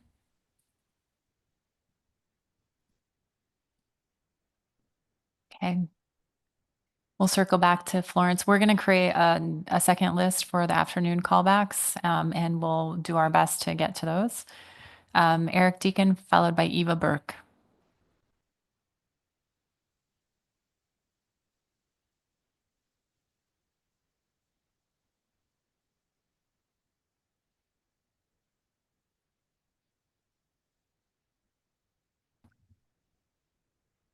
Okay, and there's a button in the, yep. Thank you. Thank you, Madam Chair and council members. I'm Eric Deacon, CEO of Coastal Villages Region Fund. We're a CDQ entity representing 20 communities and more than 9,000 residents on the Bering Sea coast and the lower Kuskokwim River. First of all, I want to thank all our employees, residents, vendors, and especially our region's tribes who have spoken up in favor of the CDQ program this year. I also need to thank our crew. Many of them had hoped to testify in person, but unfortunately this meeting in the middle of A season, when everybody's at sea, made it tough. A few did make it on a call today. CBRF owns and operates those vessels in all 3 pollock sectors, plus cod and crab as well. Our primary source of revenue is the Northern Hawk, and AFA eligible pollock catcher processor. CRF also offers innovative benefits programs in a culturally rich, economically poor, subsistence-dependent region. Our People Propel program expands subsistence by access by helping residents afford new power sports equipment. This also helps our residents, but also pushes CDQ into the statewide economy. Last year, we reached a milestone of leveraging 50 million in purchases in that program, all from in-state companies, primarily on Alaska's rail belt. All of it was shipped to our region using Alaska transportation providers. For years, my board of directors has made very clear their desire to minimize salmon bycatch while preserving the revenue stream necessary to fund our programs. Our vessels leave good fishing grounds when we find salmon in our nets. I receive daily reports on bycatch and what the northern hawk is doing to avoid it. We manage it very closely. In 2024, the northern hawk just last year caught 106 million pounds of pollock and only 121 chum salmon. That's about 1.5 fish for each of the 80 or so rivers in the genetic coastal Western Alaska reporting region. However, the genetics analysis tells us only 4 of those 121 chums came from Western Alaska rivers. Almost 100 of the 121 came from Asia and Russia hatcheries. We caught 16 times more Asian hatchery fish in Alaska waters than Alaska wild fish. My board is 100% behind efforts to minimize Western Alaska chum bycatch to the extent practicable. It's the right thing to do. Alaskans are learning more about climate impacts on salmon, too, not just those foreign hatcheries. Senator Dan Sullivan deserves our thanks for his Alaska Salmon Research Task Force. You hear a lot about the council trying to solve a big problem with lots of factors by only addressing one factor, which is bycatch, what we're all here for today. Some people would justify drastic action on bycatch because the council can't do more on other issues, but I don't think that's true. The council might be the right place to start an effort and conversations to address the foreign hatchery fish. The State Department, NOAA, and the Coast Guard are represented here at the council, and all 3 agencies have international roles. I believe some of them work with the North Pacific Anadrobus Fisheries Commission, which already follows these issues. This council is well placed to start a foreign hatchery conversation within the U.S. government. Thank you, Madam Chair. Thank you very much for your testimony, Mr. Deacon. I'll see if there are any questions for you. Yes, Mr. Twite. Thanks, Madam Chair. Thanks, Mr. Deacon, for bringing up the North Pacific Anadromous as a potential forum and reminding us who some of the parties are. I'm just wondering if you were aware of any other potential ways of bringing that issue forward other than the council. It's an issue that the council has actually raised at least science questions about. And seems like those have not really gone very far. And so maybe the timing wasn't right, but I'm wondering if are we the only forum that you can think of where those can be raised, or are there some other possible forums as well? Because I am worried about the carrying capacity of the Bering Sea. I think that there's treaty obligations, and I think a lot of us that have access to lobbyists and to DC have brought issues up there, and I think more pressure needs to be lobbied on the East Coast of DC. But I also think we're so specifically focused on one issue here at the council that the past 4 or 5 years of data shows us 1% of the missing millions of chum. So that 1% is not going to help people eat again. You know, if trawl got shut down, 1% is not even going to be a noticeable difference. And there's people here today that have been led to believe that it will, and I feel bad for them. I think we need to be working on bigger issues. You know, definitely the trawl owners need to continue what they have been doing to reduce bycatch like we have done for the last 3 or 4 years. But I think in parallel, these other efforts that address the 99% need to happen. And whether it's us and others meeting with a delegation to try to get treaty efforts with the State Department, or everybody at the table here doing more to be responsive to the problem. It surprised us when we got the genetics back this last year and saw almost 100 of those fish. We had a record low bycatch year, and almost all of them, I mean, pretty much all of them were foreign fish from foreign hatcheries. And when you look at the map, I didn't bring any exhibits for that. They're coming from far away. You know, our fish aren't that far away. We're fishing in Alaska waters as far away from the coast, so we can be safe, but we're seeing just all these fish that shouldn't be there when our fish should be there. There should be more of our fish from Western Alaska out there. And, you know, we don't want to encounter them, but it's sad when we're encountering these foreign fish in such large proportions. Thank you. And Mr. Moeller. Thank you, Madam Chair. Thank you, Mr. Deacon, for your testimony. Am I reading your last statement correctly? So the foreign hatchery fishery here, what I read into your comment there was the competition that the foreign hatchery fish are for our wild salmon. I think it is huge. I'm not a biologist and not an expert on that, but we know that those fish are released in a state where they're well fed and ready to go, and headed out to compete with our fish that are coming out of the rivers and less ready to go, with the climate being what it is, that our fish are having a hard time surviving, finding food, and now they're competing with these fish that are coming, coming out of hatcheries a lot better fed and more prepared to survive and thrive. Thank you. Thank you for your testimony, Mr. Deacon. So next up is Eva Burke, followed by Shannon Carroll.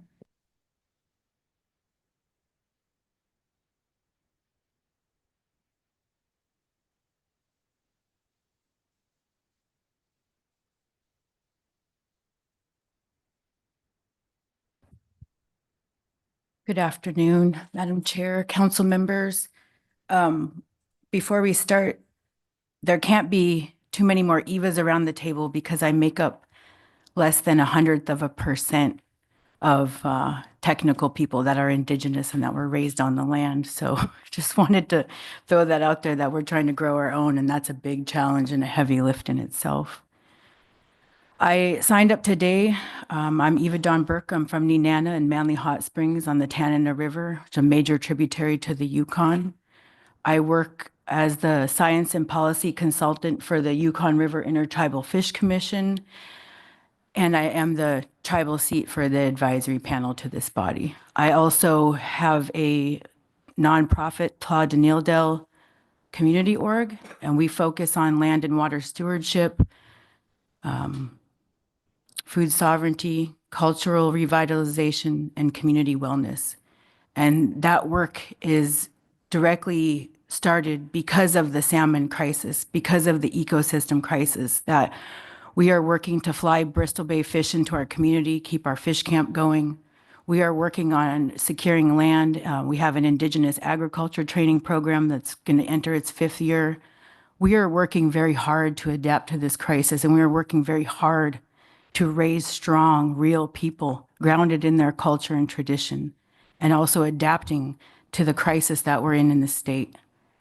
So I wanted to also introduce who I work for, because I think that has been something that's a little confusing in this meeting at times. I represent 229 tribes in the state of Alaska, and organizations have come here and spoke out for at least 113 of those tribes. And that's not including the Southeast Tlingit and Haida who came and supported us as well. The Association of Village Council Presidents has 56 tribes in its region. Tanana Chiefs Conference has 37 tribes in its region. Kwerek has 20 tribes in its region. And the Yukon River Intertribal Fish Commission has 43 tribes in our organization from the Yukon River, including the 6 CDQ communities that are part of Yukon Delta Fisheries Development Association. The Kuskokwim River Intertribal Fish Commission has 33 tribes. And I can't give you the specifics of how many of those are in the Coastal Village Regional Fund region. But I can tell you today that the tribes are asking for a cap. The tribes are asking for a conservation corridor. I haven't seen any of the tribal resolutions for any of these other CDQ communities, but I did see on the comment that 5 tribes of the 20 did have resolutions in the Coastal Village Region Fund that no other organization but CVRF can speak for them. So I wanted to highlight that I do not speak for those tribes. Our fish commissions are started for the very reason that we're talking about. We have people in our regions that are suffering because of the salmon crisis, and they need a body that can act on fisheries issues, and that's why we've started these fish commissions.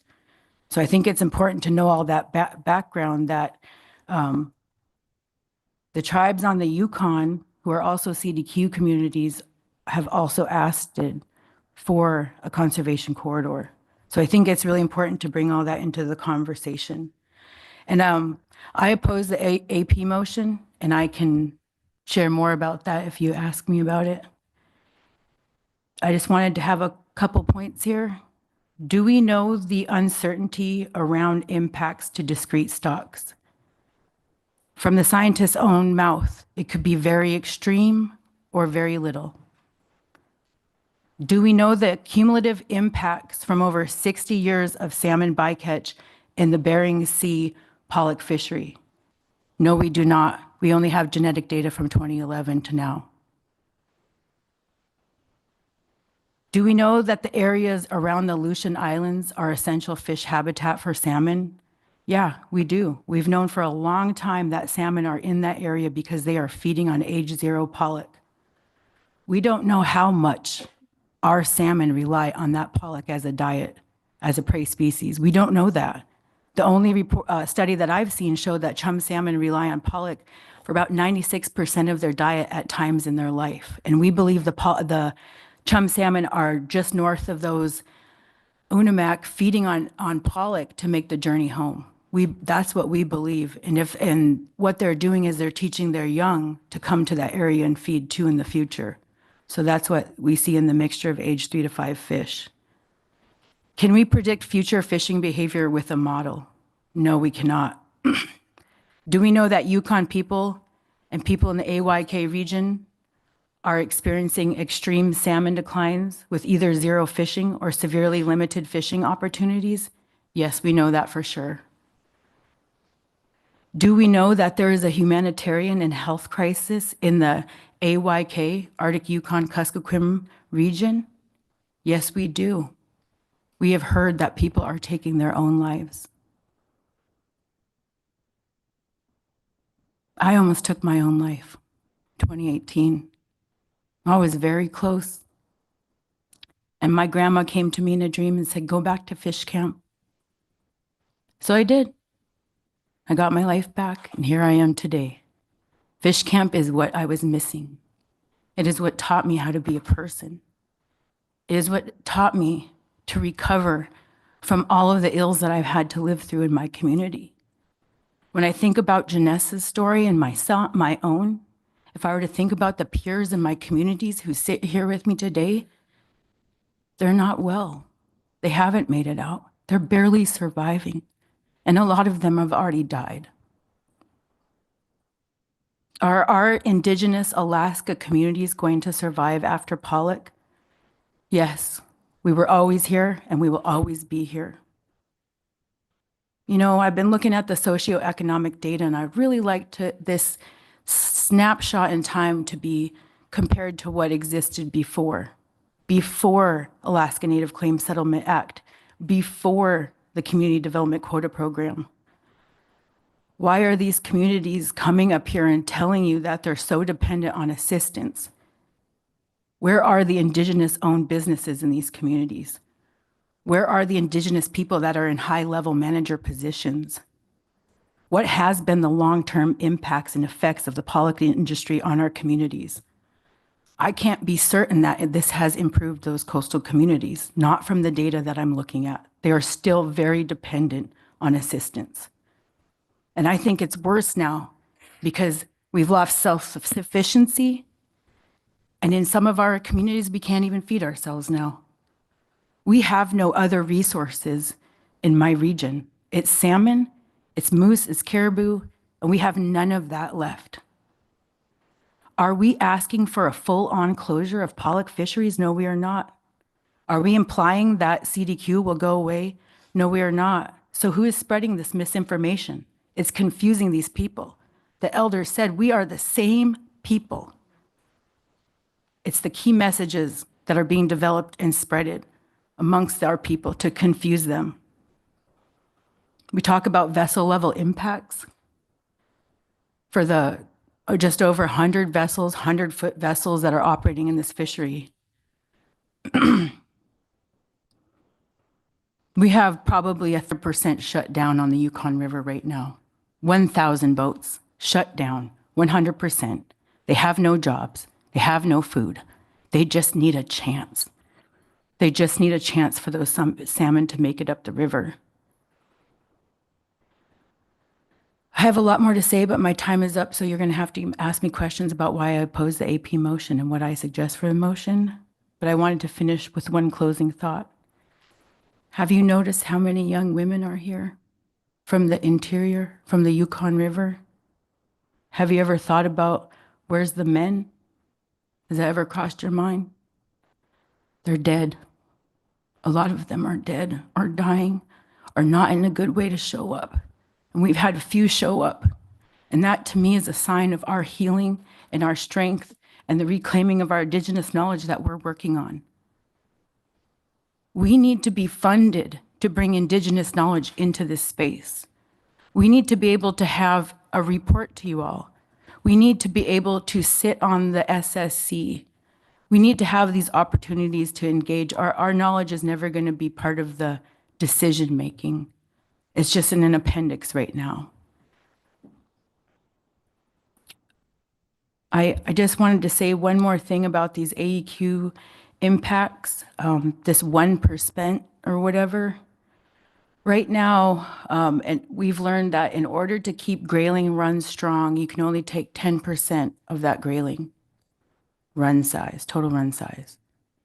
Salmon, I think it's like 15 to 20%.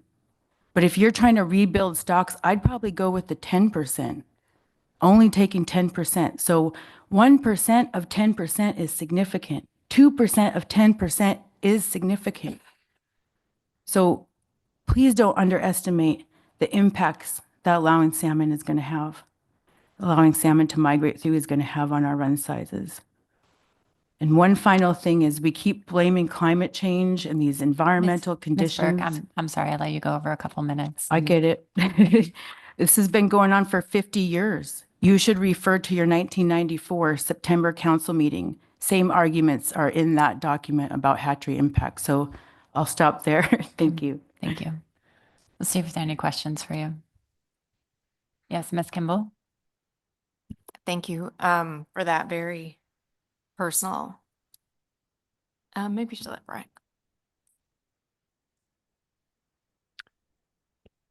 Thank you, Madam Chair. Thank you, Ms. Burke, for your testimony. I'll just get straight to the point. Why do you oppose the AP motion?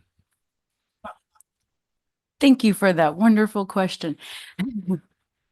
Actually, I wanted to be in full support of the motion. I did. I wanted us to, because I know December we are not going to be in alignment on what the final action, right? It's going to be much more serious conversation. I wanted to have a unanimous motion put forward, but the terms that we talked about the night before, because we were trying to meet across, industry, tribal seats, and to come up with this, they were changed overnight. And the things that were being asked for the next day, specifically alternative 5, where we're looking at a much smaller area and then trying to increase the cap,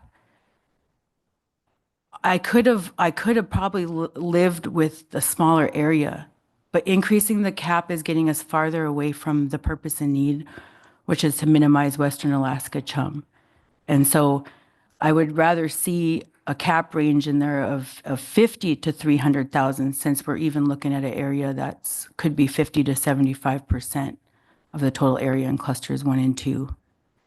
And I also just wanted to point out a couple things too about sitting on the AP and the speed at which things are moving and the amount of free emotional labor I'm expected to deliver in this process it's quite a lot to carry. And then to be able to turn my technical brain on and shut off that emotion and have a conversation. I almost wonder if is this process humane for any of us? It's a lot. And so I also want to acknowledge that I wanted to include the alternatives in alternative 5 that were being brought forward, because from the analysis we could see that there was going to be a higher impact on the catcher vessel sector, the inshore fleet. So I wanted them to be able to show me areas where, hey, can I still fish in these areas? Can you give a little bit of leeway here? And that's what I was working in good faith to try to say, yeah, I can understand that. But when you're asking for a higher cap, that didn't make sense to me. My understanding is the industry's been operating on a self-imposed cap of 200,000. So to ask for a cap for a small area of 350,000, it didn't make sense to me and it didn't seem very reasonable. So I know that's a little bit of a long answer, but hope that answers your question. Thank you. Thank you. Okay. Mr. Twite. Thanks, Ms. Burke, for retaining this much good humor at this point in a long, hard meeting. And thank you very much for the diligence you've put in on the AP. I know there's just a really broad range of issues, ones like this that are incredibly important and central to you, and others that may not feel very relevant, but I know you've given thoughtful input on a broad range of issues. And I appreciate that in AP members when they do that. So just wanted to let you know and publicly recognize, I think, how valuable you've been across a huge range of the process as a person and as somebody who's carrying the burden of representing a lot of other people. So Thank you. Masicho for that.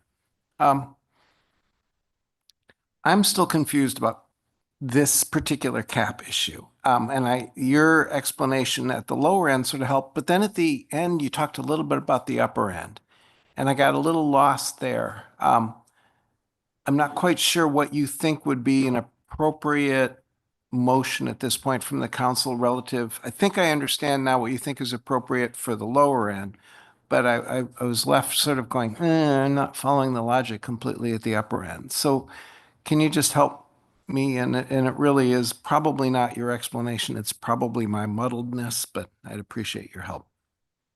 Well, we're all probably really exhausted at this point. But I believe in alternative 5 that are the range of just adding clusters 1 and 2 together. That would have been 100 on the low end and 300 on the high end. That seemed pretty reasonable to me. And so that's why I had to die on my sword next door, because I could not get with a bigger increase of 50K. And although it seems like the rationale to me is it wasn't gonna have much more savings for Western Alaska chum, but it didn't appear to have any savings. So much more wasn't much when it wasn't anything to begin with. Yeah. Thank you very much Thank for your you. testimony. So next up is Shannon Carroll, followed by Sven Pauken.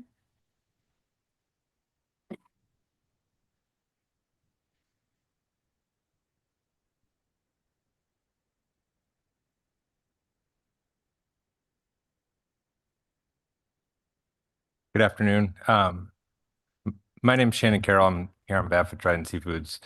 I'm a little embarrassed going after somebody like Miss Burke. I think I don't certainly have anything as substantive to offer. So I do just want to note, as a longtime participant in this process and somebody that's been on the AP a couple of times, that having a tribal representative on that board has really changed the way I've thought and I think enriched the process. And I hope that more management bodies throughout the council process can experience that. And I've also seen firsthand just the burden that Ms. Burke has to bear to do that alone. And I think that that's something that's a lot. And so I think I just wanted to provide my perspective on that as a AP member. I also want to just, I'm not going to get into impacts on my sector. I think I want to just acknowledge the challenge that the council has in finding some sort of management solution that really balances a lot of the complexities and uncertainties. And I think the best way to do that is to just try to suss out where there is some alignment. And I've sat through obviously the entire AP testimony and a lot of testimony in the council. And I think that there is good alignment from all sectors and tribes around reducing Western Alaska bycatch, and that there needs to be some sort of limit on that Western Alaska component. This is something that is fully supported by Trident Seafoods. We do and have been trying to reduce our bycatch of Western Alaska chum, particularly over the last 3 seasons where we've been part of an industry effort to reduce chum, and we have done so by about 95%. And that effort is going to continue regardless of when final action is taken on this issue and when the regulations are promulgated. So in order to take action as soon as possible, I think it's critical that the council put forward a motion at this meeting that really focuses on a good workable range of alternatives that's targeted at reducing Western Alaska chum so that they can take final action as soon as possible. I think the concepts within the AP motion, particularly the changes to Alternative 5 as a concept, make sense. Creating some different size corridors and providing a suite of different options that I think are really targeted at where Western Alaska chum bycatch occurs, as well as including some ability to implement seasonal data and changes in where chum are found. So with that, I'm just going to end and take any questions. Thanks. Thank you, Mr. Carroll. Are there any questions? Yes, Mr. Blahovdy. Thank you for your testimony and thanks for the work on the AP. And for the Fish and Wildlife Service, we honestly looked at the range of alternatives as obviously different impacts to the industry, and looking at the hard caps. I will admit that we thought that's probably not going to get implemented in reality. So we looked at Alternative 5 as it was written as a compromise right out of the gate. So I just wanted to get your thoughts on whether you had that discussion in the AP at all or not. The feasibility of implementing something like an Alternative 5 versus hard caps, to me, was already like a compromise approach.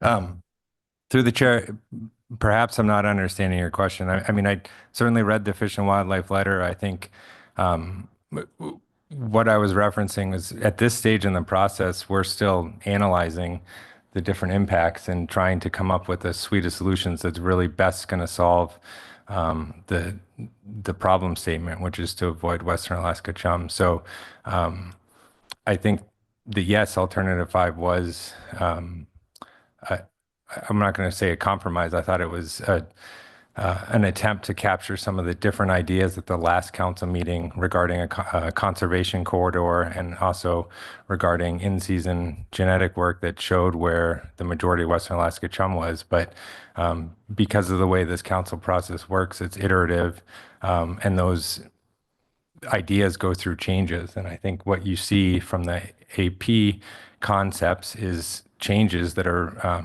better refinements to do what the purpose and need statement is trying to do. So I don't think it's that it is or isn't a compromise. I think it's just a refinement of a concept based on further thought and the analysis coming back from the last meeting, showing some things. And then the way this process works is you take what's in those analyses and you try to improve the alternatives before you take final action. Because if we take final action and implement something that doesn't really work, we're going to be going through this process again, and it's going to take a long time. So I think that's how I see it, and perhaps I just totally missed your question.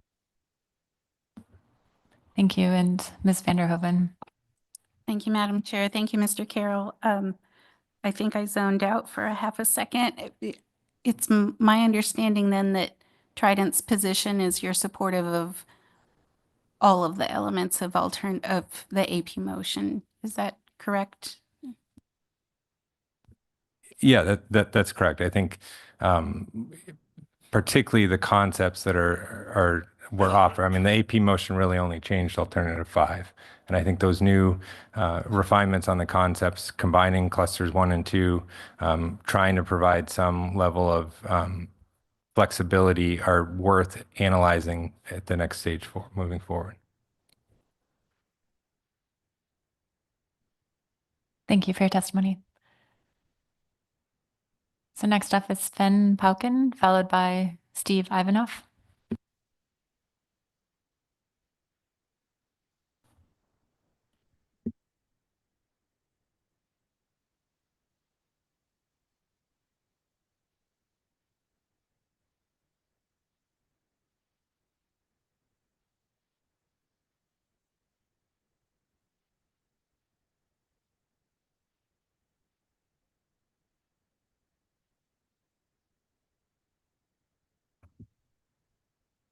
Is it okay? First of all, I'd like to say thank you to the council for allowing me to be here. I wasn't sure if I'd be able to present my testimony, seeing how many folks were lined up ahead of me. I did get in on Friday, and I missed a lot of wasn't sure if I'd be able to testify, but I do appreciate it. Thank you, Madam Chair, for allowing me to present my testimony here to you and the council, especially since weather delays prevented me from coming earlier this week. My name is Sven Pauken. I'm from the community of St. Mary's on the Lower Yukon. A little bit about myself. My day job is as a tribal administrator of the Algachak tribe, one of 2 federally recognized tribes in St. Mary's. Algachak's membership is just under 700, with about half of our members living in St. Mary's. I also have many other hats I wear. I'm also the mayor of the city of St. Mary's, which has a population of about 550. Additionally, I'm the vice president of the St. Mary's Native Corporation, with about 1/3 of our shareholders living in St. Mary's. Lastly, I'm an alternate panel member of the Yukon River Panel, treaty organization between the U.S. and Canada created under the Pacific Salmon Agreement, which represents, and I'll quote, an international commitment to the restoration, conservation, and management of salmon upon which Yukon River communities depend. I grew up on the Yukon River fishing commercially in subsistence. My dad, the late Stanislaus Pauken, has a native allotment just about 10 miles downriver for St. Mary's. We would move there every summer in June and spend the rest of the summer put away our staple food supply for the year, which is salmon. I grew up at the fish camp with my extended family, my grandparents, 4 of my uncles and aunties and their children. We would stay at fish camp all summer until August when school started up. As you've heard from others here in the last few days, these fish camps are now sitting empty every summer because of dwindling stocks of Chinook, summer chum, fall chum, and coho salmon. There was no more commercial fishing for a while now on Y1, 2, and 3 districts. The commercial income fishing was a force multiplier for the subsidized subsistence economy. For instance, $1,000 in commercial fishing income could buy fuel, chainsaws, axes, and sleds to gather wood for winter heating, thereby cutting heating fuel costs during the winter.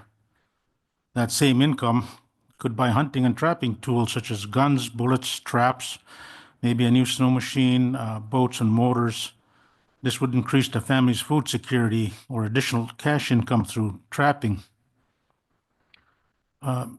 The bull moose, if a bull moose is shot by a subsistence hunter, that can provide up to 800 pounds of protein.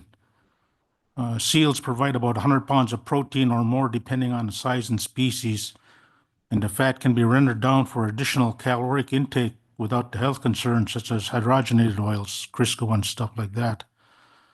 Seal skins provide warm and waterproof winter clothing or can generate cash income when made into garments and sold. So Native families all along the Yukon and other Alaskan rivers are losing their cultural identity and traditional practices that come from not having their natural and native foods. Debilitating health concerns are on the rise because Native families are having to buy and consume a more Western diet, high in carbohydrates, sugars, and sodium. Obesity, diabetes, high blood pressure, high cholesterol, increasing cancer rates, and many other maladies are becoming more prevalent among rural Alaska. My father died when I was 9 from cancer. I had 3 other uncles die from cancer. I got an aunt and an uncle that are coming into Anchorage for cancer treatment. So it's rising out there. All of this is happening because of the loss of salmon. In-river fishermen and families are facing the brunt of conservation measures. You've heard it all last few days' testimony. People on the river are told they can't fish while they see the amount of bycatch that is discarded by the trawling industry. This is not sustainable and must be addressed immediately before the salmon stocks are decimated beyond any kind of rebuilding. Today, the council is taking testimony on the draft EIS for chum salmon bycatch. Personally, I would prefer no bycatch of any species in any fishery, but I know we don't live in a perfect world. 5 alternatives are presented in this EIS. Number 1 is a no-brainer, and the council cannot go with this alternative. Something must be done. Alternative 2 is a hard cap, and for me, this is the best option among the 5. A hard cap would ensure that the stocks can be rebuilt and be sustained into the future. I would prefer a lower cap to ensure the viability of these stocks. Alternative 3 proposes a sliding scale limit, which I call a sliding scale limit. I don't prefer this as the population of the stocks can fluctuate based on different factors. To me, this is like trying to hit a moving target while you are also moving. Because chum salmon usually stay in the ocean for up to 5 years before returning to spawn, there are too many variables during their lifetime that trying to determine what would be an acceptable limit to remove them from a spawning population. These variables include dams and mines in the upper reaches of the Yukon. Climate change has also been discussed as another factor for these declines. However, there are studies that show that bottom trawl and even pelagic trawl, when the baskets drag on the seafloor up to 80% of the time, causes disruption on the sequestered carbon from the seabeds and is released into the water column and even into the atmosphere. I do like alternatives 4 and 5. However, how they are developed and implemented would need to be looked at very carefully. In closing, one thing I've learned over the years in my various work and endeavors is the KISS principle. Keep it simple. You can probably imagine what the last S stands for. Alternative 2 is simple.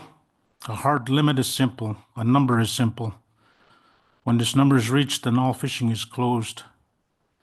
In looking at the rest of the alternatives, I do like 4 and 5 as well, if they work out for those folks there.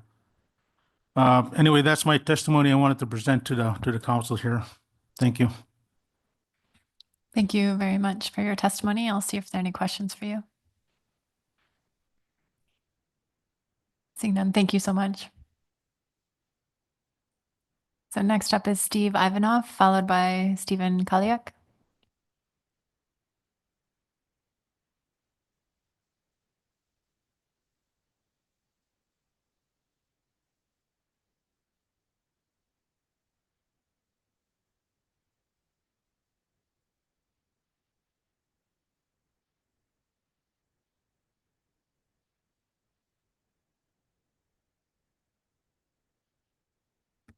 Can you please put on your microphone? Thank you.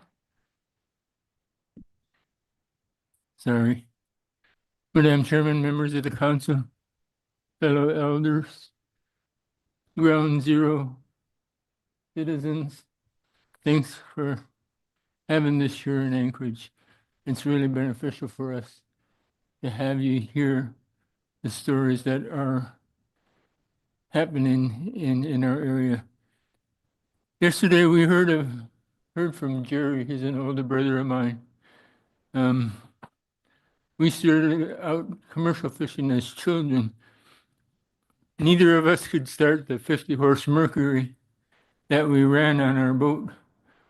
So we would have to go his hand by hand, his hand by hand, and both pull as hard as we can to start the motor. That was how young we were when we started. We didn't even need a license because we were too young to have a license.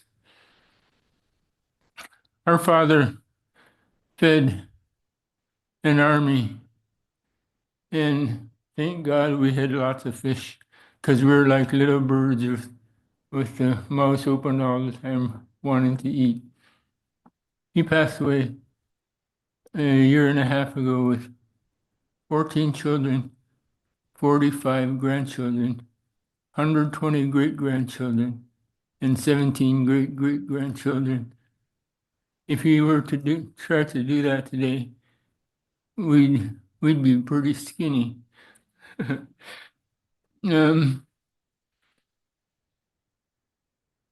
the 70s and 80s, there were campaigns to document our fish being caught south of us. And they had these orange tags on the fish. There was no outreach program from the department to educate us what those were for. So we put them on our caps. And the more orange on your cap, the champer you were. There were the tags on the dog salmon. We had quite a few camps, so we were like champ boys. And every home had those orange tags on their shelves, as we did. I have photos of our fish. Well, let's go back a little bit. I commercial fished as a captain starting in 1976. A couple years after graduating, I didn't get enough points for a permit, so I had to buy into it. And I've fished every fishery since 1976, salmon, herring, crab. Even when there was no money in fishing, we still fish because that's what we do, or that's what we did, as did our father. The photos I have of the 70s, 80s, and 90s all show massive size king salmon as compared to today. If you looked at every photo that I've got, we weren't able to get it on this. Okay. Unfortunately, we don't have it on the screen, but of those photos, there is not one single Jack King in any of those photos, and not a single chum among the hundreds of kings that we got. So to us, that shows a problem. Why is this decade different than last decade? Could it be a food source problem? Warm water problem? We're still suffering from the 2019 heat wave. It's killing it really decimated our coho population. So just from those photos alone, there's something different about this decade and last decade. Jack Kings, why are we seeing Jack Kings in numbers twice as much as our regular fish? Was that beep to remind me that my time is up? It was, Mr. Ivanov. If you have a concluding statement, we'd appreciate it. Thank you. Okay. I apologize. I didn't think time would go so fast when I was having fun. Anyway, I don't envy the task that you have. I trust you'll do as best as you can to write I don't want to say the wrong, because I don't believe there was wrong done here. It just, we can't control climate and we can't control water temperature. And I think that's been part of the problems in the past. I saw Kotzebue a few years back with no fish whatsoever. Then a few years later, there's massive runs. How did those fish recuperate so fast without the, you'd think there wasn't enough row in the rivers to bounce back, but we were wrong. I've got a lot to say, but unfortunately, time is short. But I just wanted to share that there is a problem, and you guys don't have control of it. You don't have a thermometer to turn up and down. What I like to leave as saying is, to this side, it's an insult. We've got only one of us up there, and we're living out there. We know what it's like to live there for a whole year with expense. My son just bought a truck. It's going to cost him over $10,000 to get it out there. It's expensive out there. But we need to get members on this council to sit with you and argue with you, if you will, on their behalf. Thank you for your testimony, Mr. Ivanov. Thank you. Maybe I can see if there are any questions for you. Okay. Thank you. Okay. Yes, Mr. Twite. Thanks, Madam Chair. Thank you, Mr. Ivanov. You talked about something that's kind of a mystery to me too, the dramatic changes in size over time, particularly with Chinook. And I'm just wondering if you have any thoughts about how to unravel that mystery. Excuse me, about what? The mystery of the dramatically changing body sizes, particularly of Chinook. Well, we saw our coho for 3 years in a row came in really tiny. We saw Bristol Bay with 4.2 pound average. So there is, in my opinion, competition for food source. How our fish are mixing with other salmon is a mystery that I think may have lead us to the problem, because they may not have integrated with each other back when there was food everywhere, but as competition for food, I think they got mixed up. But it's not just Chinook. We've seen it with coho and with Bristol Bay Reds. Thank you. Thank you very much for your testimony. Oh, sorry, Ms. Kimball. Thank you. Sorry, I was slow. Thank you for your testimony. And I wanted to explore a little bit more when you mentioned effects of the 2019 marine heat wave. You mentioned that particular to coho. And so could you explain that a little bit more, and whether you felt like those effects are still impacting chum, or is it really just coho? I had shot too many guns when I was young. Could you? Yes, and I'll speak up. You mentioned the 2019 marine heat waves affecting coho. Mm-hmm. And I wanted to understand that a little better, how you're seeing that, and whether it's also still affecting chum or just coho. Did that make sense? Oh, I think it had an effect on all fisheries, except for pink salmon. It seemed like it didn't seem to bother them too much. But we were crabbing in Golovin, and we had three weeks of 95 degrees weather. Alaska is not made for that type of heat. And since then, we haven't had anywhere near the coho we had prior to then. And we thought this last year we were going to see the rebound of some of the coho. And we did, but nowhere near what we thought we'd see. And the chums that the fall chums that come in with the coho numbers were also way down. I mean, we prior to 2019, we had banner years. Coho was our money fish, and they've been non-existent since the heat wave. Thank you. Thank you very much for your testimony. Thank you.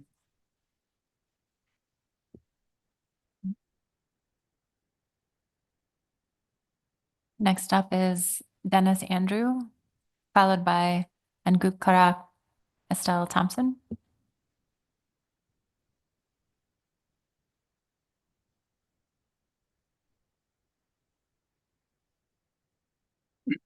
Thank you. Good afternoon, Madam Chair, board members. I'd like to thank your hardworking staff. I think we should give them a hand of applause here for all the hard work. Thank you, staff. Yes, I grew up with my father. He was a reindeer herder and a sailboat fisherman back in Bristol Bay. And some streams, he used to talk about where I should get my king salmon in the spring. He used to get them with a spear when waiting on with their caribou, with their reindeer. But anyway, I just want to get into the fishery part, how we changed from sailboats to, the motors came in and then there was a lot of fishing, and during a fishing game would put up the counting tower on June 8th. But before June 8th and stuff, us fishermen like in Peter Pan, Ecock, and in the bay there, we used to have a so-called free week. And we'd get a lot of king salmon. The gear size was 9-inch gear, or king 8.5-inch gear, king gear, back then. And then it went smaller and smaller, the gear size. And today with, with the boats there, then they got bigger. So-called, they're using from first the cannery started back in 1896. The canneries got into the bay. But other than that, they were shipping them out in barrels and salt. And then the canneries start canning some salmon and stuff and shipping them out. Then the canneries start putting, canning their regular fish. And the latest from early 80s and stuff, I think the processors are giving the boys slush ice, and then the RSWs jump in. They're better quality with RSW. The markets, and the latest market I've heard of is a lot of folks from out in the bay and further up north and stuff. Cannery workers used to go to the canneries and work in the canneries. But now with this new processor, it comes in. He fast freezes the fish whole. They don't need no cannery workers. 70 below, best quality. But there's no more workers from the village. The big processor. Back in the day, the latest. And another thing that changed with the king salmon, from my village of native village of New Stuyak, about 100 miles below, we used to go just ahead of Dillingham. That goes into the Nushagak River. We used to go get our king salmon for our families and stuff, and it had changed. There's a new page that started called climate change. The fish used to mill out there before they come in for quite a while. They get red. But with this climate change that hit us lately, the king salmon are coming into our rivers mixed. Not separately like earlier days. Kings first, then the reds. And the reason I'm out here is I'm pretty much done fishing. I wouldn't have quit there and stuff, but I had to live close to the hospital. I had a heart transplant 4 years ago. And I went back to they gave me a diet. And I went back to my traditional food in Seattle, fish and stuff and that sort of stuff. My body jumped right back up. And the doctor said, "What are you doing?" I said, "I went back to my traditional food, fish, moose, caribou." So please, a lot of people travel near and far for this real important meeting. Do good for them. Let's start sitting down together and just continue working together. And I think another thing that really got to watch is the spawning areas. And their biggest enemy today that we used to, back in earlier days, everybody in the villages used to trap. Guess what? The good old beavers making dams. The fish can't go up there anymore. But when trapping was good, they open them. Especially on that fur trapping and that sort of thing, what really got the price down. David Greaves still in Anchorage here. But Canadians usually fled the fur market back in the day. That's when they start going down. Then, of course, food stamps jump on board. So thank you very much, Madam Chair and board members. I'm glad you guys are hosting the meeting here in Anchorage. Thank you. Thank you for your testimony. Appreciate it.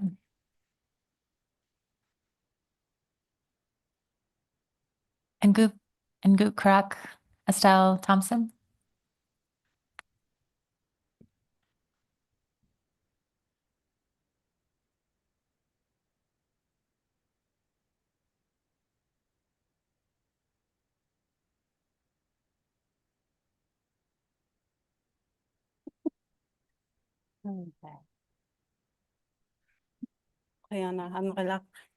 Thank you to the rest of the NPFMC board for allowing my my testimony this morning or this afternoon. I'm the eldest daughter of Araran and Nuyakhluk, Dorothy and Forrest Thompson of Port Gamble and Hooper Bay. I'm the eldest daughter of Abangutluk, Charlie Gayirayok of Chafornik. I'm the eldest granddaughter of the late Henry and Alice Thompson of Port Gamble Bay, Washington. The second eldest granddaughter of the late Ulran and Chuplohok, Alice and George Napoleon of Hooper Bay. The eldest daughter and eldest granddaughter of Naif Cook and Gayirayok, Maria and Hillary Gayirayok of Chafornik. I gave my traditional introduction. It's more important for me to have people behind me understand who I am, because in our traditional ways, being able to introduce ourselves allows people to know how to relate to us. We give our kinship so that we can make connections within the communities and the people that we're visiting or that we're speaking to. My English name is Estelle Thompson. I'm the president of the Native Village of Piemute Traditional Council. I'm speaking here as the vice chair of the Yukon River Intertribal Fish Commission. I also sit on the board for the Alaska Ocean Observing System as a tribally elected government seat. I'm a board member for the Alaska Wildlife Alliance, a steering committee member for the Northern Latitudes Partnership Western Alaska Landscape Initiative. I'm a founding member for the International Migratory Kin Collective and the Uskinak Cultural Rangers. And my most important job will always be the mother of my 3 children. I asked Eva and Charlie to sit with me today, just in case there were questions that I could not answer, because I am not a scientist. I'm not an ologist. I don't care to be.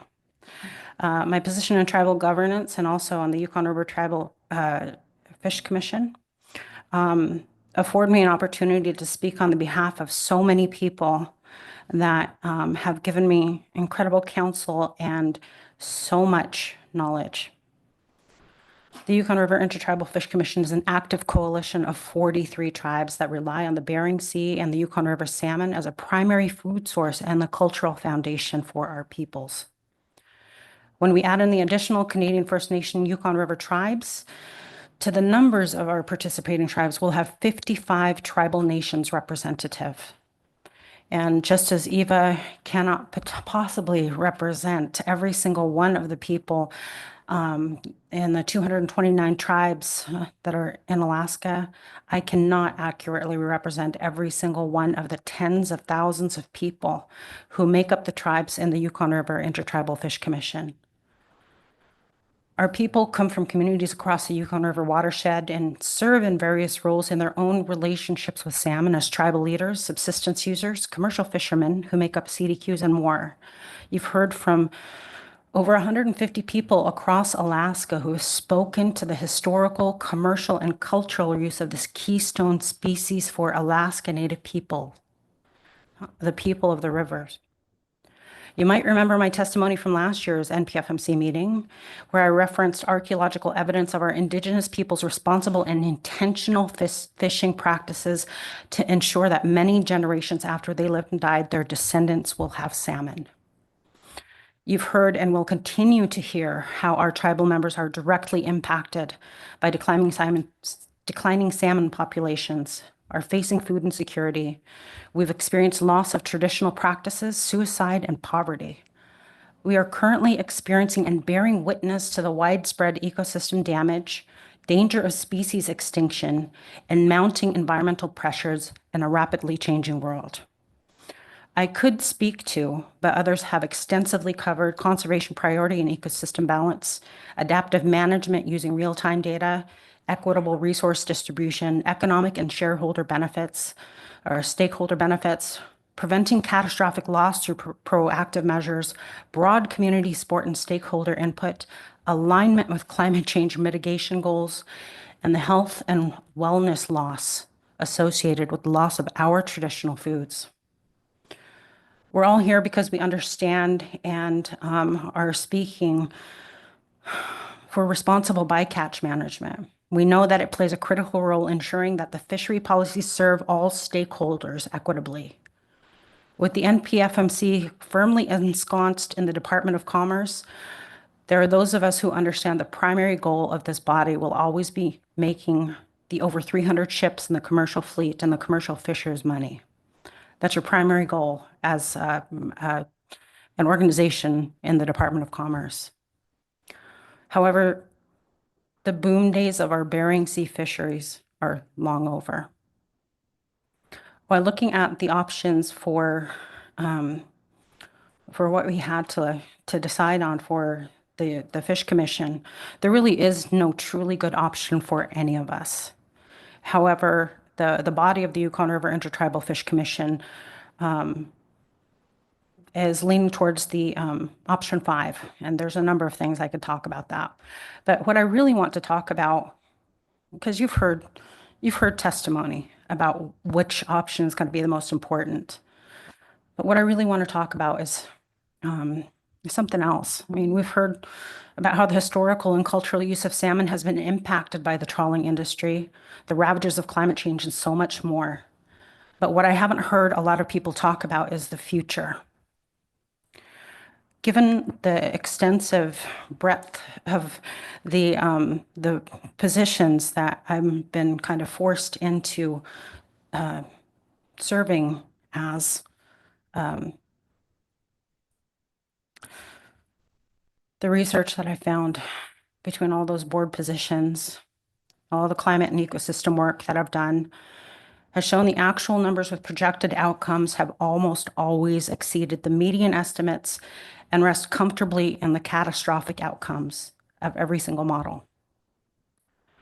In addition, thinking about waste, and I know we talk about bycatch a lot here, but the United States, it estimates that between 30 and 40% of all the food supply in this country is wasted annually, amounting to approximately 133 billion pounds of food and valued at $161 billion. And that's according to the FDA. For me, coming from a subsistence culture from a traditional Yupik family, any kind of waste is a grievous sin. We use as much as we possibly can. We try to extend as much as we can. And you've heard so many of my fellow Alaska Natives testifying to the fact that these resources for us aren't just something that we can buy in the store. These are precious. These are things that have been handed down for 600 generations. According to a NOAA report I read recently, the estimates of multiple fisheries in the Bering Sea will lead to declines that will effectively end our fisheries by the year 2050. And that's using the most conservative measures and an aggressive conservation priority. We're not doing that now. In addition, looking at the current National Executive Administration's published plans, proposes significant restructuring of the Department of Commerce, particularly affecting the National Oceanic and Atmospheric Administration. This plan suggests the dismantling of NOAA, with many of its functions either eliminated, transferred to other agencies, privatized, or placed under state and territorial control. This proposed dismantling of NOAA could have profound implications for fisheries management, as NOAA Fisheries, a division of NOAA, is responsible for the stewardship of the nation's marine resources.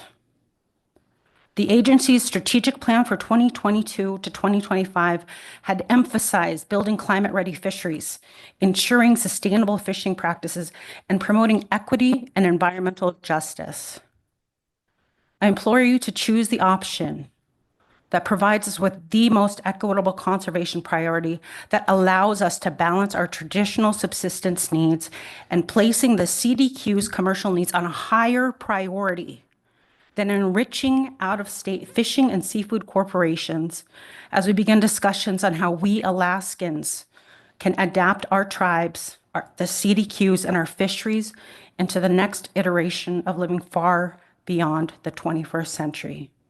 Because frankly, the NPFMC is 2 years younger than I am. My entire life has been in this fight for our salmon, fight for our subsistence resources. And to be perfectly blunt, we're going to be here far longer than the NPFMC will ever exist. Thank you for my testimony.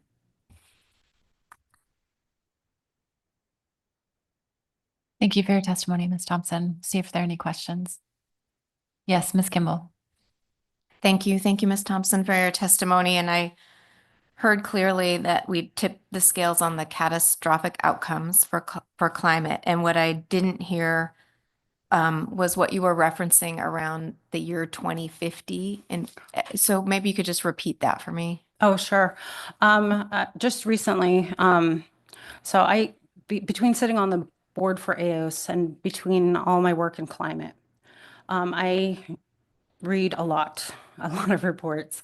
And one of the things that really came across to me recently was a paper that was done by NOAA, I think within the past couple of years, related to pollock, sablefish, and another fishery. And they were talking about the declines in numbers related to these specific fisheries. They incorporated, some of the models for climate, the warming of the oceans, the blooms of different kinds of planktons that have really affected, the feeder fish and that type of stuff. But they were also talking about how this compounding combination of not only climate change, overfishing, and all these things is going to lead to the decline of our fisheries in the Bering Sea. And some of that information is actually upheld and reinforced by a climate vulnerability study that my tribe had done within the past couple of years. What my vulnerability study shows with our partners, the Alaska Wildlife Alliance, is that within the next 15 years, all the permafrost in the YK Delta is going to be completely thawed, that we are going to experience sea level temperatures rising, I think, by between 5 and 8 degrees by the end of the century, and a significant loss in a number of key species within the Bering Sea. Thank you. And Mr. Williams. Thank you, Madam Chair. Thank you, Ms. Thompson, for your testimony. Right there at the end, I was listening really close, but I didn't catch it. You mentioned something regarding prioritization, CDQs, that last little point. Can you restate that for me so I clearly understand what your Sure. point was? Sure. I really think that, having an aggressive conservation priority, we're talking about option 5 with a conservation corridor, timed openings, that kind of stuff.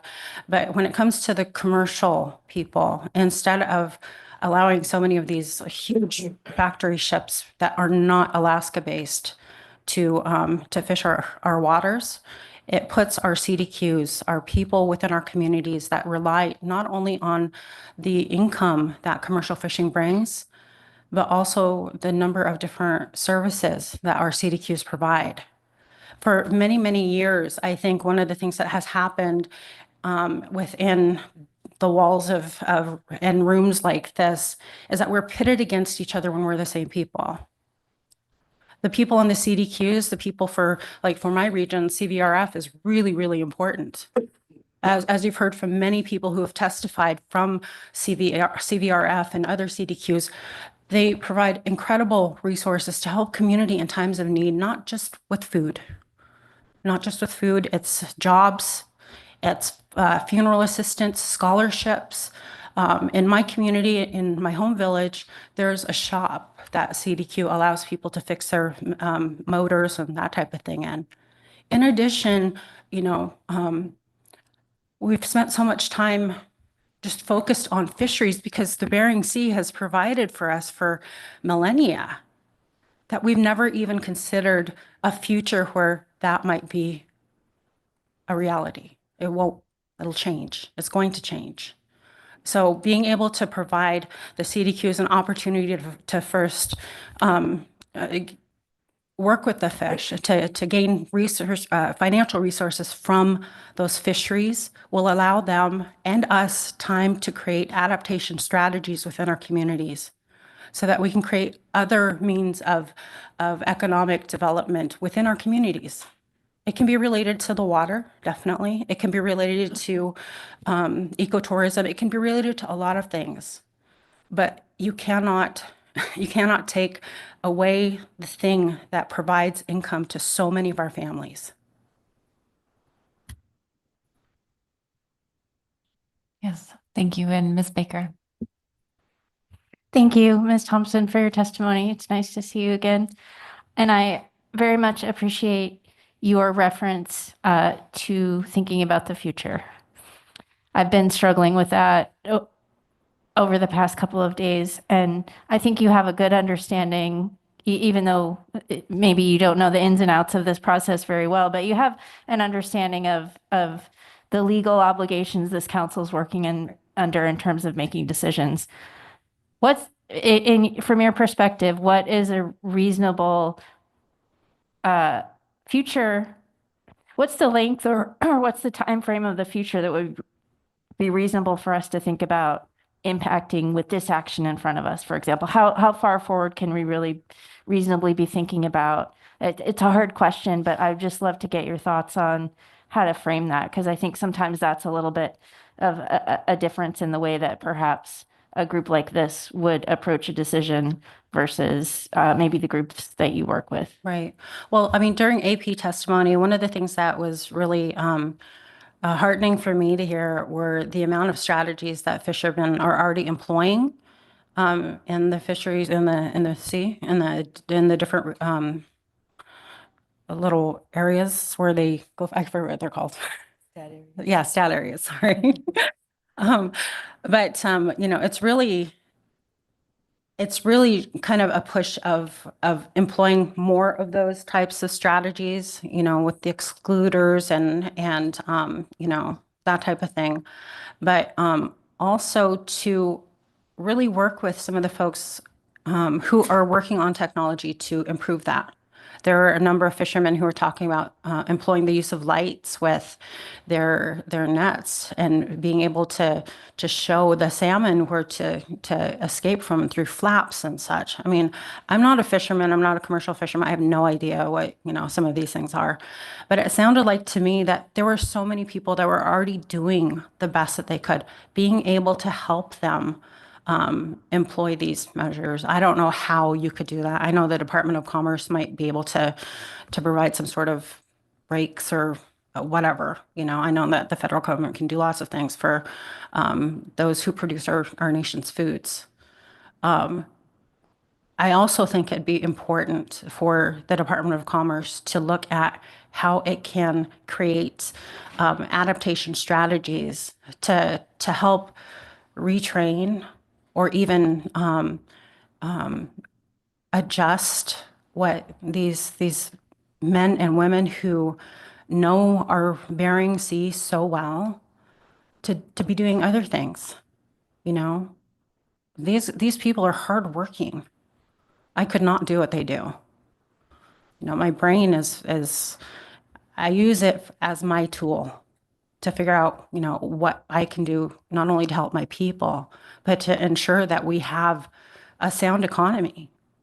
And although the Western economy is so very different from our traditional economy, we share some of the same goals and values. We want to feed our people.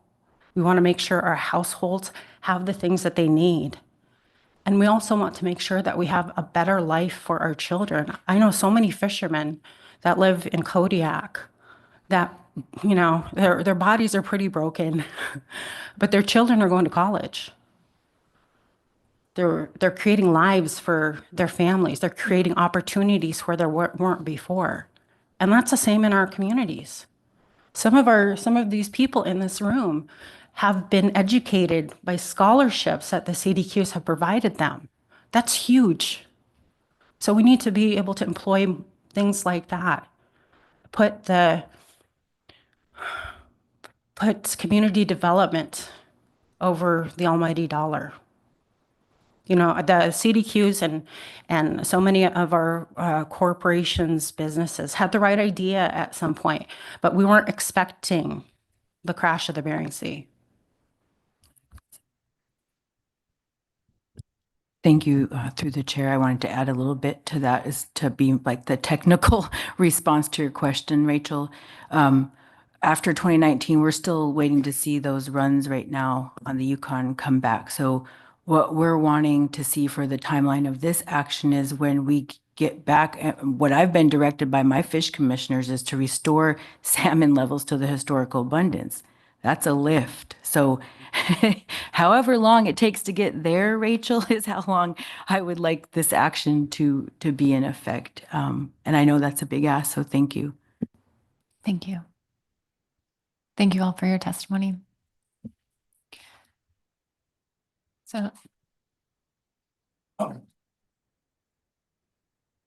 that concludes our main testimony list. We do have quite a healthy callback list, 31 people. That list is on our e-agenda under announcements. We're going to take a brief mid-morning or mid-afternoon. What part of the day are we in? It's been a long week. Break. We'll come back promptly at 3:25 and we'll begin public testimony with Norman Richard, followed by Grace Sign. Thank you.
Council members, please come back to order.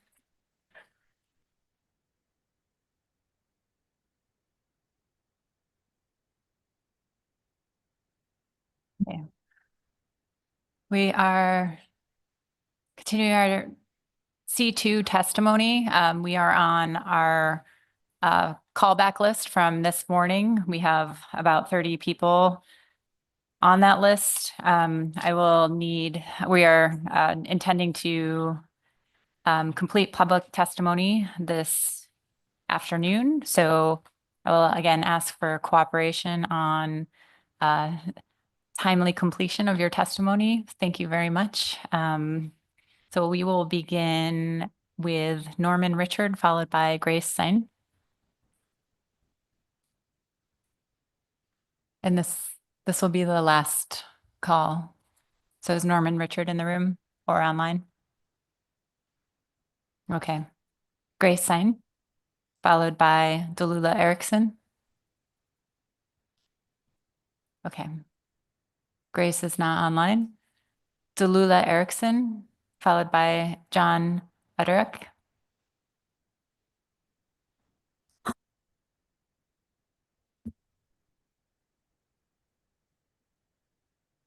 Hi. Delula Ann Suuza Gasto Hutsin Sedanslit Fairbanks Lesto. Kliaga Hutana, yes, Kliaga Haka Hadahadiga Ann. Samadza Hanahai Ama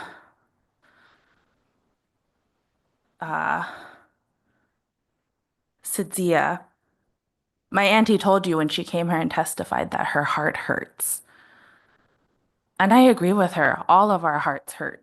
I don't want to come up here and tell you a story that's going to break your heart because you've heard all of it already. And I'm not going to share a whole lot right now because this space doesn't allow for that. But I have a couple asks of you guys. My name's Delula Ann. I am a Kliaga Hutana person. I am a woman of the Yukon. And my biggest ask for you guys here today is to do your homework. I'm doing my homework, and I'll admit that I don't know everything about this system, but you guys also don't know anything about our system. We're here and we're trying to make a decision, and we're speaking different languages. And I think that's the biggest issue in a lot of the meetings I go to. I hear a lot of things about people saying, we need to do this, and what about that factor? What about what's going on in our backyards? What about the climate changing? That's a factor too. I have a degree in mechanical engineering. I haven't used it a single minute since I graduated college. But the biggest thing I took away from that is that systems, no matter how well you try to design them, you will never, ever know with 100% certainty what's going to happen. There are always going to be factors of uncertainty, and you have to take that into consideration when you make a decision. And you can read all of the things you want to read, and you can tell a story, and that story can either match your already preconceived idea, and you can make it meet the narrative you want it to meet, or you can simply just listen and learn and then make decisions too in that way. You guys are telling a story, not you guys specifically, but I think Western science tells a story that you guys have listened to for a long time. And they tell a story with numbers and charts and data. And our people tell stories too. And we tell stories from our heart, from our lived experiences, from the things we see on the ground every day. And we don't tell those stories to understand what's the most we can get out of it, what all can I take from that, but to understand what is my responsibility in this place, in this story. And so I think there'll be a lot of time for questions on the side and longer conversations. Several of our chiefs extended invites to you all to come and meet us in our space. And my biggest ask is that when that invite is formally extended through your system, that you honor it and you meet us on our river system and in our homes to listen to our knowledge. I have a couple book recommendations real quick before I get off. And I won't take questions, so we'll just skip past that. You can find me buzzing around in the hallways. You want to know how to understand Indigenous knowledge and how to incorporate in here? We have brilliant minds who have for decades been publishing work for you all to read. Robin Wall Kilmer wrote Braiding Sweetgrass, and it's a beautiful story of our responsibility on this earth.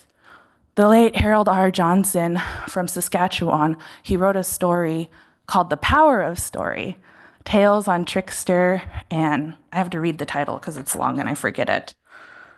The Power of Story on Truth, the Trickster, and New Fictions for a New Era by the late Harold R. Johnson. And it's also a beautiful story. And it also asks you to remember what your responsibility is. Thank you for your testimony. Oh, John Adarayak, followed by Joseph Amick. Okay. Joseph Amick, followed by Ellen Cleveland.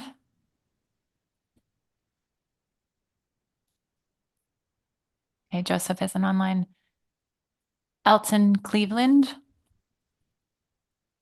followed by Ben Juneby. Who is that? Elton? Ben, okay. Okay, we'll circle back to Ben because we can see he is trying to get online. Okay, Maria Fairbanks, followed by Mike Kaganak. Is Maria online? Okay. Mike Kaganak, followed by Robert Ayagaria.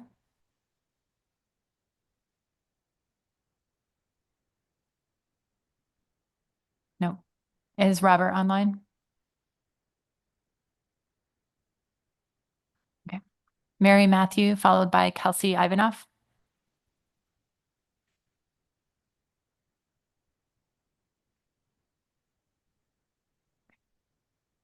Kelsey Ivanov, followed by Joseph Bavia.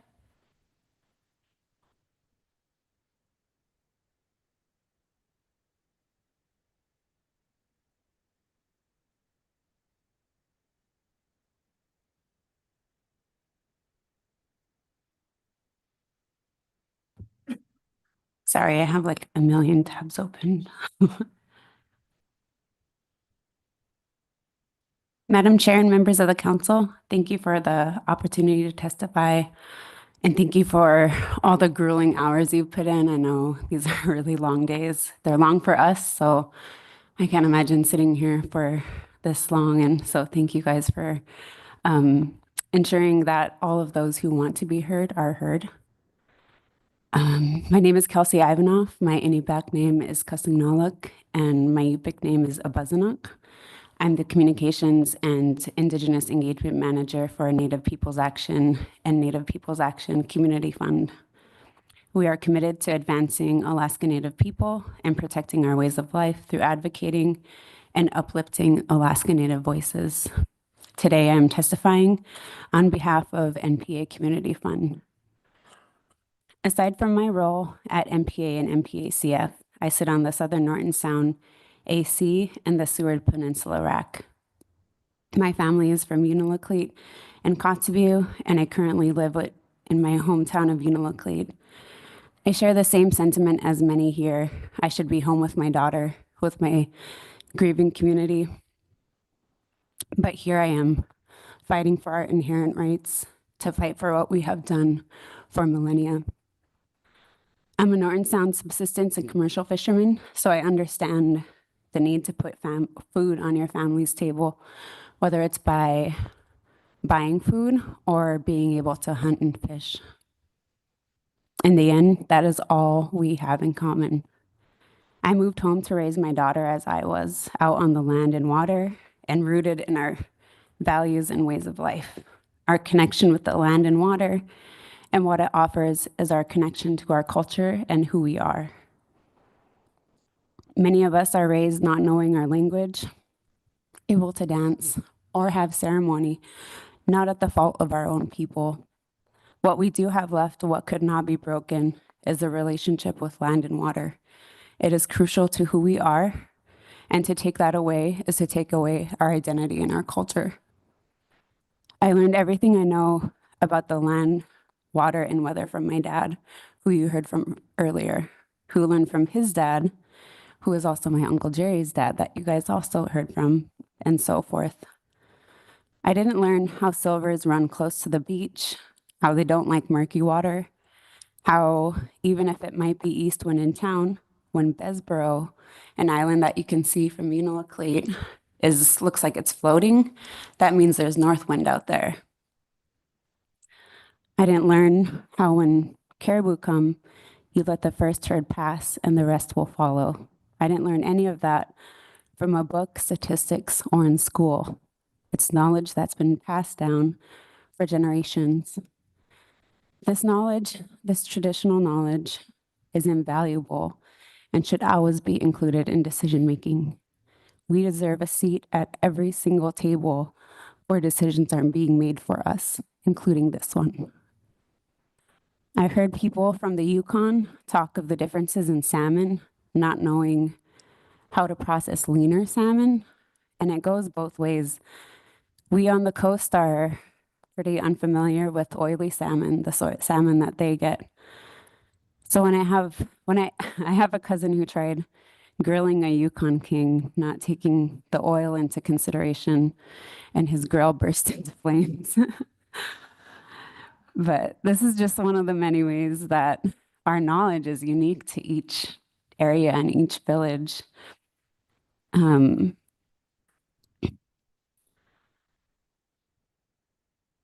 understand that with more technology and science, there's also more technology in industry.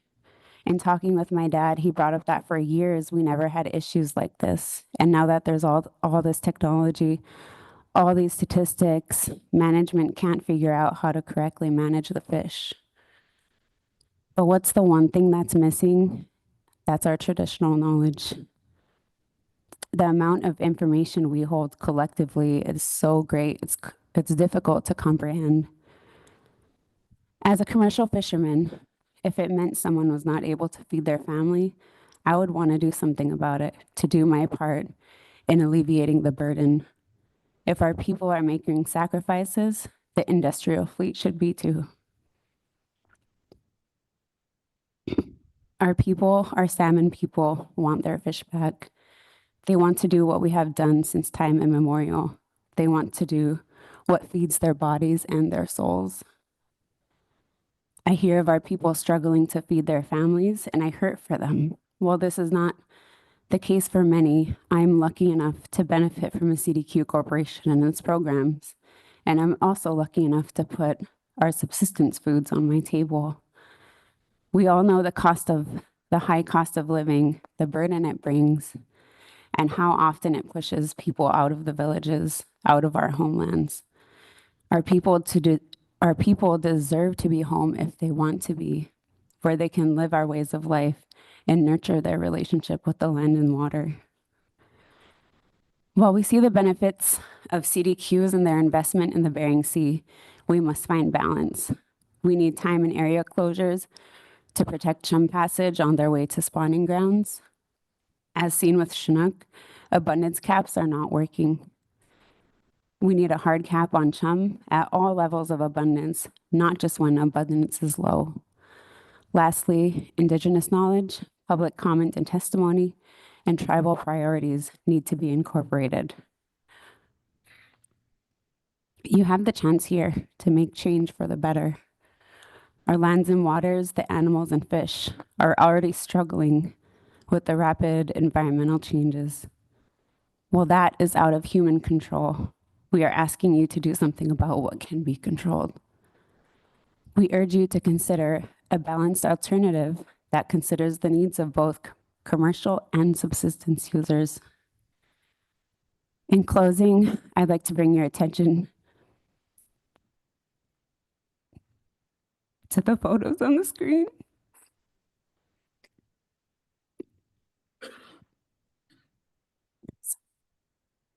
And remind you that this is why we're doing this. They are why we're doing this. They deserve to know and to live the life that I knew growing up. So again, I apologize for getting emotional. I'd like to thank you for the opportunity to testify and for being really accommodating for the people representing rural Alaska, especially our elders. Kuleana. Thank you very much for your testimony. We'll see if there are any questions. Seeing none, thank you so much. Thank you.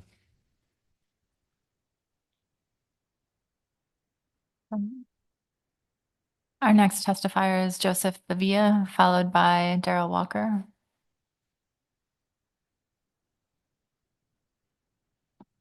Okay.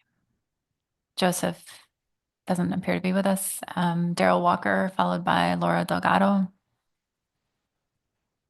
Okay, Daryl Walker's online.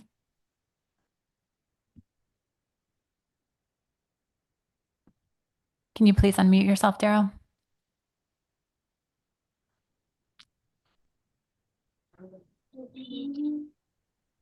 Hi, my name is Daryl Walker from the native village of Cooper Bay. I'd like to thank Madam Chair and the council for having me here to testify. Good afternoon. My name is Daryl Walker. I've been working for CVRF for 4 years now. The CDQ program helps so many Western communities with heating oil assistance, $200 in-shop credit, People Propel program, scholarships for school and training, used to work, and much more. Without these programs, many people will be on their own, and it will be extremely hard for them, especially the ones without work, and they rely on these programs. We are asking for no shutdown, but to keep the quota the same. Thank you.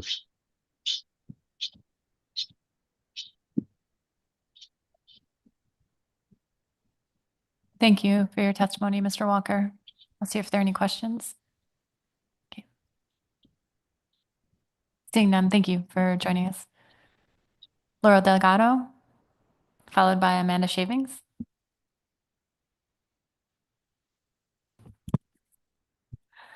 Good afternoon, Madam Chair, members of the council.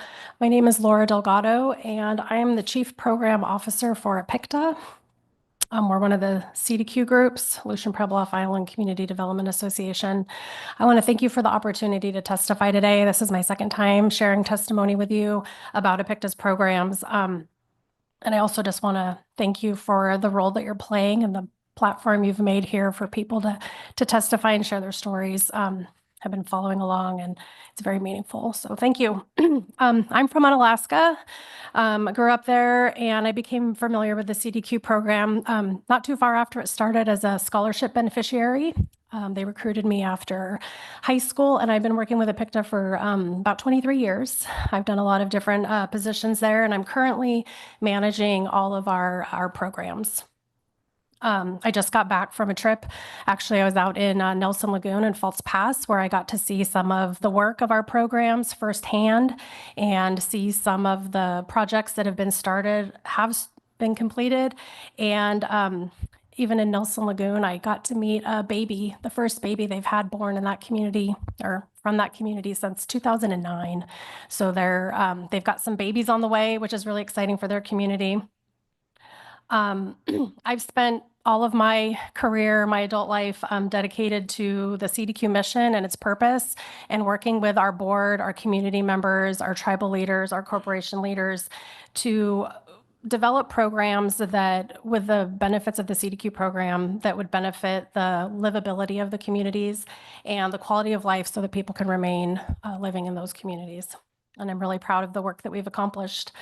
So I'm here today to share more about our programs, and I have many examples, but I've prepared a testimony that I'd like to share with you.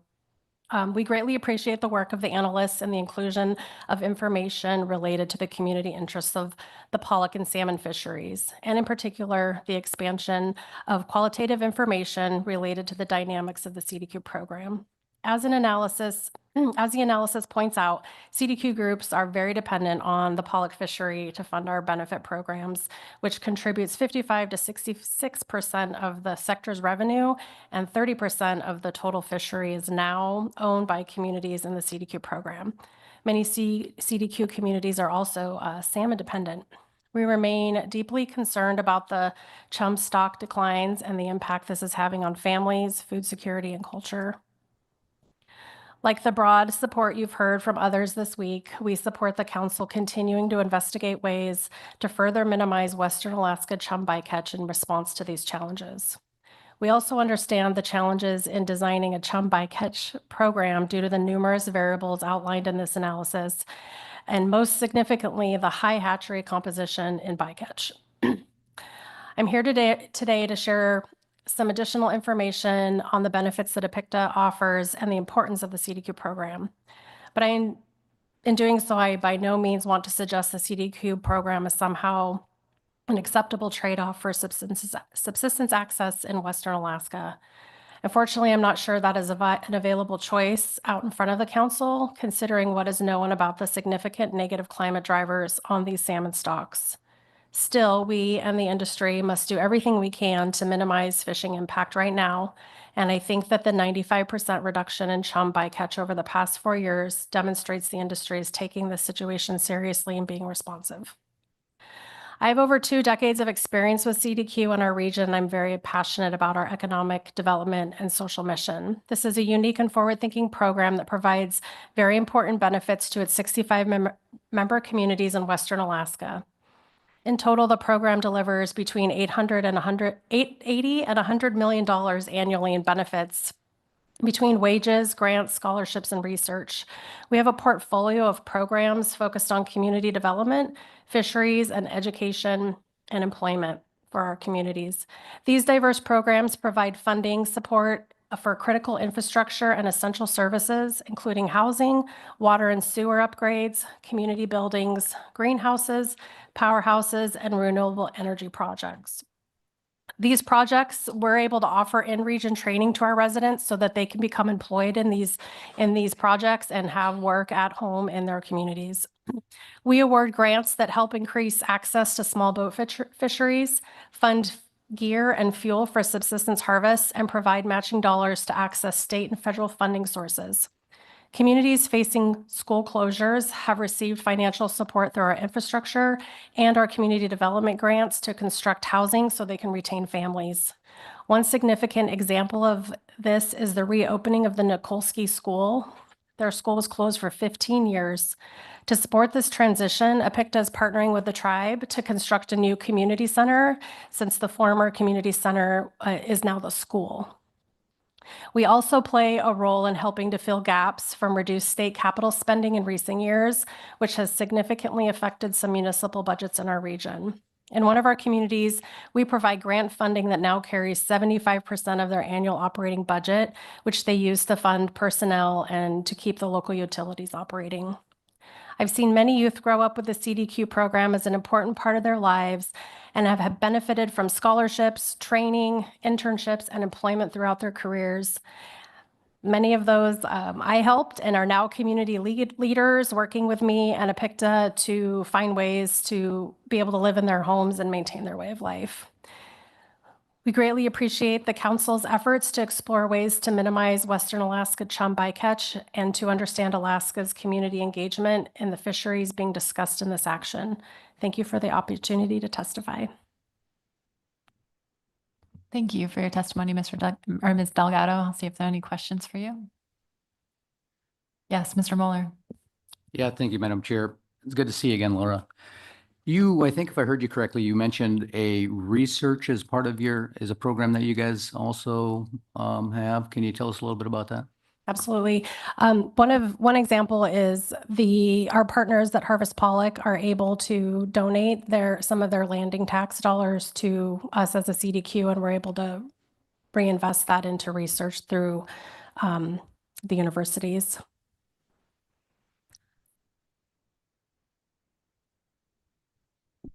Thank you. I'm not seeing any other questions. Appreciate your time, Ms. Delgado, excuse me. Amanda Shavings is next, followed by Oscar Yvonne.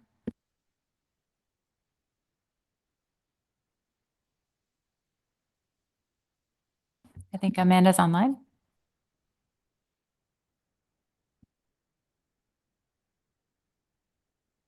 Can you please unmute yourself, Amanda?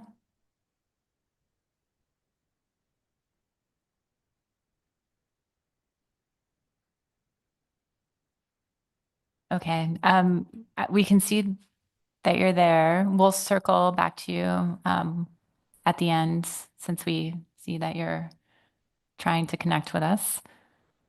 So Oscar Yvonne, followed by Tommy Kusiak.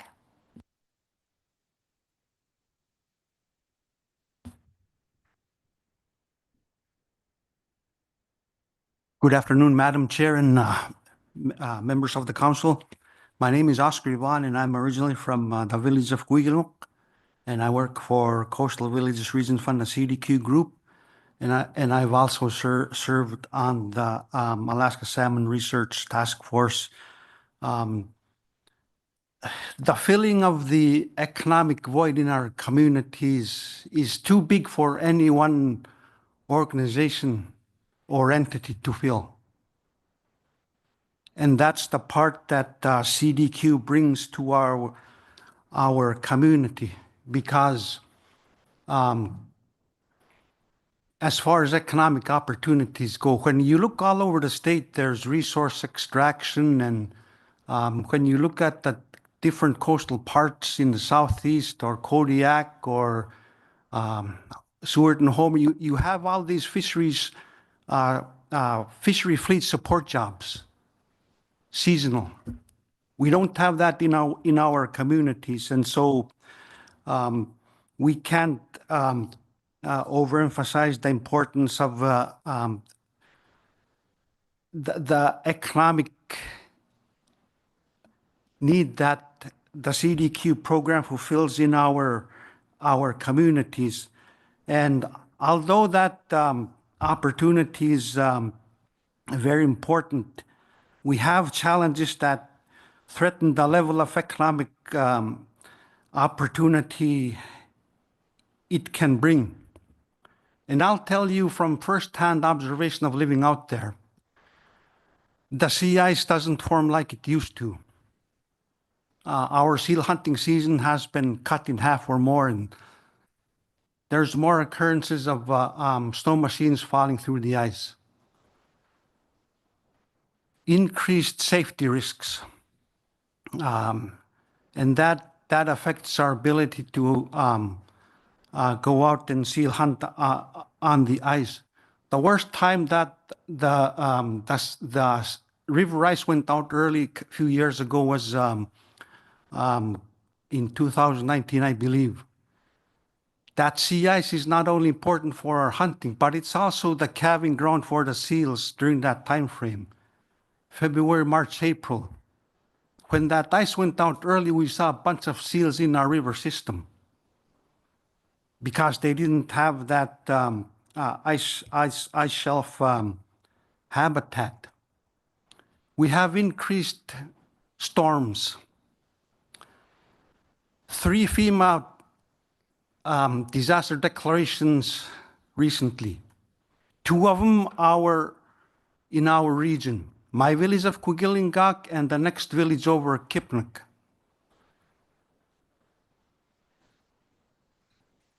They have increasing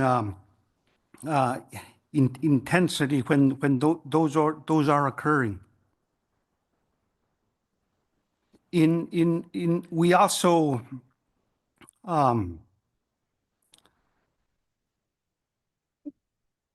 we read about the reports about the hatchery output. When we're out there and we're observing these things and seeing the declines of salmon, we also harvest other species like tomcod, Bering cisco, sculpins. After that 2019 heat wave, we couldn't catch those species. Thankfully, they're starting to make a comeback. And so when we're living and observing those things, it's hard to miss the impact of climate change on our subsistence resources. And so when we look at genetics reports and the bycatch numbers of our catcher processor, the northern hawk, those numbers simply indicate that even if Mr. Yvonne, I'm sorry to interrupt. I let you go over a little bit and we're trying to conclude public testimony this afternoon. So if you have a concluding statement, and then we'll see if there are any questions for you. Thanks. we prosecute our fishery on the northern hawk with sensitivity because we are first and foremost subsistence users. Our board governance is from our villages. And I wholeheartedly believe that our subsistence lifestyle can coexist within the CDQ economic opportunity. Thank you. Thank you very much. We'll see if there are any questions for you. Yes, Mr. Twain. Thanks, Madam Chair. Thank you, Mr. Yvonne, for being here. You mentioned right at the beginning that you'd also served on the Alaska Salmon Research Task Force. Through the chair, yes, sir. And I wanted to get some of your thoughts about some of the potential causes of salmon decline that you mentioned, as well as maybe some of the others we've heard, and how you think how well the task force did at addressing research needs to learn more about those. This world is blessed with diversity, as we see here in this room. And also, I felt comfortable with the diversity we had in that group from the upper Yukon, middle Yukon, and of course, the other regions and myself included. And we talked about different things, some of which we have heard, like we've had an influx of beavers in our area which weren't there in the past. They're impacting our blackfish streams, which is another part of our food source. And so in the different discussions, we talked about different things that we think are affecting salmon survival, climate change, predation. In the past, some of our halibut fishermen have caught salmon sharks. Are there more salmon sharks? One report that we saw in a Board of Fish meeting was the temperature at the mouth of the Kuskokwim, which was shown as red. Very high temperature, and that's very hard for any fish species. And so when we talked about the things, I felt comfortable with that task force because, if anything, it identified more areas that need research. And I'm hoping that we see more of those areas funded for research. Thank you very much for your testimony, Mr. Yvonne. So next up is Tommy Kusaiak, followed by Elizabeth Kusaiak. Are they online? Okay.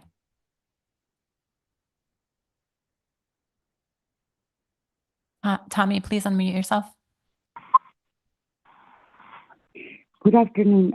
I have Tommy Kusaiak and Elizabeth Kusaiak right after.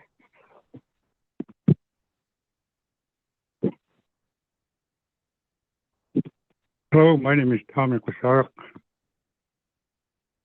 You guys got translated? Good afternoon. Yes, we can hear you. You're a little muddled. I'm wondering if you might be able to adjust your microphone a little bit.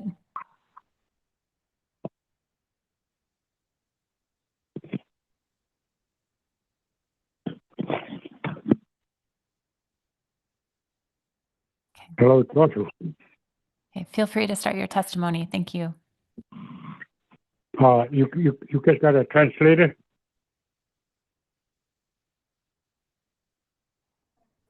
Okay. There's someone here who says she may be able to help translate. Thank you. Yeah.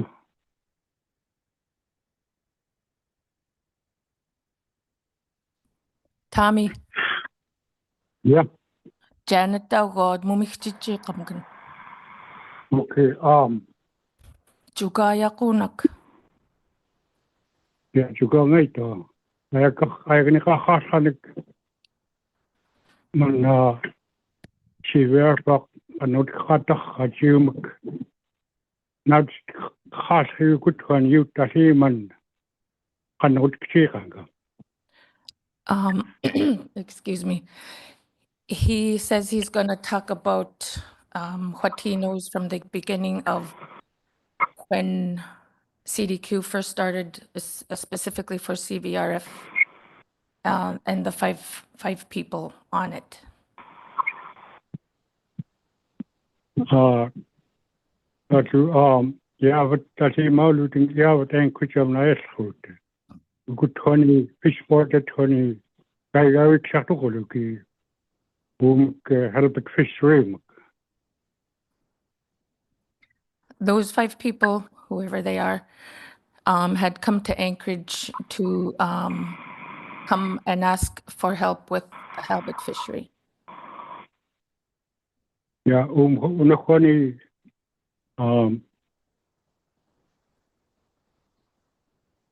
nikna tak kadashani yaknaya gakhluku unakwani chaykhshu tak kayga chakus hobut Jakhwan? chaykhshu tak unakwani halbat fishwek tak kataku kayga chakus hobut unakwani fish bordet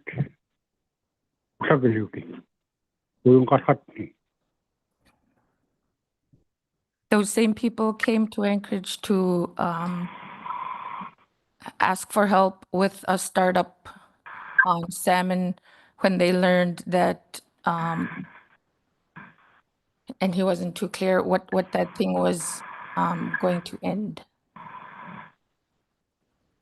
Yeah, Mr. Pass on to when you could fish boarded pass out to Mam Data and Utahsuda, Nutag Akumluda, Atkanik Yorluda.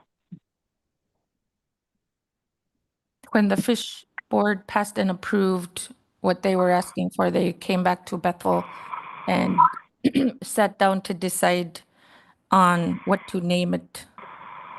Yeah,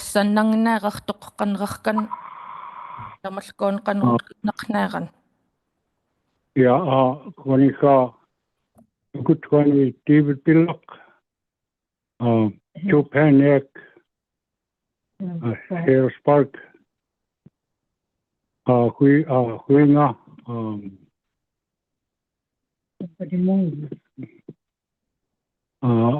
kasi mapit atam kitsak an kakakong kanod kisika Pihalugu atkan kersuda pisumti atkan naskusuda coastal ribbon fund lutag ukutoni 17 village set nasawin in taumagachis hoput. He said those three names he just mentioned, including himself, and he can't recall the fifth person's name. Those five sat down there in Bethel and came up with the name Coastal Villages at the time. Toto nutag Portakain Pihaluda Lutak Arnkistuhaluda Unohoni Chiukuku Chaginikoni Dutraka Ingokunsu Magunik Samananik Sali Duchahluda. So at around that time, they established a board and they started working towards a halibut fishery and also a salmon fishery. Dorthu Dorten Nutak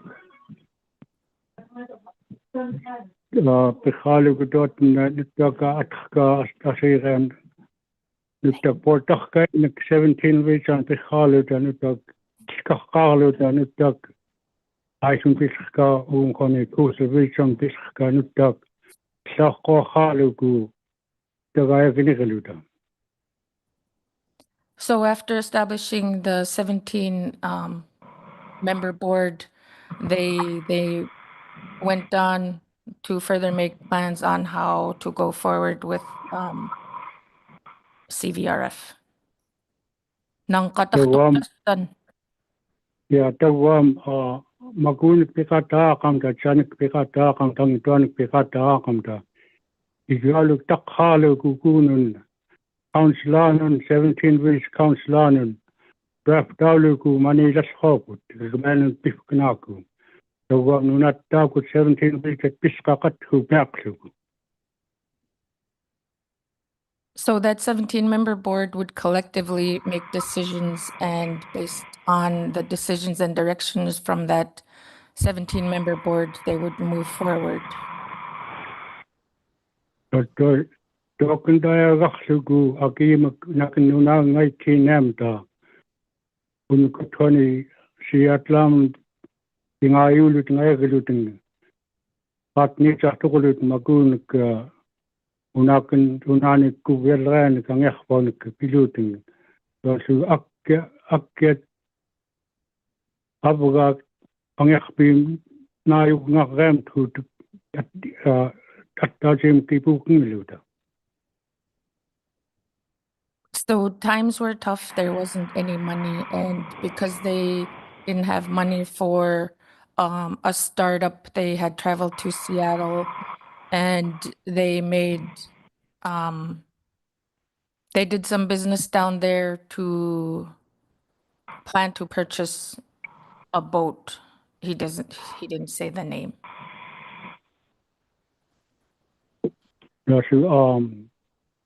Dokanda Pihaluda Nutak Hongutuk Bunga Ramta Dana Angyak Sta Malpinga and Vilaluku Delisukunik Sali Fishrick Sali Angyani Malonik Sali Kipukiluta. Tam Toki Gunakun Tam Kasam not Pinkik Pilem da Fucking Unohoni Shiver Fok. Ano to the Pishomta. I think I was can cook important. That's how would it Awakataniluta. So they obtained 6 boats, 4, he doesn't say for what, and then 2 for crabbing. And the board members said that they would work towards stabilizing CVRF, and then they would be able to leave and let others take over like one at a time. Yeah, talking to Tommy. Jeep Juten, Arulais Katarat and Jamakan Rilchen am Pinang ni Urluden Kanra. Nitak Magut Honey. I have yelled when Pitik Sugita Manna, Tiver for not Hobbit, Damak Chalamak, Tiver for lit now, look at them to Jim Queen at Jimu Malu Kuchali now must come Maka, Magut, Yuksima is an erit, Chali Magut Chali lit now second to money. 감사해요. 아나칸 감사하고. So he basically wanted to say the main reason for working so hard to build CVRF and acquire it in the beginning there was for our young people in hopes that they would have opportunities to learn and to grow and to have employment as years went by through DDQ and CVRF. Thank you so much for your assistance with translating. Could you please extend our gratitude for the testimony, and I can see if there are any questions from council members. And if not, maybe if Elizabeth would like to testify, they were on the same line? Thank you. So Elizabeth, would you like to provide some testimony?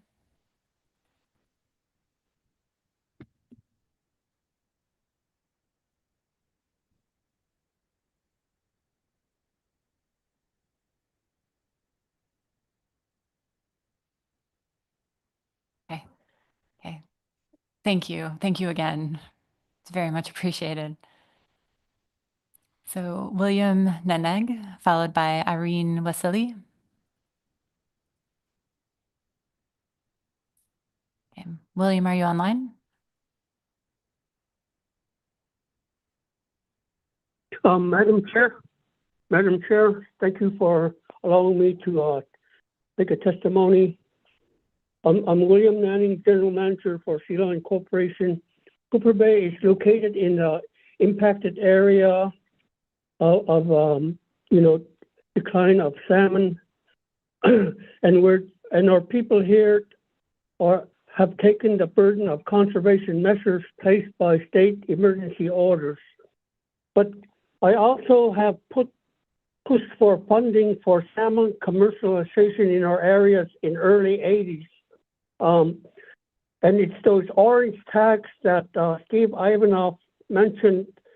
It was a study to find out where those salmons were coming from as they mill around in the bay. So Magnuson-Stevens Act is very beneficial to our area in terms of economic development. In my testimony, I would like to say the importance of Alaska Permanent Fund dividend distribution and also the benefits that we get from community development quota, because they help us to afford to fully take part in subsistence activities, and also to purchase the equipment that we need to take part in it.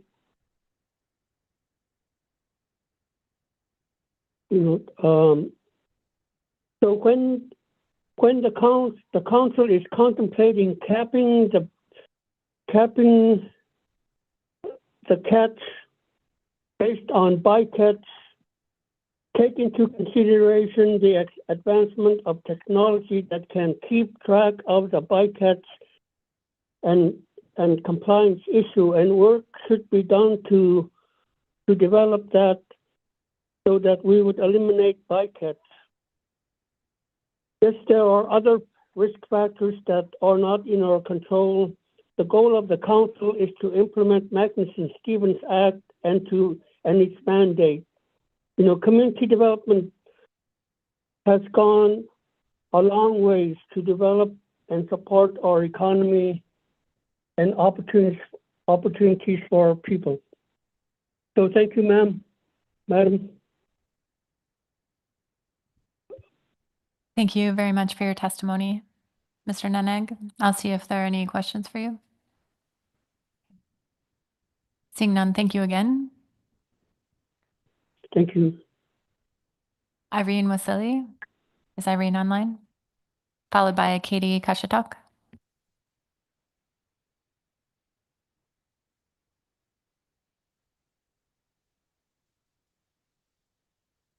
Katie Kashatok.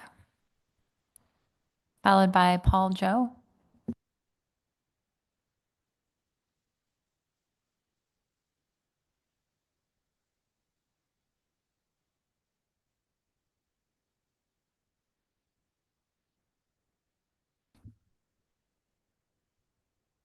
Good afternoon, Chairwoman Drobnica and council members. My name is Katie Kashchuk. I grew up in Kipnuk, Alaska, a small village on the Bering Sea coast with more than 700 residents where my family still resides. CDQ plays a huge role in my family's lives with the benefits provided throughout the year. Since there are very few well-paying jobs in Kipnuk, they look forward to the heating oil program every winter, the People Propel program to help get their subsistence equipment, and pretty soon next year, my parents are going to benefit from the Elder program. My nieces also benefit from the internship, scholarship, and youth to work programs every year as well. My sister tells me that she is very thankful for the programs to keep them engaged in their community. Learning basic skills helps them do well in school. I can't wait to hear my other siblings tell me that too when their kids are at that age. Some of my nieces and nephews are on the more quiet shy side, so these programs will really help them get out of that comfort zone because they will be working with people. Not only does the CDQ program benefit my family, it also benefits me. I took advantage of the opportunity to participate in the internship program in 2017. I then had the opportunity to continue working full-time in various departments. Now I'm here as a regional affairs coordinator at Coastal Villages Region Fund. I always feel so lucky that I got an opportunity to participate in the internship program and to work full-time right after. One of my favorite memories as an intern was when we flew down to Dutch Harbor to watch one of our vessels, the Northern Hawk, offload. We got to tour and see how the operation worked. We learned so much that week, and it felt like a missing puzzle piece for the whole organization got placed in my head. From growing up in the village, going into the company as an intern to learn more about our different programs, then going out there and seeing where the revenue comes from that pays for all our programs. It all made sense after that trip. CVRF provided a hand up and not a handout, and I want to continue my professional growth in the CDQ program with CVRF.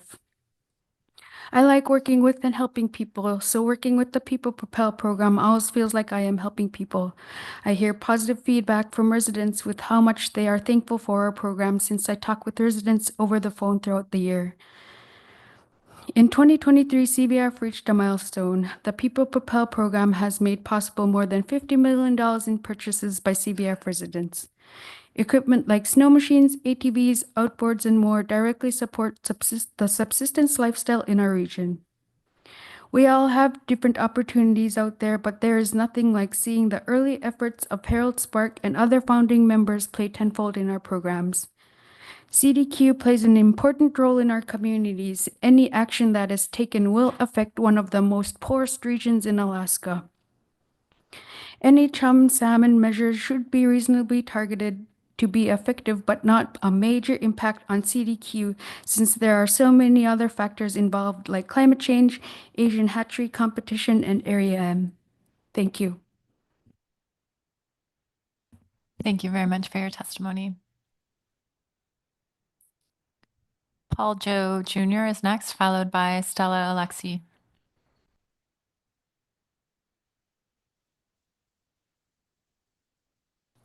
Is Paul online? Oh, okay. Stella Alexi, followed by Amy Spark. Okay. So Stella is not online. Amy Spark, followed by Gloria Burns.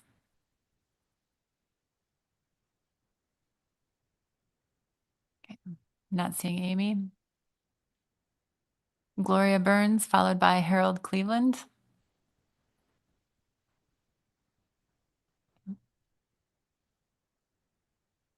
Okay. And Harold Cleveland, followed by Maxine Aguiar. Okay. Maxine Aguiar, followed by Keenan Sanderson.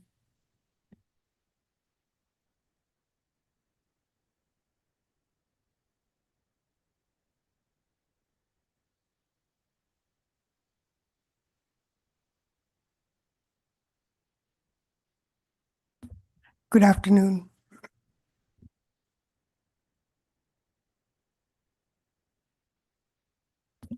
My name is Maxine Aguiar. I am from Alakanak, Alaska. I've been fishing commercial fishing since I was a little girl, as well as subsistence fishing. For the last, we haven't been commercial fishing for the last, I want to say 5+ years, as well as subsistence fishing. We really haven't fished for the last 5+ years. I wanted to tell you how important our CDQ affects my community as well as 6 other communities around us. I graduated from high school. They helped me through going to a Christian college as well as going to UAF and trained me to go firefighting because I had to find a new line of work after commercial fishing stopped. When commercial fishing was alive and well, I used to drive a skiff. I had a 6-pack license, and my company helped me get that license as well with one of their scholarship programs. It's my 4th year going out firefighting after the fishing season ended because I had to find a new line of work because I couldn't just sit at home and wait for fishing to start again. So our YDFDA, Yukon Delta Fisheries Development Association, doesn't just help our 6 communities. It helps whoever applies and whoever is able and well to work for our company.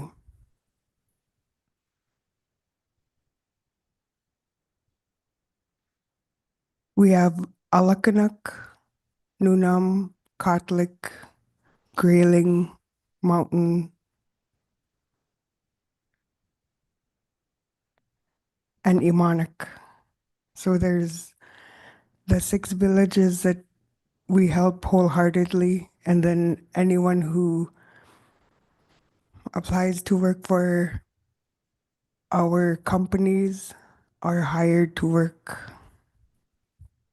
We have Yukon Delta. Our Yukon Delta has Yukon Marine Manufacturing, Quick Pack Fisheries, Yukon River Towing, and their scholarship helps everyone in those 6 villages to further their education in what they want to do. They also are going to help me with my, I got accepted to go back to school. It took me 800 to 1,000 miles running to realize I don't have to do manual labor. I could go get an education. So I will be going back to school for engineering. I'm open to any questions if you have any. Thank you so much for your testimony. I'm not seeing any questions. Thank you for joining us. Oh, I guess we do have one. Mr. Sukata. Yes, thank you for your testimony. So I'm curious about some of the YDFDA programs that we've heard quite a bit from coastal villages. Some of these, like Yukon Marine Manufacturing, it seems like it would have an impact. And I know that we see some of your boats that are built up there. We work on them in Scammon Bay. And so I was wondering if you could tell me, are these other subsidiaries, do they impact the other communities up and down the river, or are they just for your 6 communities? We help our Yukon River Towing. You're able to call them and purchase a boat. They sell boats to our 6 communities, and whoever wants to purchase a boat, they pay for their own shipping. And then Quick Pack, they've employed, the last time I worked for them before COVID, they had 800+ employees, and they weren't only from the 6 villages. There was people from the Kuskokwim and other parts of the state of Alaska. Thank you. Thank you very much for your testimony. So next up is Keenan Sanderson, followed by John Avugiak. Is Keenan online? Okay. John Avugiak.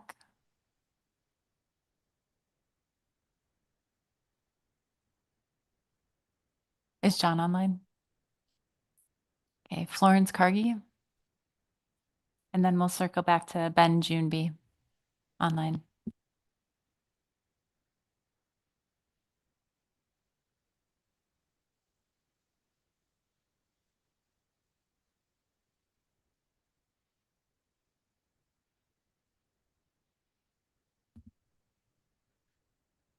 It's been a long week. Good afternoon, Madam Chairwoman and members of the council. My name is Florence Cargy. My maiden name is Nakuzuk, and I was born in Bethel, raised in Hooper Bay until a school burnt down in 2006, along with our home. We lost everything.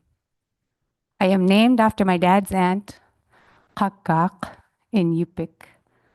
From what I can remember, she was an old, quiet lady who grew up in Paimute and then moved down to Hooper Bay.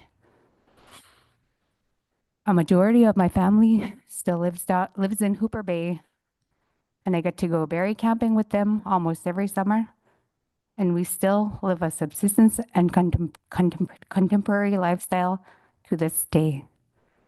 I finished my senior year down at Mount Edgecombe in Sitka, and then I received my undergraduate degree from UAF.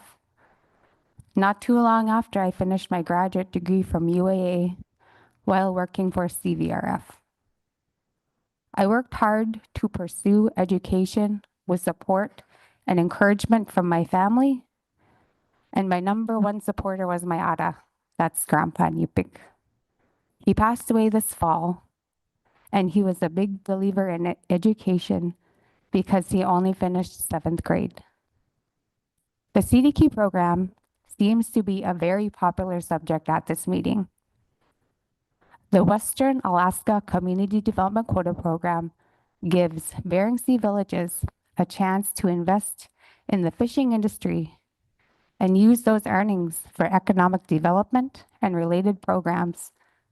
This has been going on since 1996. I was 7 years old at the time, and those elders from Hooper Bay, Chivac, and other communities worked hard to get established.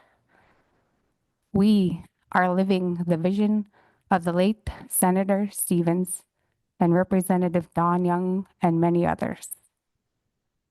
And we, as a company, have a federal mandate to provide to our communities and to our people through programs and projects we provide. One of the many hats I wear at Coastal Villages is to make sure our youth have hope to be successful in whatever they do when they become adults.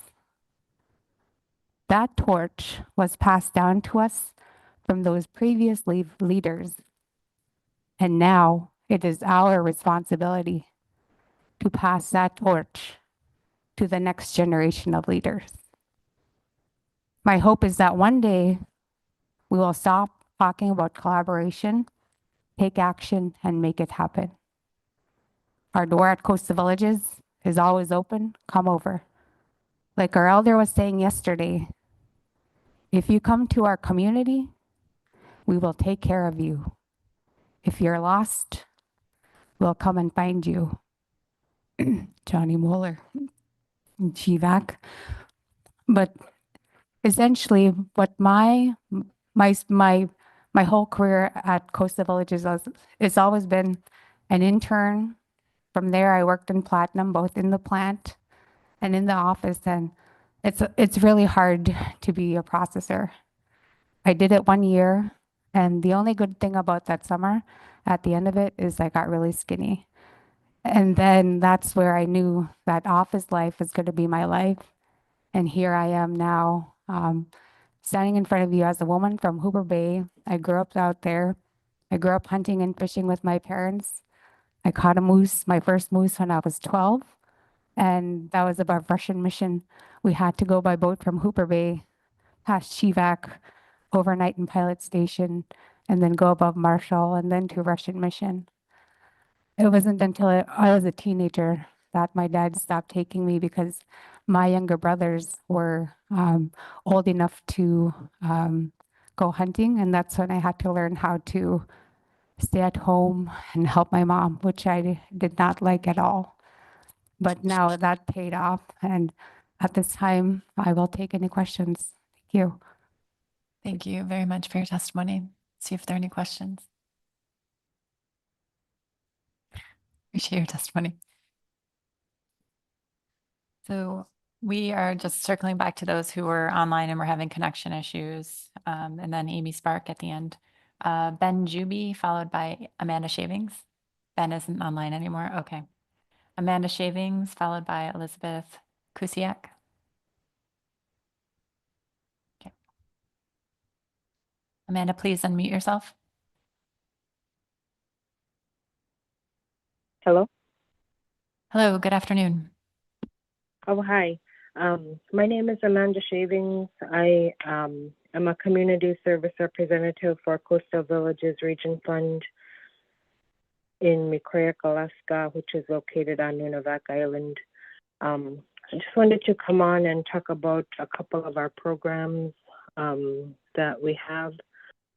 So CDQ plays a huge role in our rural villages. The CDQ program matters to me because it helps our village in many ways.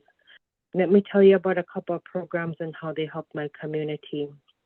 The Youth to Work program helps kids ages 14 to 19 years old experience and get a feel of what it's like to hold a job. They help the community in different ways. Examples including cleaning up the church, helping the elderly, picking greens for the elderly, cleaning the cemetery, or simply picking up garbage. They also learn cultural activities such as learning how to sew fur and making fur mittens or fur hats. The boys learn how to make women's knives, fish nets, or fish harpoons. Everything they make is useful to the family in some way. The Youth to Work program also helps them learn responsibility, becoming independent, the importance of respect inside and outside of the workplace, and lastly, they are able to make money. Some of the kids spend it on themselves, and some of the kids will give it to their parents to help them with food, fuel, gas, or everyday bills. The heating oil program. This program is so important in our village with the rising cost of fuel. It gives family a big piece of financial relief. Knowing that we have this fuel that helps us during the coldest time of the year is a blessing for many families. It's very sad when we hear from our locals that they have been out of fuel for a week, and seeing their gratitude for the heating oil we are providing for them really touches the heart. The Elder Program, this is my favorite program. During my 2 years with CVRF, we have provided fuel for the elders in our community. It is so important that our elders are well taken care of. To know that they will be warm during the winter months is heartwarming, and to see them smile and give us a hug to show their appreciation is so special to me. And last but not least, the People Propel program.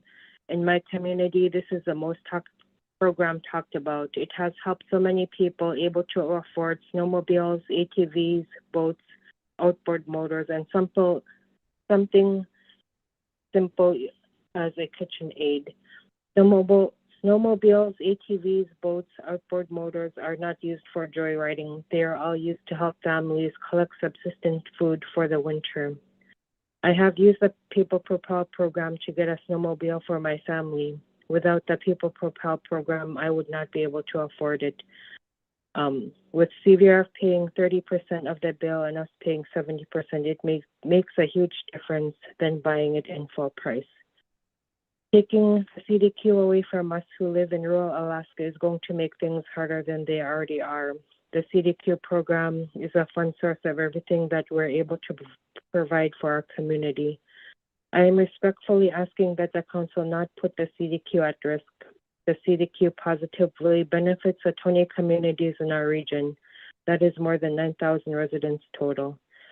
Putting the CDQ at risk will not only make our village life harder than it already is, but there are no other organization that would be able to help our communities like CVRF does with all of our programs. Thank you. Thank you very much for your testimony. See if there are questions. Okay. I'm not seeing any. Thank you again. Okay. We're circling back to Elizabeth Kusiak, followed by Paul, Joe, and then Amy Spark.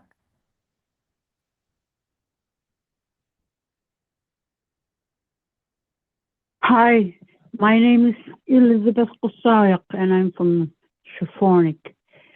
I just want to show my gratitude to the CVRF for helping young people in our community during the summer, getting them summer jobs and learn some trades. Also teaching them what to the boys what to make to catch subsistence fish, and the girls are learning to gather some greens or what necessary things to eat. I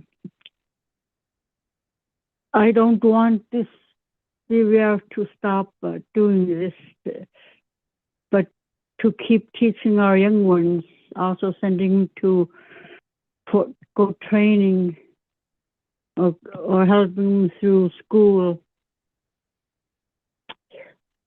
Also, for giving us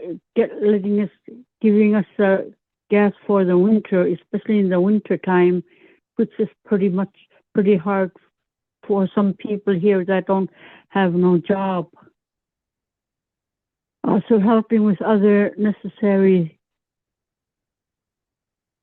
things for them to get.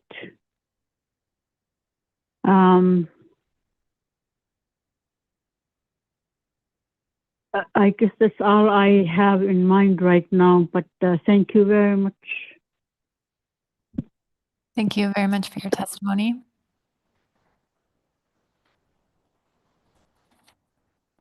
So next up is Paul Joe Jr., followed by Amy Spark, and Amy will be our last testifier of the day.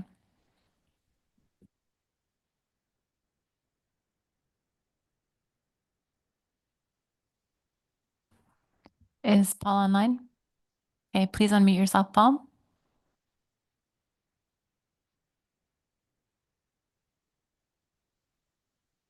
Hello. Hi, Hello. my name is Paul Joe from Hooper Bay, and working with the Coastal Village Recent Fund since 2006. HALP provides many programs. It provides jobs, also helps with the community with heating fuel, people propelled, food, scholarships, tiny house program. Also provides a mechanic with small engine repairs and building for our CVRF communities. For many years, it's been providing us with a subsistence way of life out here, which we depend on them for subsistence way of life out here, which we face today at high cost of living. CDQ is beneficial for 20 communities CVRF serves. Thank you. Thank you very much for your testimony. So, Amy Spark, last testifier of the day in the meeting. Pre-applause. Thank you. Madam Chair, members of the council, Kuyana for having me. Waka Winga Banilak. I am Amy Spark, Executive Director at Bering Sea Fishermen's Association. I had meant to testify in front of you after a careful review of the AP motion alternatives. But after days of hearing wrenching testimony from tribal people who rely on fish via very different returns to their communities. I might have to take instead an opportunity to make clear, and with no offense intended, I, Amy Banilek, Chupik of Gisunamute, and director of the Bering Sea Fishermen's Association, am for fish in our villages. I am for fish for our people, from the Arctic to the Yukon to the Kuskokwim to Bristol Bay. BSFA has a strong foundational history with the development of CDQs. I've heard my father's, and the names of his ragtag band of fish warriors in a few testimonies. But I don't forget the point of their selfless, exhaustive advocacy and what they envisioned for the future of our villages through the CDQs. Self-sustaining fishing economy communities. From inception, what did the concept speak to? The ability to develop our own vibrant Alaska fishing communities with our own commercial small boat permit fishers, capital investment opportunities, scrupulous, reliable buyers, infrastructure, processing, and marketing, and all of the business trappings of a community with a strong economy. To the testifiers from CDQ villages, including from my village of Chivak, I feel for you. I'm sorry you feel like a council meeting holds the existence of CDQs in the balance. I don't believe that is the case. What you should know is your CDQs are capable of continuing to provide benefits, and they will be there for you regardless of what this council decides. What we hope our relatives in the CDQ villages realize is that even villages without fish appreciate that benefits help you get by with the high cost of everyday living in rural Alaska. We also hope you can appreciate in turn that even your villages have lost fish. Advocates and villages who hope to restore salmon abundance are not on any path to end CDQs or industry fisheries in the Bering Sea. We want what you want. We want to fish. We want the times of abundance again. We want permit and vessel ownership and operation and the opportunity and pride of providing commercial jobs and sharing subsistence foods that reliable returns have provided since before the dawn of the MSA. We need to work together as tribal people. Overall, BSFA supports a meaningful cap on chum bycatch from 50,000 to 200,000. And whatever alternative council leans to, we support all efforts to reduce impact to Western Alaska chum. Just as in our villages, we believe we can all work together towards this goal. Oriana, thank you for all of your patience. Thank you very much for your testimony, Ms. Park. I'll see if there are any questions. Okay. Yes, Ms. Kimball. Thank you and appreciate your patience. I haven't thought this through well enough, but I think you're honing in on where we are right now. And I appreciate that testimony so much that we're trying to do everything. We're trying to retain everything. We're trying to find some balance in the system in which we're working. And I'm wondering if, I know you specifically said you weren't testifying to specific alternatives, but do you think that we are getting closer in at least the set of alternatives the advisory panel put forward on trying to find a way to improve upon what we're doing for Western Alaska chum and not irrevocably harm the CDQ program or the pollock participants or that fishery that supports the CDQ program? Like, are we moving in the right direction is what I would like to know in your estimation with the AP motion, or do we need to rethink our set of alternatives? I know alternative 5 was a lot to take in and really kind of weigh the gravity. I know that was developed after the last council meeting. I could see it as a workable alternative, but I think I would align in what Eva just testified to. The modifications might have sapped what we hoped the savings would be with the first draft of the quarter savings motion. Thank you for that. Thank you, Ms. Kimball. Thank you. Okay. Yes, Mr. Sugato. Yes, thank you very much for your testimony. My understanding is you had mentioned that your father's vision was a CDQ, kind of a self-sufficient fishing communities is the way I understand it. But I also understand in 2006 during the Coast Guard Act that both Senator Stevens and Congressman Young had refocused the CDQ program into more of supporting subsistence, not necessarily commercial fishing.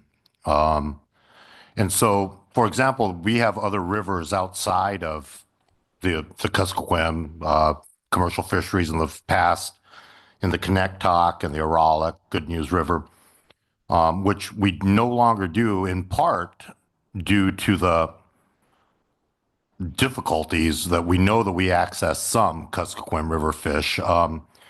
So would you feel that it's appropriate if those rivers that have some of these other fish, that perhaps we should continue to pursue commercial fishing activity in that region, or perhaps better to pause until things get back? Cleona, thank you for that question. I would align with my board. In times of very low abundance, our focus is on subsistence as well. And I would hope that a pause continues because it's exactly what a lot of our village small boat operators have done too. They've done it voluntarily for years before there were even closures. Thank you. And Mr. Twite.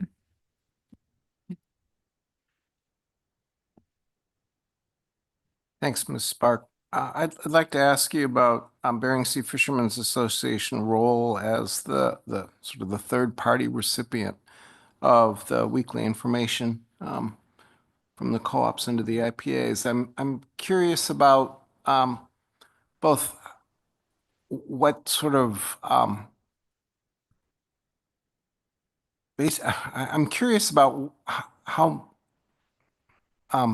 difficult or not difficult the role is currently. And then as you look at these alternatives, as well as you've heard the discussion about potential for getting weekly genetics reports sometime in the fairly near future, what your thoughts are about how BSFA might be able to handle that, and whether you should be the organization or whether this is something we should sort of rethink. And I'm sorry, I've sort of packed couple different angles into that. So, you know, I guess you get to pick and choose what you want to talk about there. Thank you, Mr. Twite, for the question. Through the chair, I have heard that reference as well through days and days of testimony. We do bring it up. We're willing to share it. We haven't set a standard dispatch for it. It's very technical, but we do make sure that any of our alliance or coalition meetings that we host or partake in, that we've offered that. I have heard some regional organizations express interest in that, we can always connect with them. And it might be something for multiple organizations and coalitions to decide about the access and dissemination of those reports. We're completely willing to facilitate the dissemination of that.